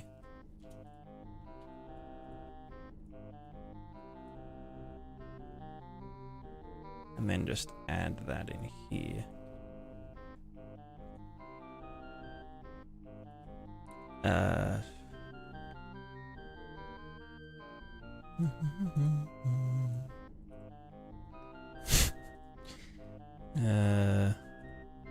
Force, blah, blah, blah. At location. Maybe I just make it chill a bit.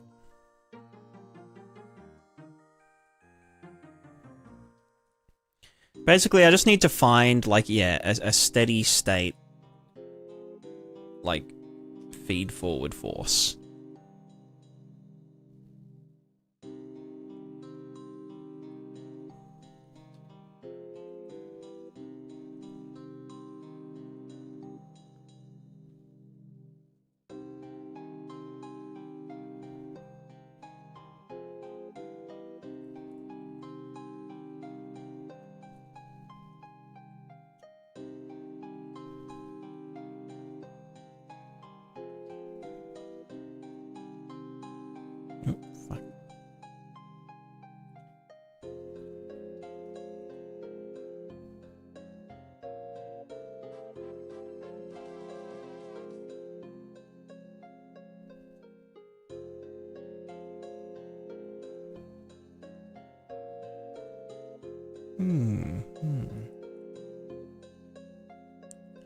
Slater, how's it going? Welcome, welcome. So that's steady there. That isn't, though.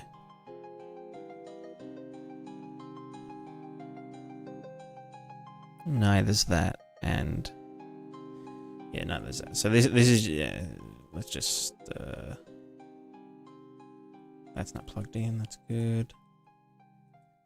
So that one's a silly Billy. Let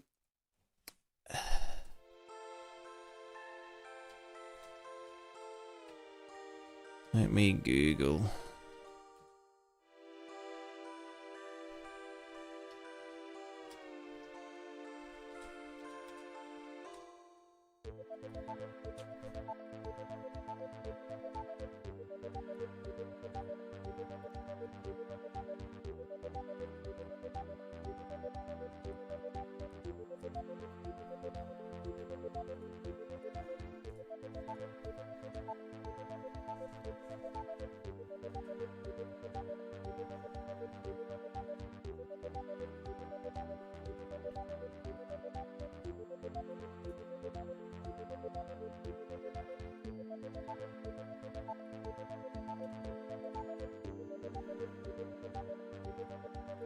I mean, yeah, technically it should be some...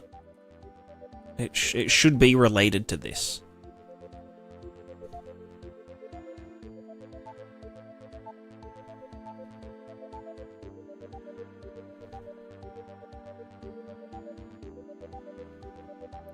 Like, we just need to cancel out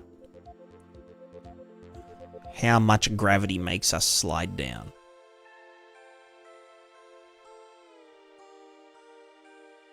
And then I guess technically that is dependent on, like, yeah, the,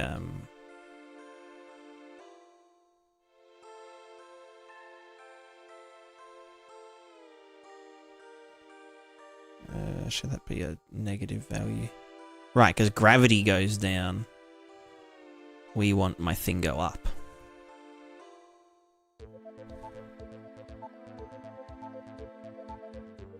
Okay, well that's steady.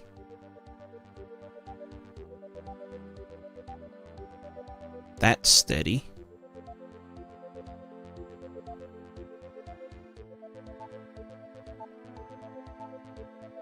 Right, okay, that's it. We've solved it.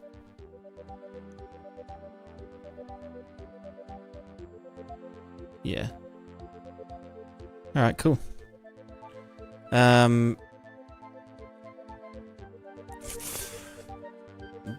Good for you. Good for me. It's great. Oh, actually, no. Well, okay, no, because it does scale with the mass. Yeah, it should... Right, because... I think what I was doing earlier, when I tried this exact thing, is I was using the effective mass at the contact point, rather than the true mass. But because we're very slightly tilted... Yeah, because we're very slightly tilted, the... You know, because effective mass is like, if the contact point is exactly below center of gravity, then 100% of that force, of that weight, is being put into this bit here. But if it's on a slant, and, you know, here's the center of gravity, then the object feels lighter at the contact point. Because it's talking. It's twerking. Like, yeah, if you drop the middle of a plank on your head, it hurts heaps. But if you just drop, like, the edge of a plank on your head, it still hurts heaps, but it won't give you a concussion, you know? So that was the problem. So this... And this should, because this is unrelated to what the character, you know, the actual feet are doing, right?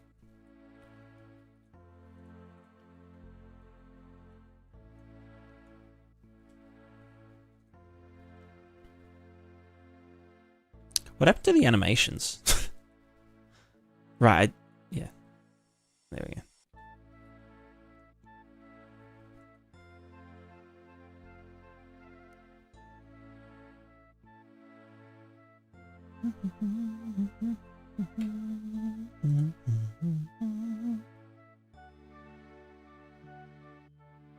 So yeah, we should be able to just stand on a slope. Hell yeah, we're spinning.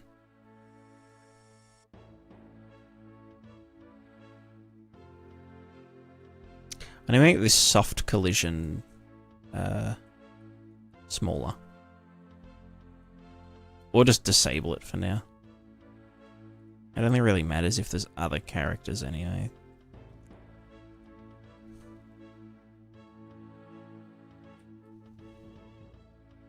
Oh, fuck. Yo! Hell yeah.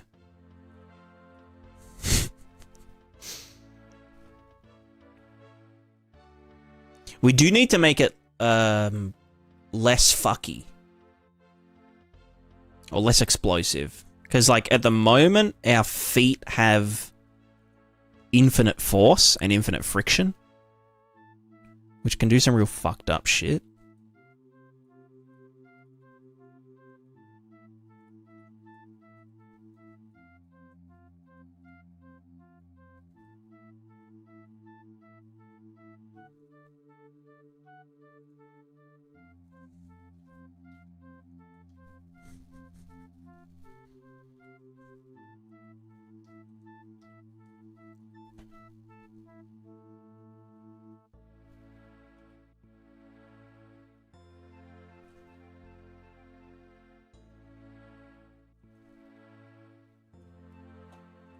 Yes, we need way less fuckery.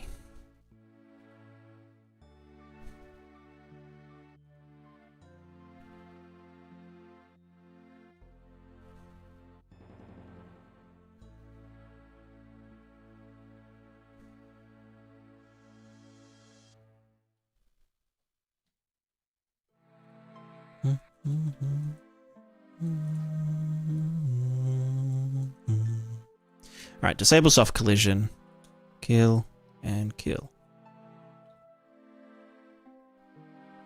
Because the boss next time he asks what I'm doing, making things less fucky. I mean, they probably appreciate it, you know?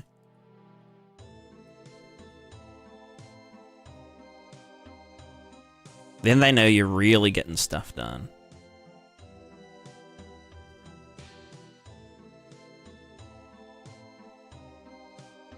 Alright, we don't need this anymore.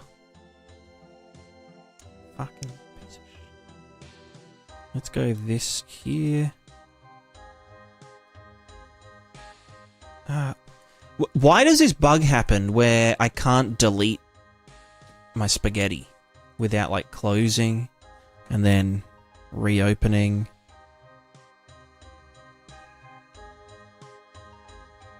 Now I can delete it.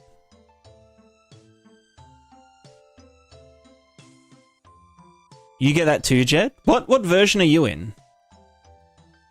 I'm in 5.5 at the moment.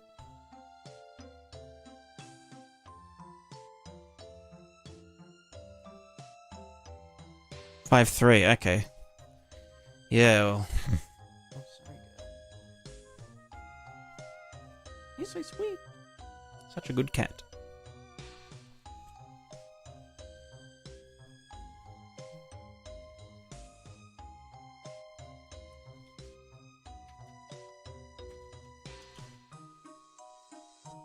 Yeah, that's sometimes on 5.6. Okay.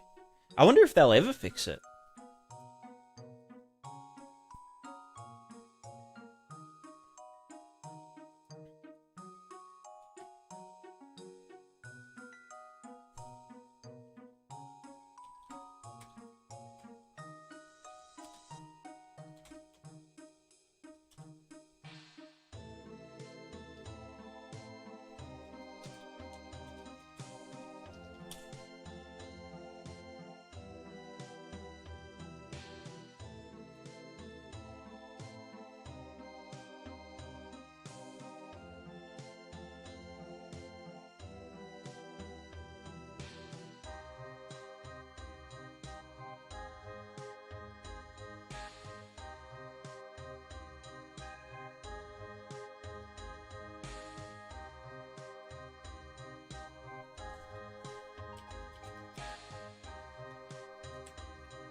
Yeah, look, yeah, if they don't fix it before Unreal 6, then it's just there forever, isn't it?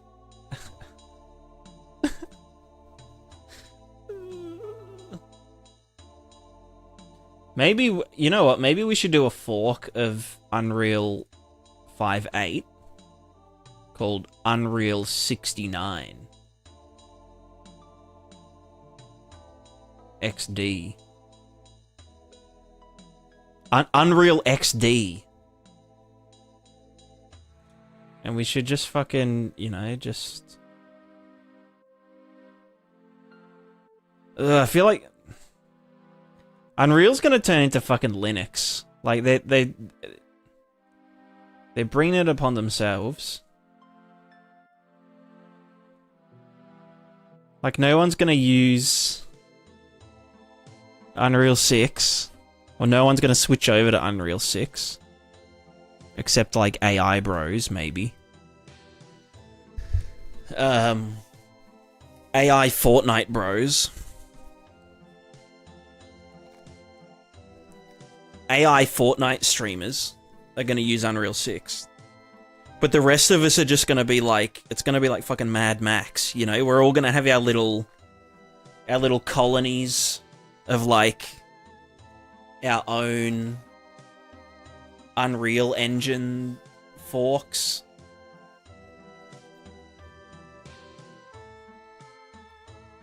And we're gonna be like, you know, scavenging Unreal 6 for usable update code. Like, oh yeah, they added this thing that like cuts down on fucking virtual texture loading times, and we're like,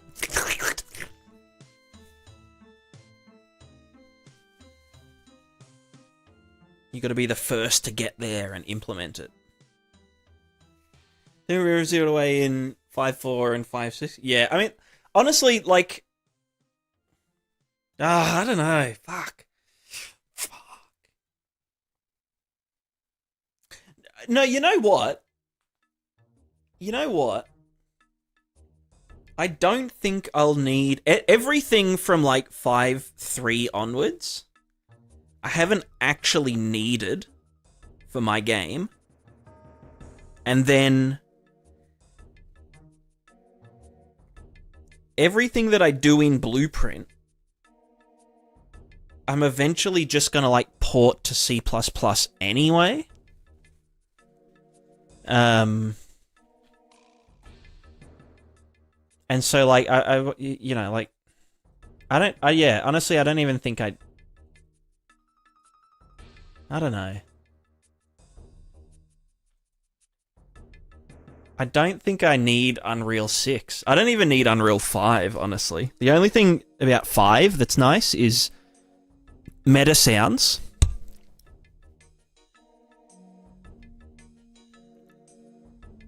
Meta sounds and the mutable Scaly Mesh merging plugin, which I think the mutable plugin is, I think it's probably even a bit overkill. Or like, I don't know, it kind of... I know it's kind of aimed towards people that just want to like populate a giant crowd or whatever, but like it has... I don't know, one thing that just kind of irked me about it is that it has like show flags. Not show flags, I think it was like, I think it has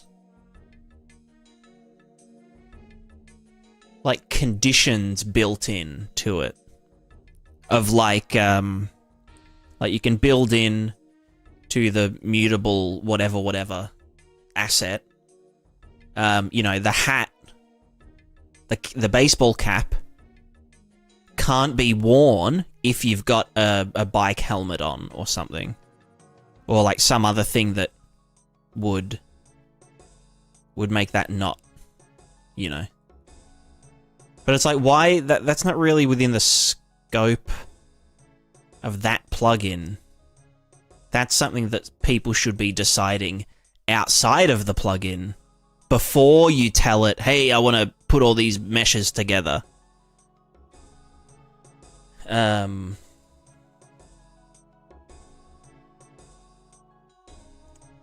But yeah, I don't know.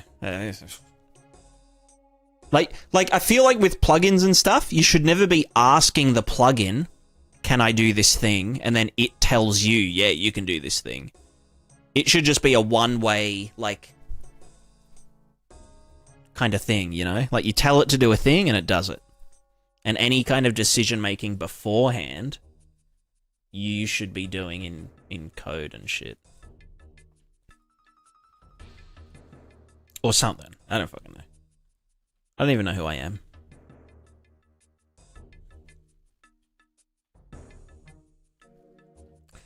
Let's see.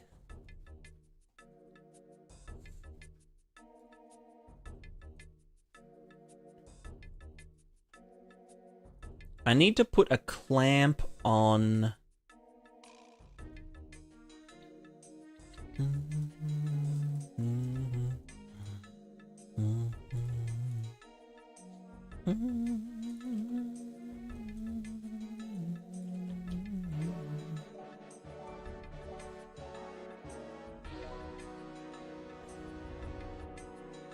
Yo!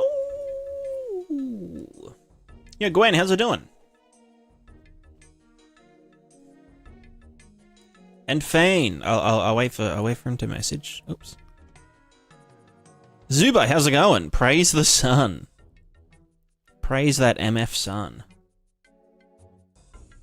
Hello, hello, hello. Welcome, welcome, welcome. How is everyone? Hope you're all doing well. Why are we so penetrated? Is that helps, yeah. Ooh? Ooh? Ooh? Ooh? Melbourne accent. Well, yeah, I guess. Victorian accent, yeah. I've never heard of... I've never heard of a Melbourne accent. But... I guess there is an Adelaide accent, but I feel like everywhere else in Australia has the same accent, except South Australia. Like, South Australia is just weird as fuck. South Australia's accent is more like the UK. It's like posh Australian.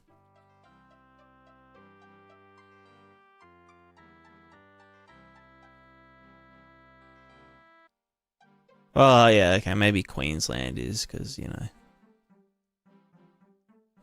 Queensland's like the Texas of Australia.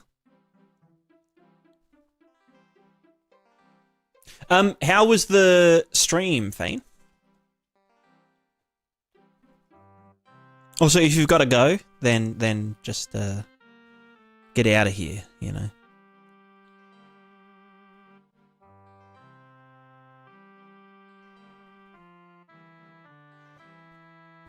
Also, someone asked like 45 minutes ago if when the slope gets too steep, will we start crawling?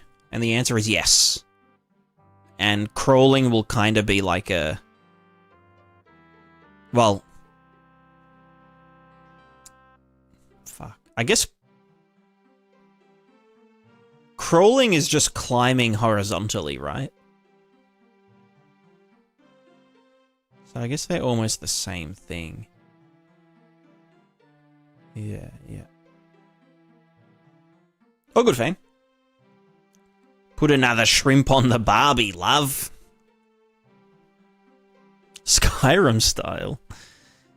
No, I don't think so. Okay, what happened there? Let's try and break the shit out of this, right? Let's... So what happens there? Is it because we eject from the surface?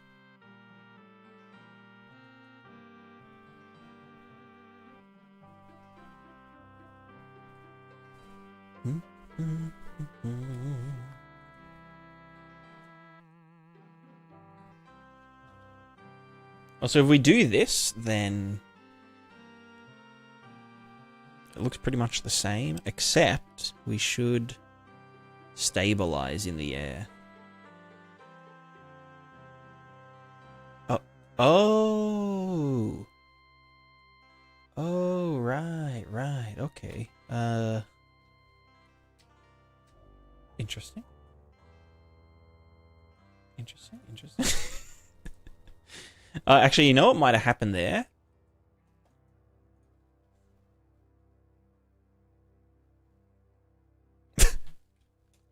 Happens to me every time. We just... Bam.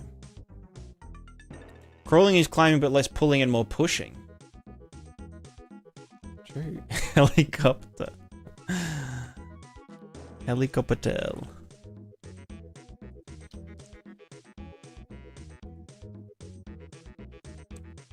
Okay, okay. So what the fuck?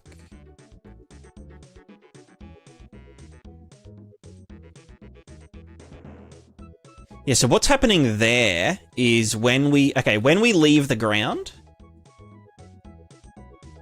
bad things happen, right?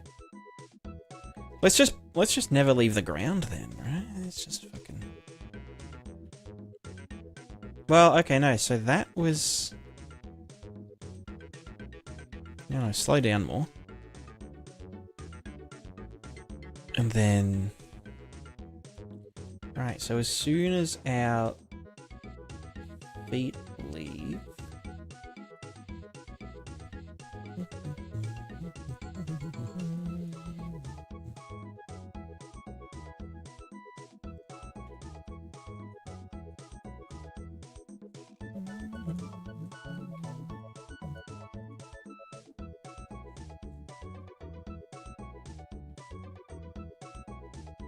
Have you seen how much walking was like riding years ago, but I can see it now? Yeah, yeah, 100%. It's like an omni cycle. Oh, you know, okay, you know what I think is happening? No,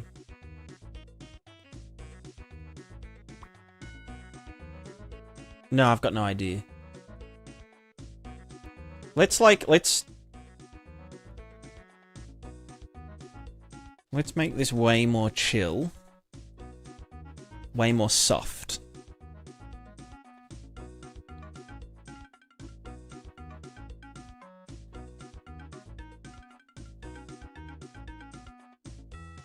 That's the thing, right? Is that like this is a soft...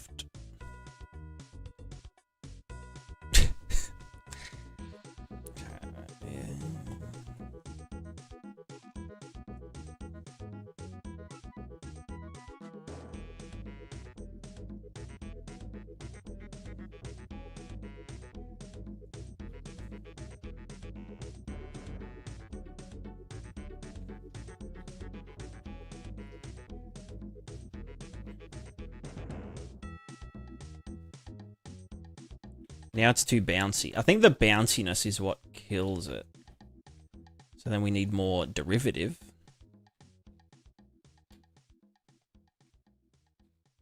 Then derivative makes its own fuckiness. No, that's pretty decent. Although a higher derivative, yeah, okay, makes crossing slopes kind of dangerous. Or like, yeah, moving off a slope. You know what I mean?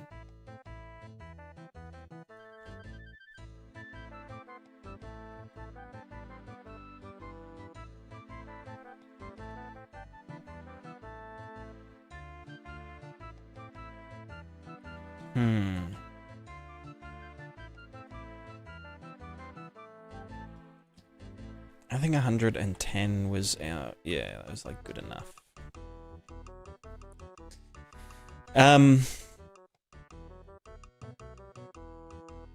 You know, it might also be... Because we're doing some leg length.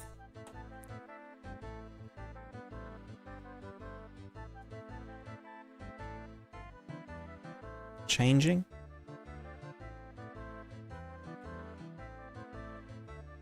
Like based on our acceleration or desired acceleration.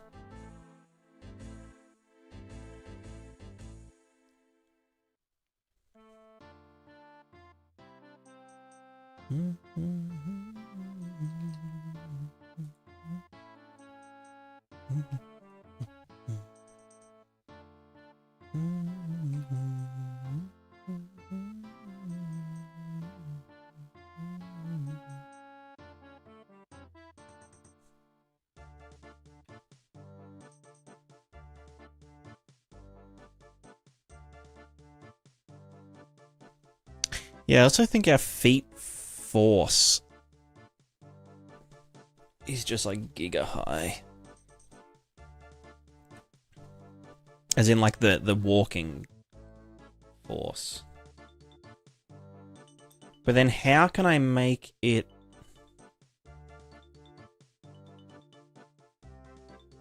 What the fuck's going on here? That shouldn't really matter. I guess we might want it to do it while we're in the air, you know? Actually, we probably do because, yeah, we want to land at angles and stuff. I don't know why I... Oh, see that sick flip?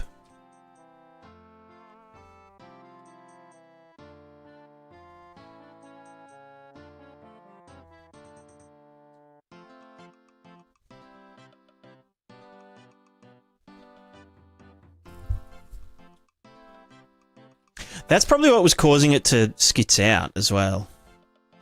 Was, when we did this, the target stride velocity would have gone down to 0, like, instantly, which means the damping would have been like, fuck. So yeah, let's keep that as is for now. Well, that would actually solve, like, all this kind of shit. Where we kind of fall and whatnot.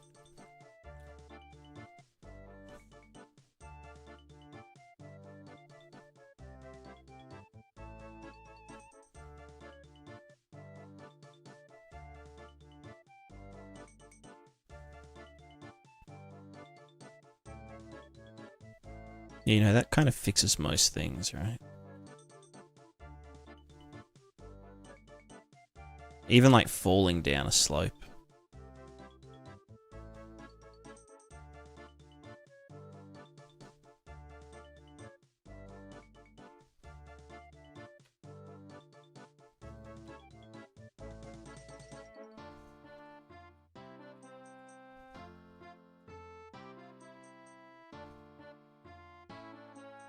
All right, let's...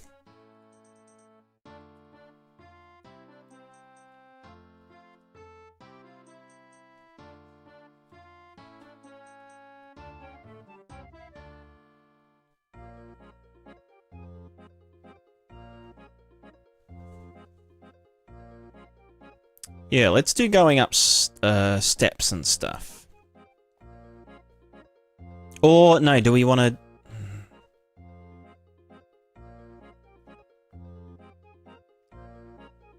We probably do need a max force of the legs, of the feet. Also, we go up slopes way too fucking fast.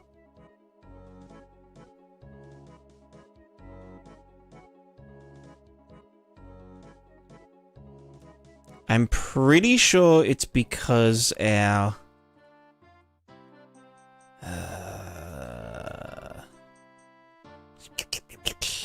where is it? Our velocity and our acceleration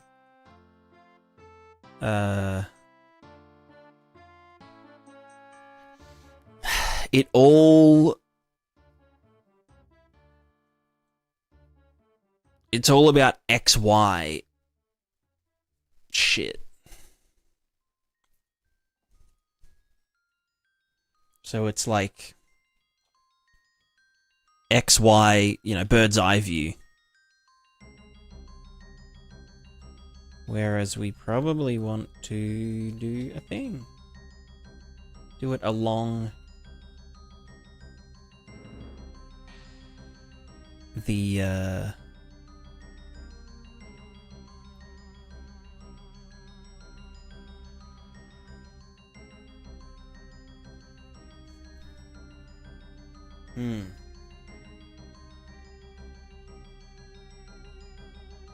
You're deadless.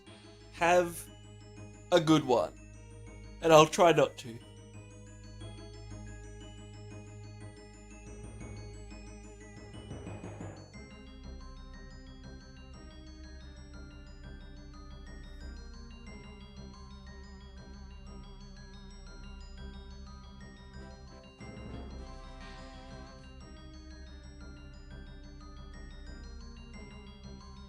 I guess, yeah, when we are climbing up slopes and stuff, we want to move...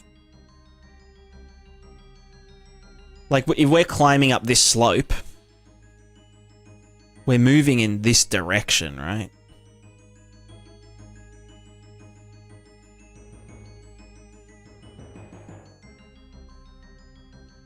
So if we just say smooth target velocity, fucko, whatever.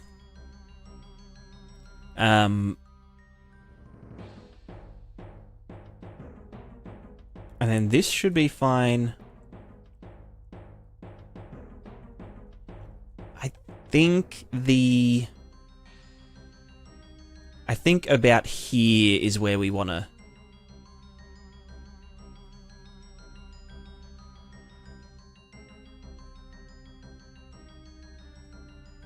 Well, where do I've done it somewhere else. Hit normal. That's the acceleration here.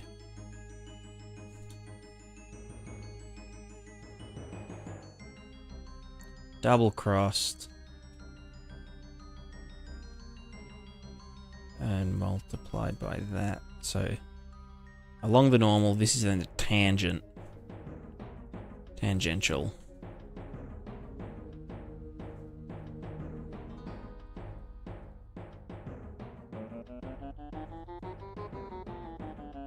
That's irrelevant now. I don't even think we need to...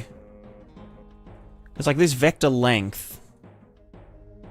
This is the direction of that velocity along the slope.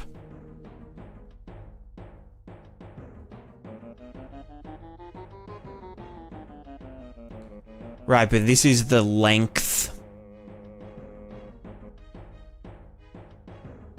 of the original vector this way, but then just rotated up.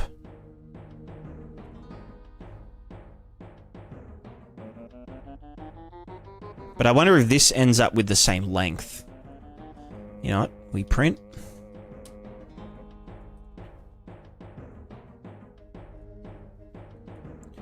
We get this. We go length. I mean, it's gonna...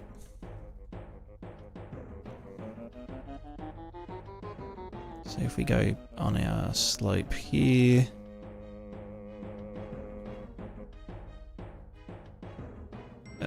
I can't fucking read it. Oh, you know what? Let's do this. This length minus this length, they should just be 0 if they're the same thing. Oh, okay, they're not the same thing. Well, they are on a static slope, but that... Oh, on the 0.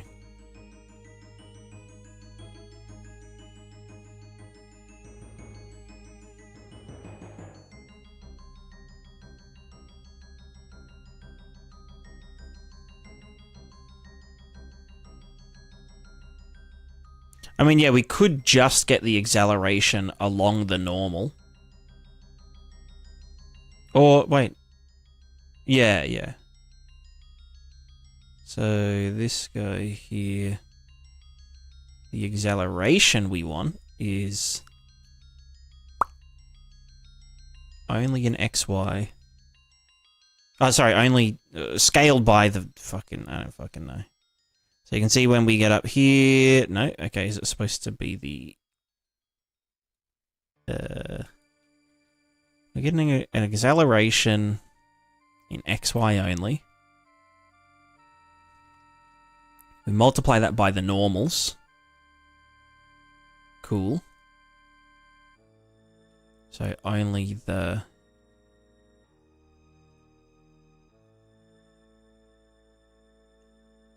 I think we want to...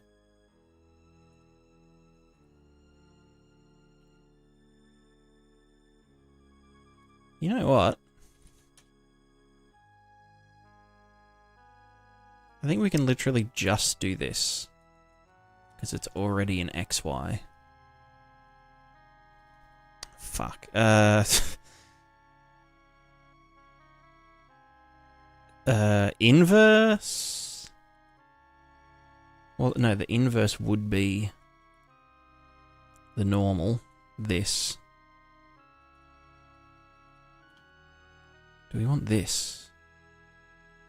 Am I just tripping? What am I? Where am I? This is backwards, bro. It's backwards. Miss when people were capable of writing a whole engine in pure C to serve a purpose so much slop today. I mean, look. Using C is slop. You know, people back in the day, they used to write their own languages, you know? Everyone's just such a fucking poser now. People that use C, posers.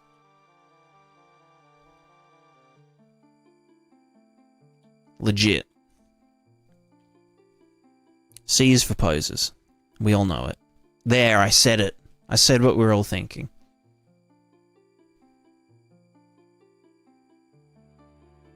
You know what? Assembly is for posers.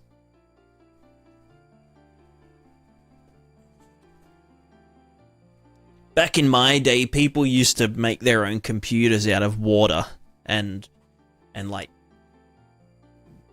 fucking seesaws. What about Blueprint people though? Nah, they're legit. Blueprint's legit. Don't mess with Blueprint. How do I 1 minus fucking... I guess I just 1 and minus it, right?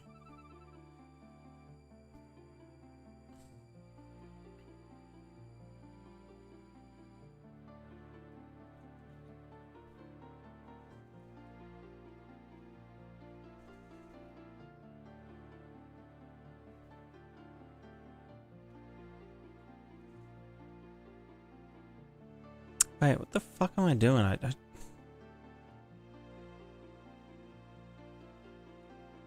Why am I such a papega? Hit this and do it by that, you dick nerd.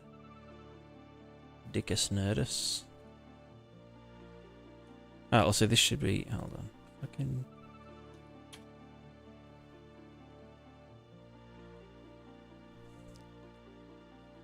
No, what am I doing? Okay. Target velocity XY. How the fuck do I want to do this?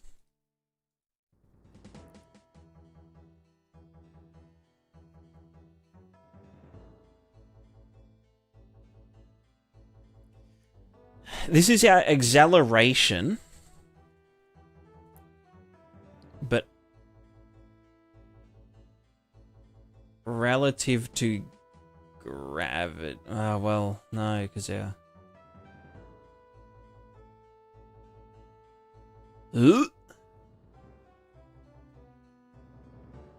I can't fucking brain. I just want to do some sick wall running, you know? I want to be like, I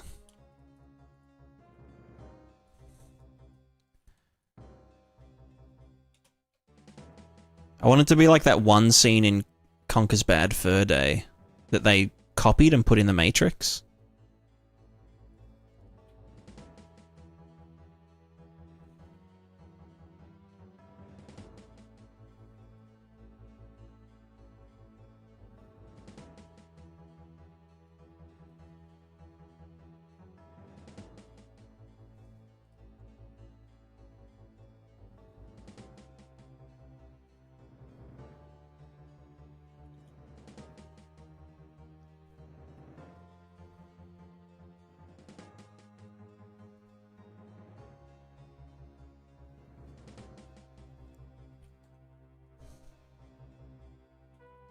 You know, like I want to be able to do that, but like for it to not look really stupid. Also, that should not be simulated.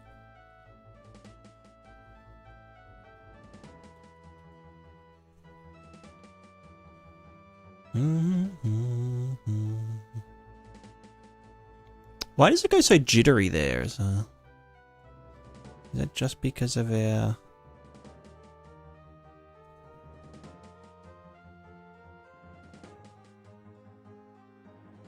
normal velocity? True. Yeah, okay. Let's do a thing, right? I want to do a look ahead trace.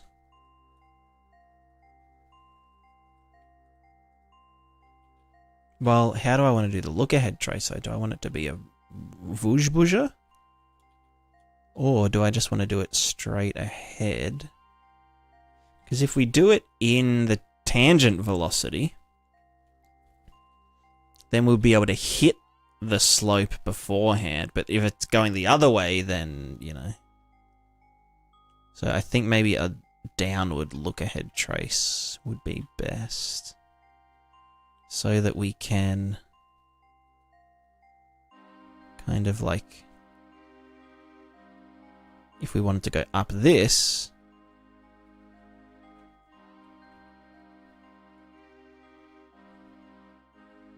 so it would have to be velocity based. Do we know what our step length is? Not really, do we?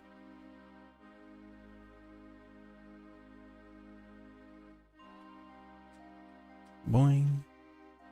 Why can I not boing?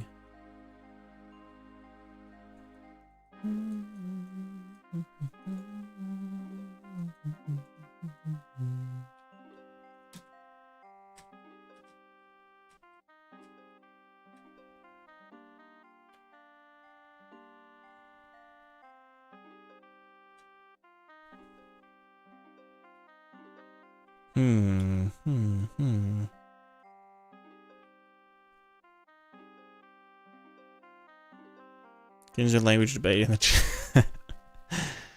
I don't know. I don't know if we actually are, but, you know. I think it's just a meme. Surely it's just a meme.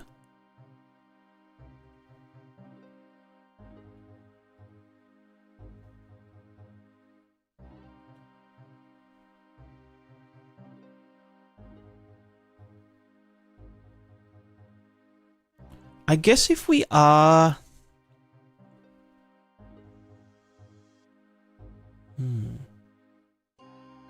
What happens when we go upside down, you know?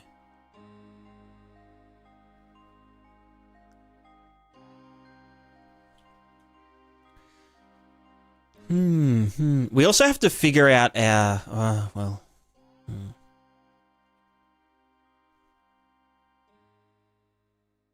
It's like, that's what we want it to kind of do, right? It's like this.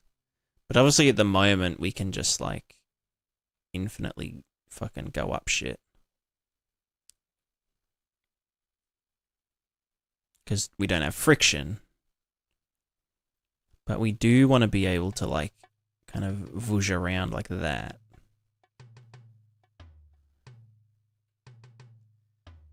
And kind of like wall run and shit, right? But that would mean we need to...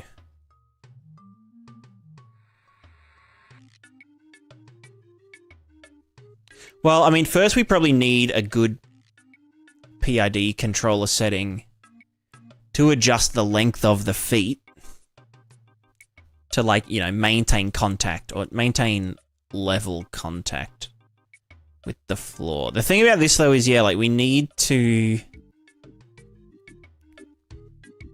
think in all directions, right?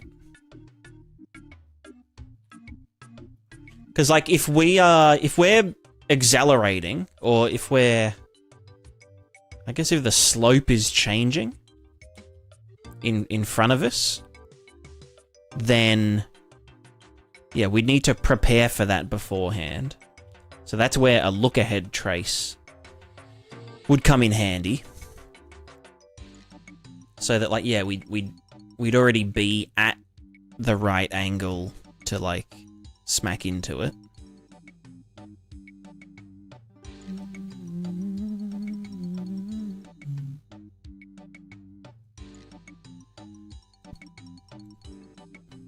Because ideally what I'd want to happen, right? If there was like a ramp or something here, I would want it to...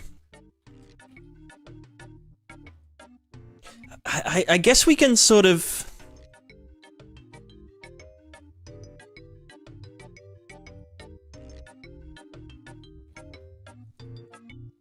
I mean, that looked dumb as hell, but we would want it to do this kinda, right? Like it to kind of run up the wall and then... So we need to know what our stable vector is, because at the moment we're just saying, oh yeah, like to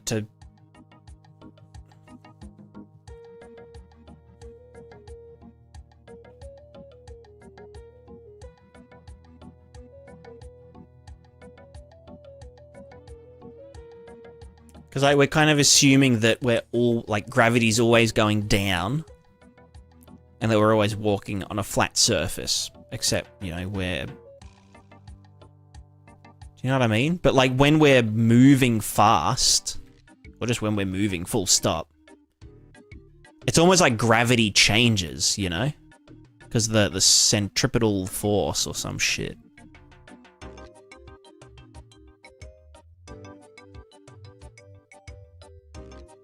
Like if we're moving, there is an angle. Do you know what I mean? It's like how skateboarding works, right? Like you have to lean back into the ramp. But that's to do with like, yeah, the change in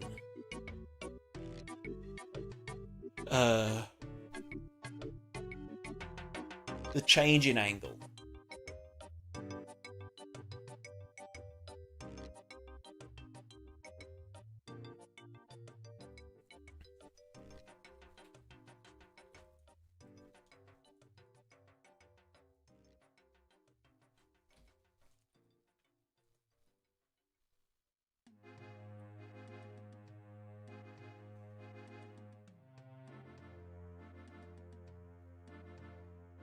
Hell yeah. Why does that happen? Right, because we don't have a Is it looking good? Sometimes it is. Sometimes it looks good. Other times it looks very silly.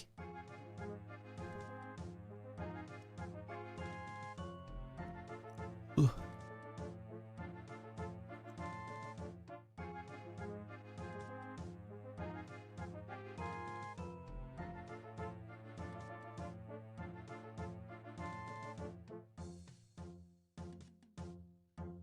Is that in reference to the language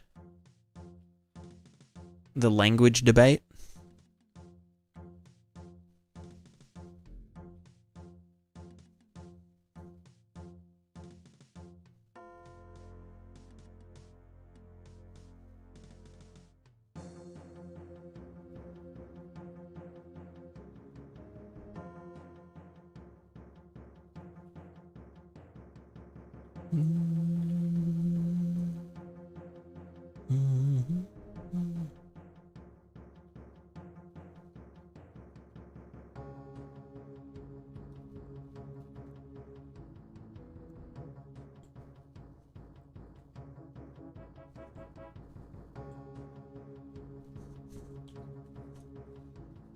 Yeah, and at a certain point, I mean, we do need to do, like, friction. Also, how the fuck does sliding work? I guess sliding is more, because, like... I guess you can kind of control yourself when you're sliding.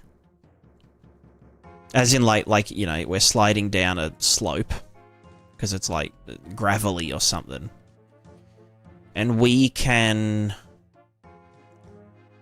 stay upright because we put one foot behind the other. And then we can adjust our angle using the independent lengths of our legs. Not because we can, you know, control the amount of friction that we have or whatever.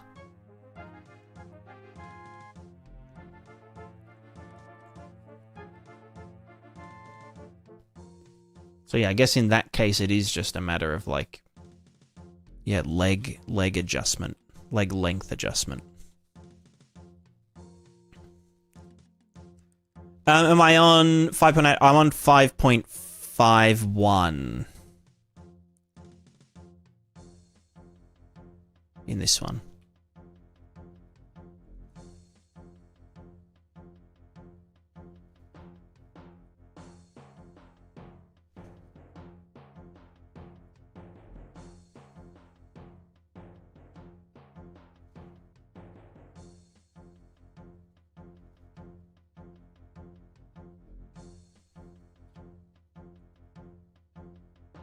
There's so many like little things to work on.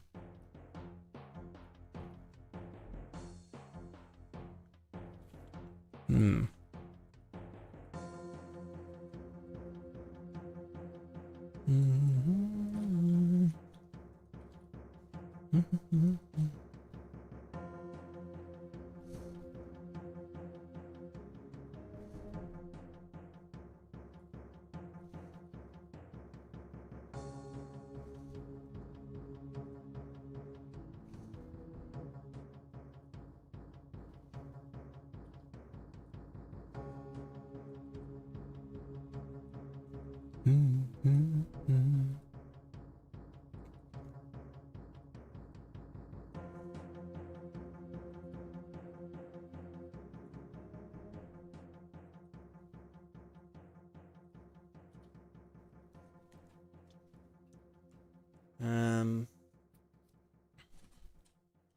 Stable vector of a skateboarder moving up a ramp. So it is the ramp balances gravity, the ramp support, the momentum give the road balance without net force vector must point parallel. Right, the net force vector must point parallel to the incline of the ramp. And then the skater's center of mass must align with the net supporting forces.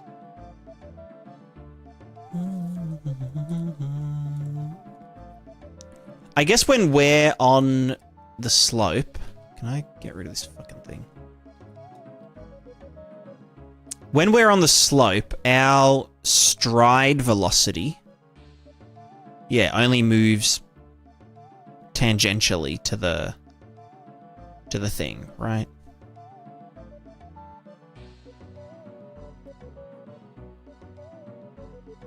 Which I think that might be the problem here. Well, no, because our target drive angle's trying to make it thingo, but I'm pretty sure... You know, we need the, let's just fucking...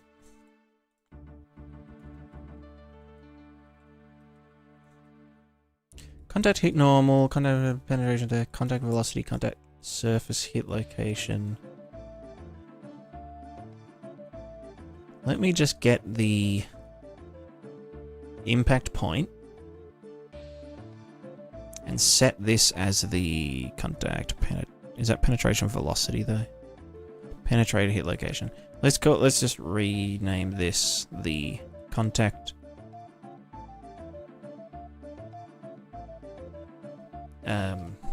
intersection point.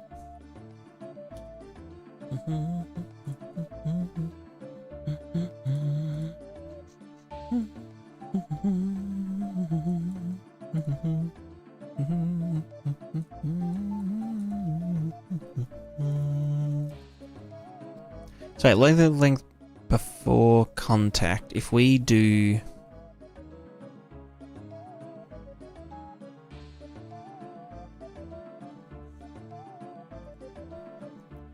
so that's total penetrated leg, so then that minus that is the penetrated only, which we then get the depth of. But this one...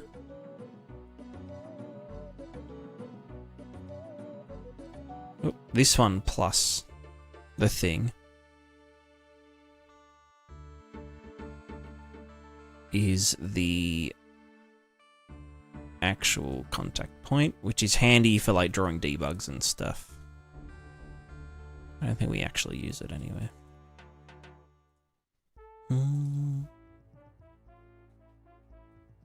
So then in our debug fuckfest, we go intersection point. We go stride related things. The start is here, the end is near. So this plus stride acceleration XY gives us something. I can fuck off. Stride. Oh. Oh, that's a stride acceleration.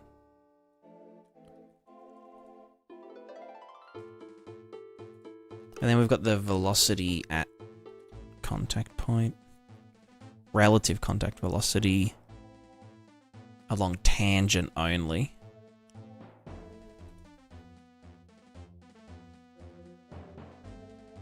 Yeah. Sorry, this one's for here. And then this one is here.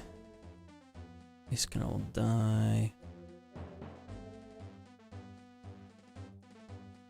That's the end, that's the start. Then this guy here does a fart. Just kidding. What's that doing? Oh, the normal velocity. Yeah, whatever. Bam.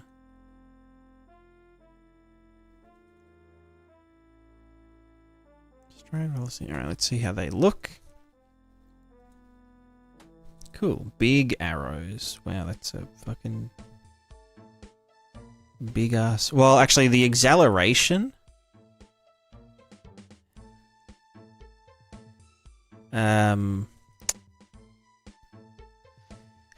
It's a pure force, so let's get the capsule mass.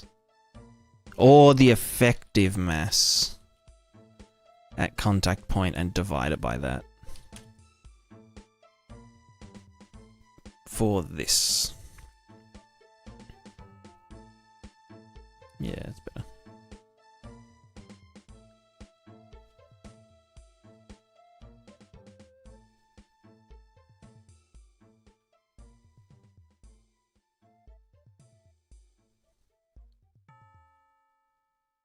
Yeah, cool.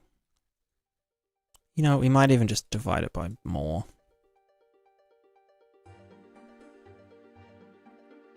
Do it by another 10, yeah. And this one... sorry, that should be... that. And then this... let's do that divided by... 10 also. Or 5? I don't fucking know. I guess it is a relative contact velocity along tangent. No, that should probably be a full length. Unless we like just... because like the actual length doesn't mean anything, right? Like velocity as a length doesn't really make sense.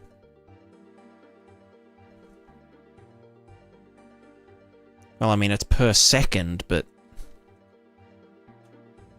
per second is, yeah, arbitrary, so. Let's just do... what were the other ones? Drive angle, they're fine. Facing vector. Drive angle, target velocity. I've already got a fucking thing. We'll just halve all of them.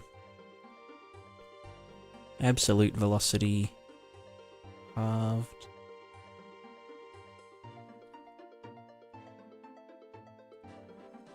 And acceleration, which the target acceleration is per second, not a force value. So we'll just YOLO that in. Yeah, do it on half. Okay, these are way more readable now. Hey, Zai, how's it going?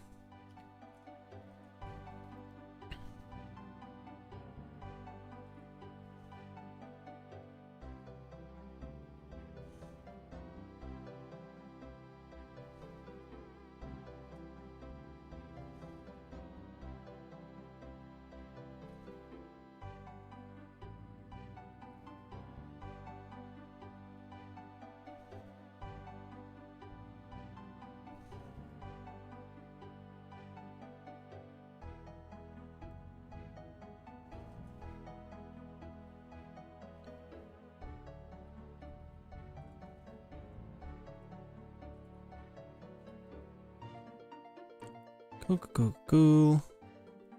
Let's get these stride values. And beef them up. Get beefed. I smell like beef. 3 and 5. 5 and 7.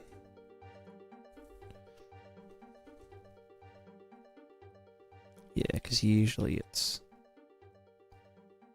Yep. Can we use a YouTube channel? Hell yeah!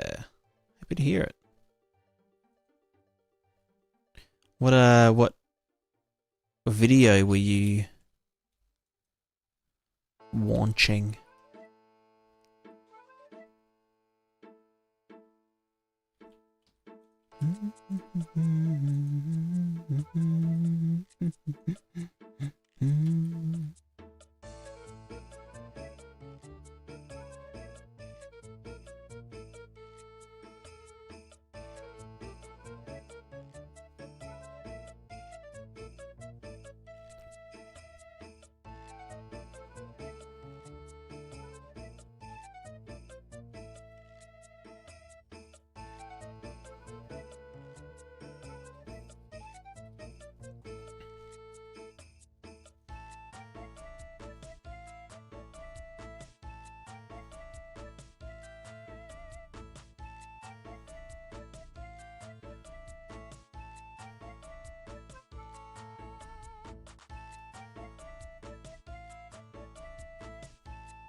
Actually, what happens when we are here?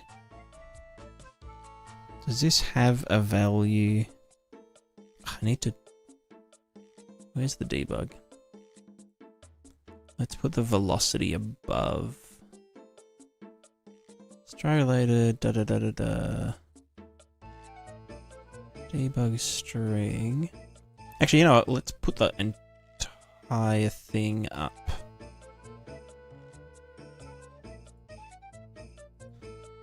By like 10 units.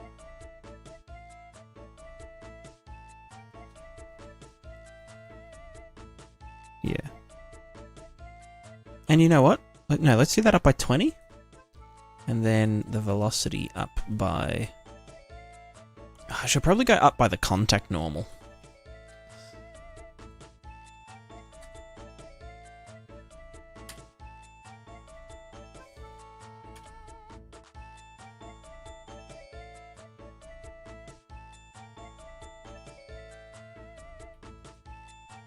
Just, yeah, so it sits above the ground slightly.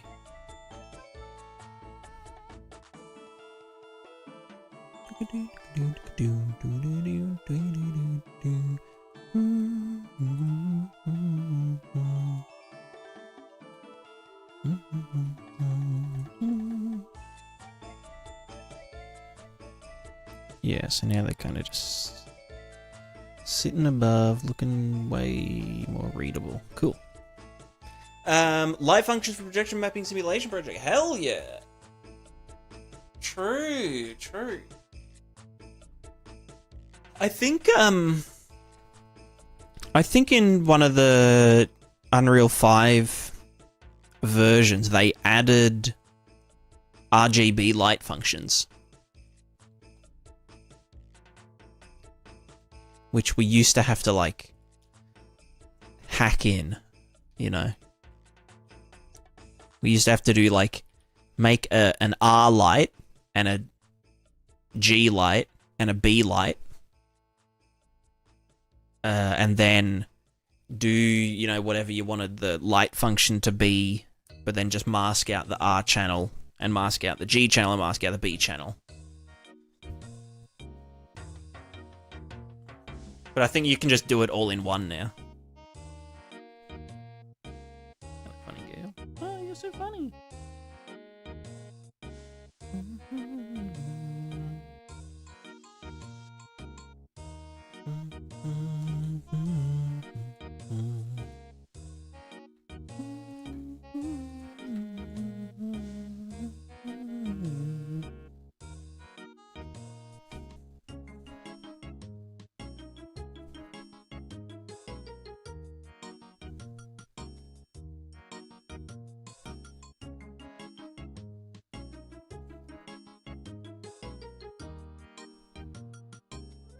Oh, it's so weird that, like,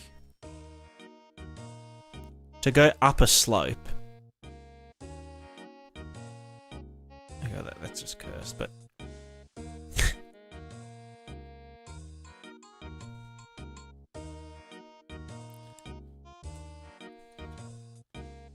like okay, to move left, we accelerate our feet left, right? To move right, we accelerate our feet right. But when you're doing slopes, to go up a slope, we decelerate constantly. And then when we go down a slope, we decelerate again. Which, like, I guess it makes sense. Because, like, in order to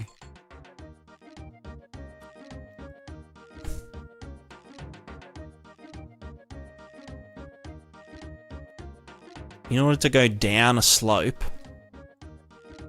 we need to be leaning, like, we need to be falling, which means I don't fucking know. Yeah.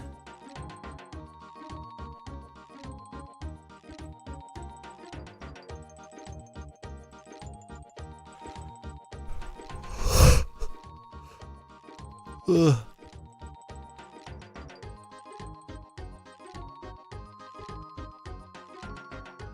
I wonder, did I ever add lag to the stride acceleration?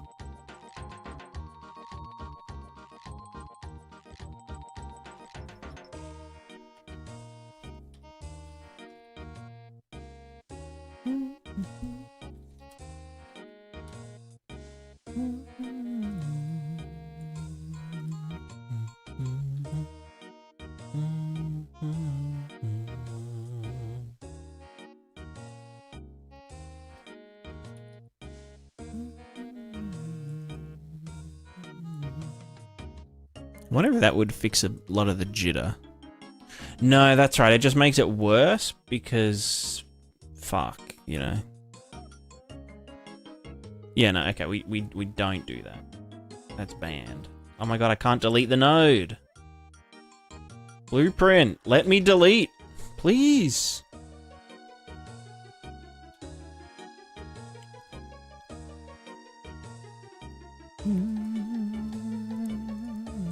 And I can't edit the damn defaults.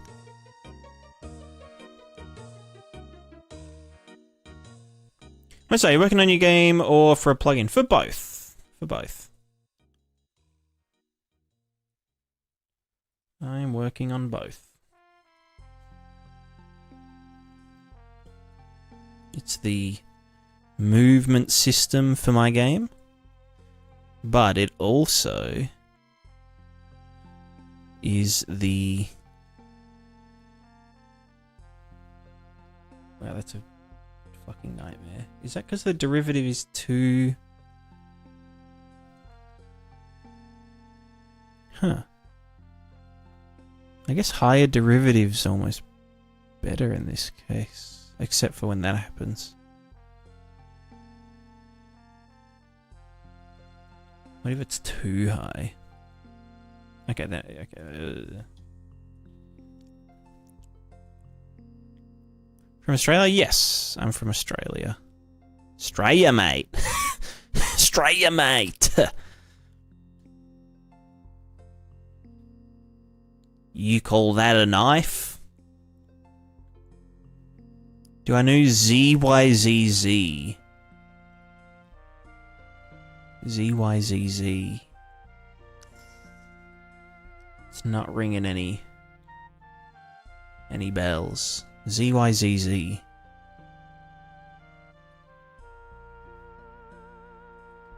Should... Yeah, who is ZYZZ?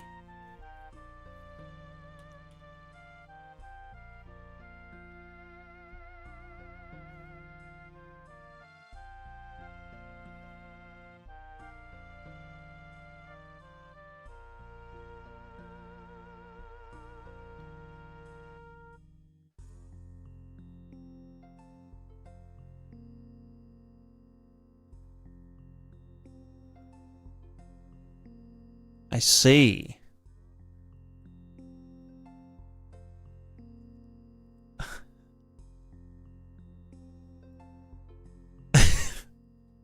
Fuck, alright. Old, yeah. Yeah. Well, look, now I know. I guess.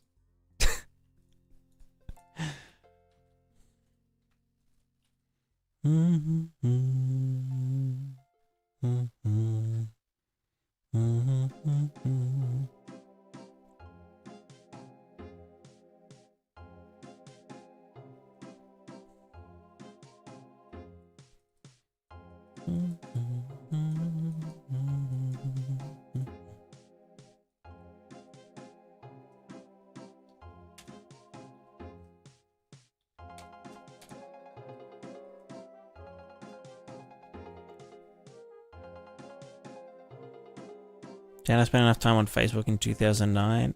I mean, yeah, look, yeah.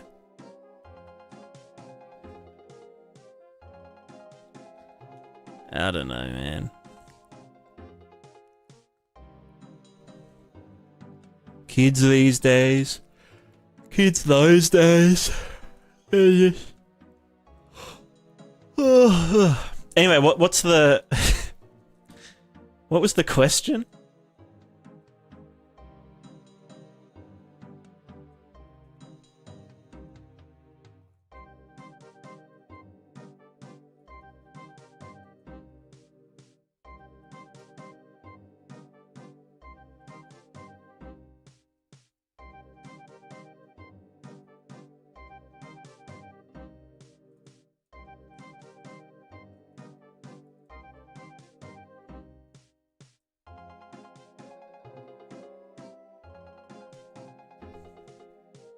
Don't tell me I'm old. Look, you're probably the same age as us.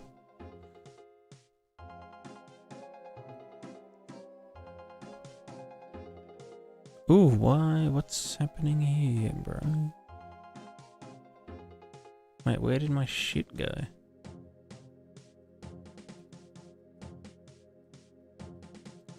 Oh, I'm doubling it up. Silly boy.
Well, look. Today we did a bunch of good shit. You know, we're getting there.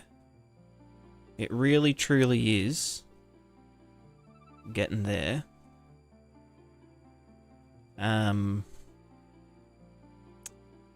We just need to...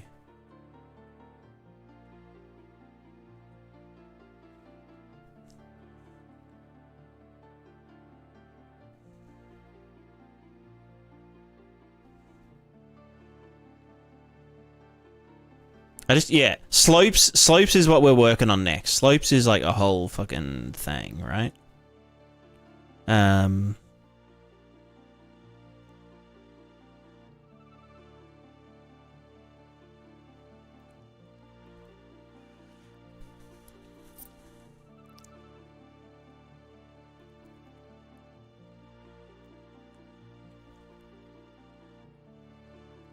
Yeah, mainly perpendicular equilibrium. So like if we are about to hit a slope, we would want our character to like lean back a tiny bit so that we don't just trip over on our ass. Also figuring out like how we... Because like in real life, right?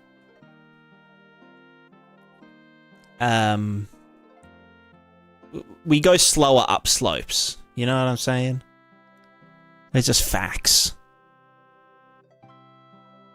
For some reason, it thinks our stride velocity is going into the... Well, I guess it is going in, but then it gets pushed up.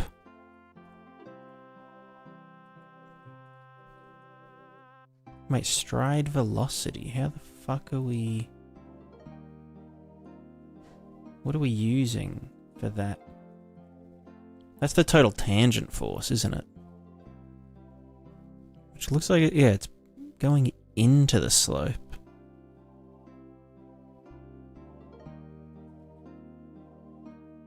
Relative contact velocity along tangent. Contact velocity hit normal. Is that because we're pre or post physics? Sorry, pre-physics? Maybe we want post-physics. Does that change shit?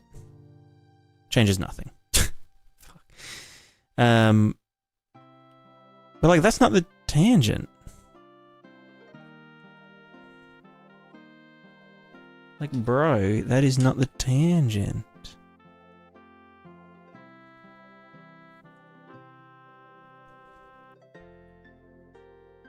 Oh wait, am I zeroing it out? Let me just check what the fucking debug is doing. Debug. Stride acceleration XY. Yeah, we flip that up. Relative contact velocity along oh no. Yeah. No, what? Contact hit normal. Contact intersection point plus the hit normal. That just moves it up. Velocity along tangent. Right, I can't just divide that by 2, can I? No? What the fuck? Is our tangent just cooked?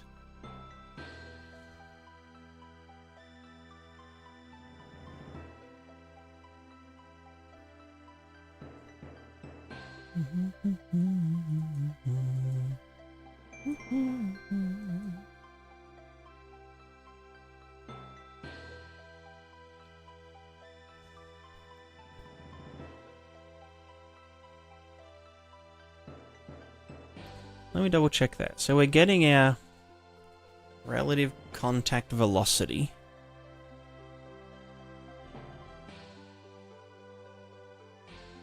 I mean, in theory, our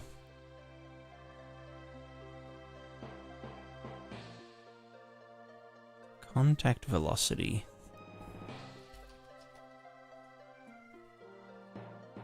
should be like kind of the right thing, right? Like, okay, the actual contact velocity is fine. But then when we...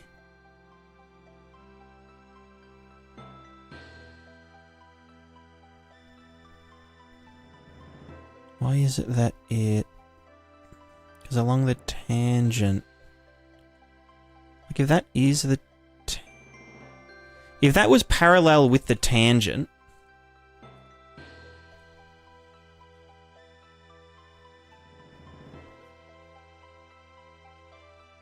And then... We get the normal...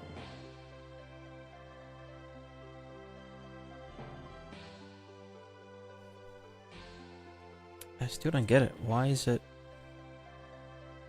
Like, it's not actually being used in any of our stuff, but why is it...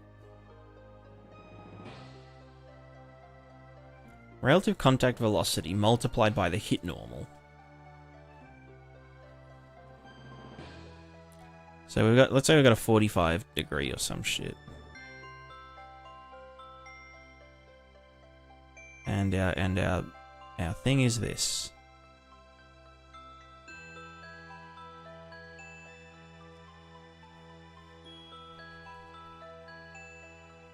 We then multiply it by the normal.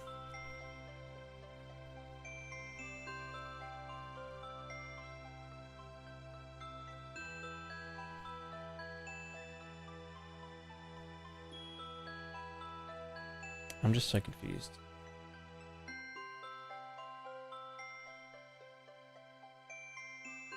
They should essentially be the same, but I guess they can't be, because... Contact velocity... Oh, wait, no, minus... is it just because I... had them around the wrong way? And I'm just dumb. You know when you're just dumb? Do you guys ever get that?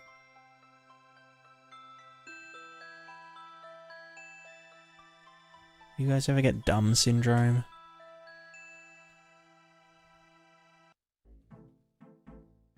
No, still it penetrates the fucking thing.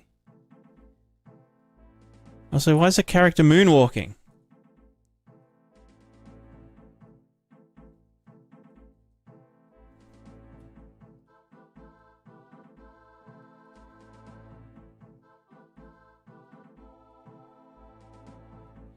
Contact velocity along tangent.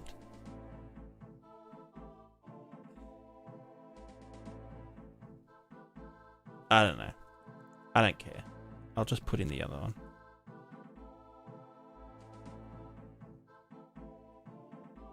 Because, like...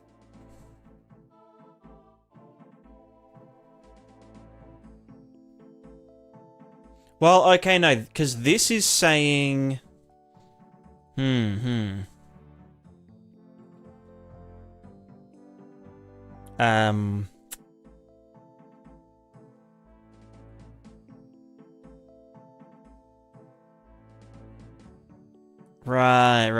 Right. Okay, this is like saying...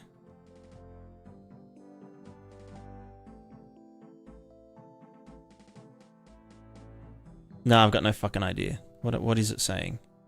We've got a slope. If I was moving just straight to the left, like just clipping into this, right? Relative to the tangent,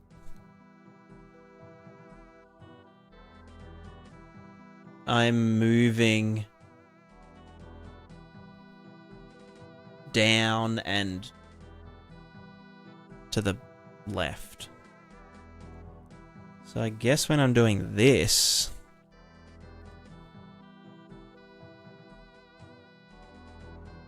Fuck, right, okay. Right, when I'm moving up the slope, like exactly across the tangent, that, yeah, okay, this should be like flat. Why can't I go down? Because I'm just moving XY. So it's not actually in the tangent direction, it's just the velocity relative to the tangent. Which, yeah, is completely flat.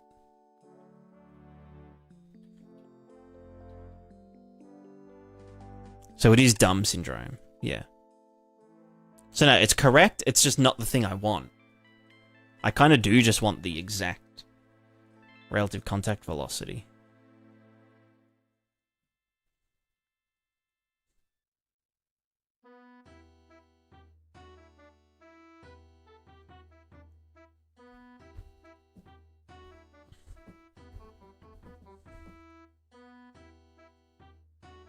Well,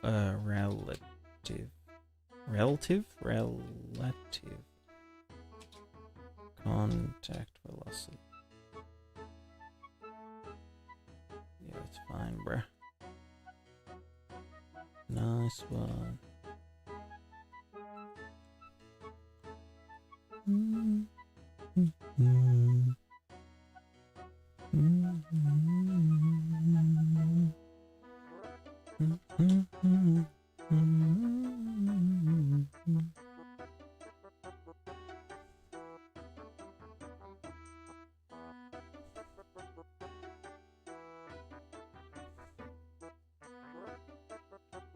Yeah, Pope AF.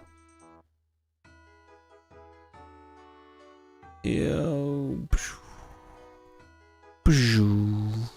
Tony Hawk's Pro Runner. Ugh. That's a static. Yo, physics-based Subway Surfers when? Question mark? Anyway, my brain's fucked. Look, did we do much today? Actually, kinda yes. Actually, kind of yes. The fuck are the next steps? Right, we need a PID controller for the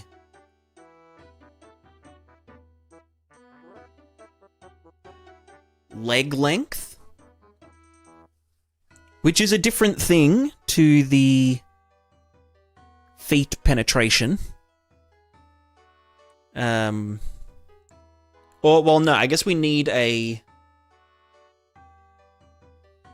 PID controller to stabilize the pelvis. We also need to figure out how fast does a human go up hills and down hills, and what actually determines that, right? Like what stops a person from going up a hill super fast?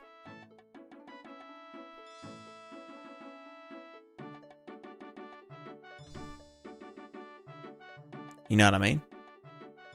The age of the person. Right, yeah, we just do uphill speed divided by age of person.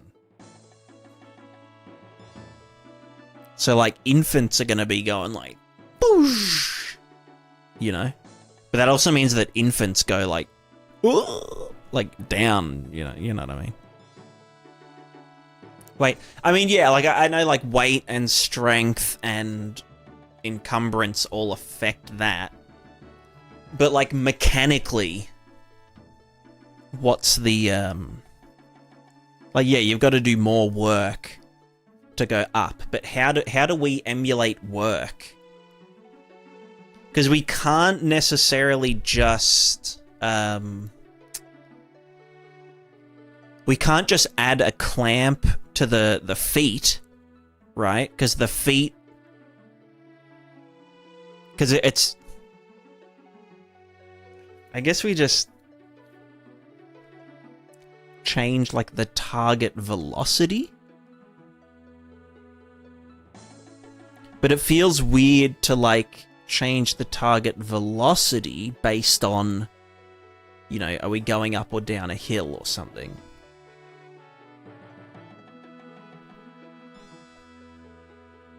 It's kind of like, I mean, yeah, I think I need to look into, in, like, robotics and stuff. Like, if you were doing a inverted pendulum, right? And you say to that inverted pendulum, hey, like, your little wheel at the bottom has a maximum speed of something. And so... Well, not a maximum speed, a maximum force that it can apply. And so that needs to somehow hook into the thing that's telling it what its angle needs to be. Because if it's telling it, hey, go, you know, to balance, you need to be at this angle, but it physically can't get to that angle, then it's kind of fucked. It needs to know in advance. I don't know. Do you know what I mean, though? I'm just waffling. I am just waffling on. They call me Wafflemeister.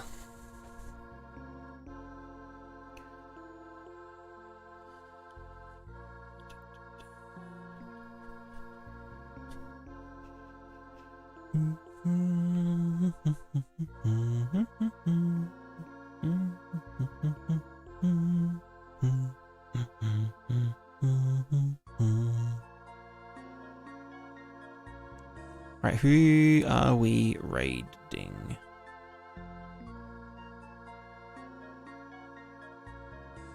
I snooze the ad. Acceleration. That is true. But the acceleration changes. Well, no, I guess... No, you know what? Maybe you're right, because... the acceleration... when you're going uphill, gravity is accelerating you downwards. So I guess we kind of do have like a maximum acceleration of the feet.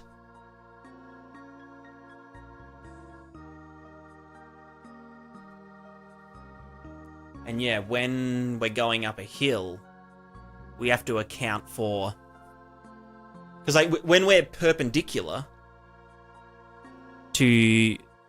when the ground's level, the acceleration of our feet, like to the side, is like pretty much unbound. It's like it's only limited by the speed we can move our feet, which is, you know, which is fast enough. But then when we start going on a slope, we have to like move our entire weight, you know, gravity and our weight. So I guess, yeah, maybe we do it by the total force. And then we should know, based on the slope, what's our maximum speed that we can go, so then we tell the acceleration PID to slow down when we're on a slope, or when we're moving in the direction of a slope, not just when we're on the slope. Because if we're on a slope but we're moving across the slope, then it's freelo.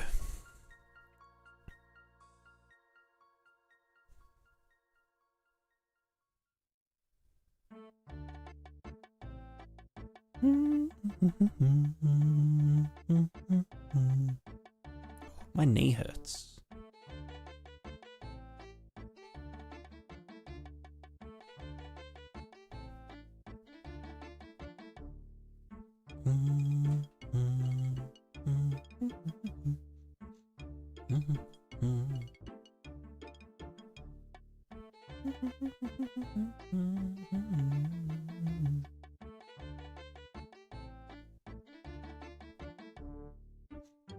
Anyway, who we rating?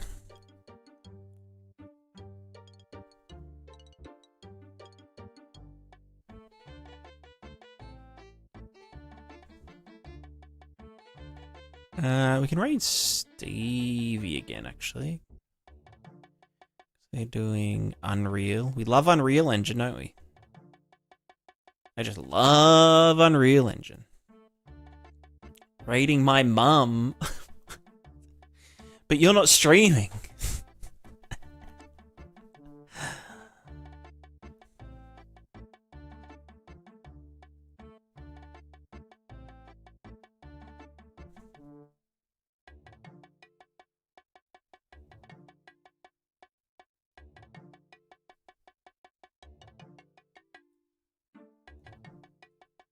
That's right. That's right. You're old. I'm just kidding. Remember that time when people thought you were my mum?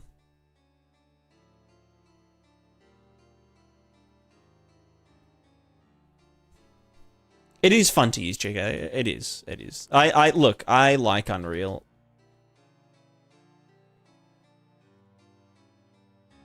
Yeah.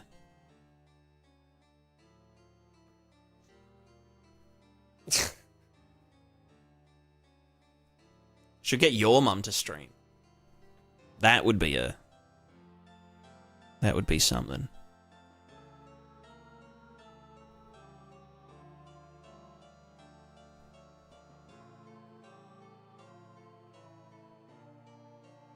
Alright, anyway, we're going to be raiding Stevie Ray. Thanks everyone for watching. I hope you all had a good time. Maybe stream on maybe I'll do a Saturday stream, you know? That's an idea.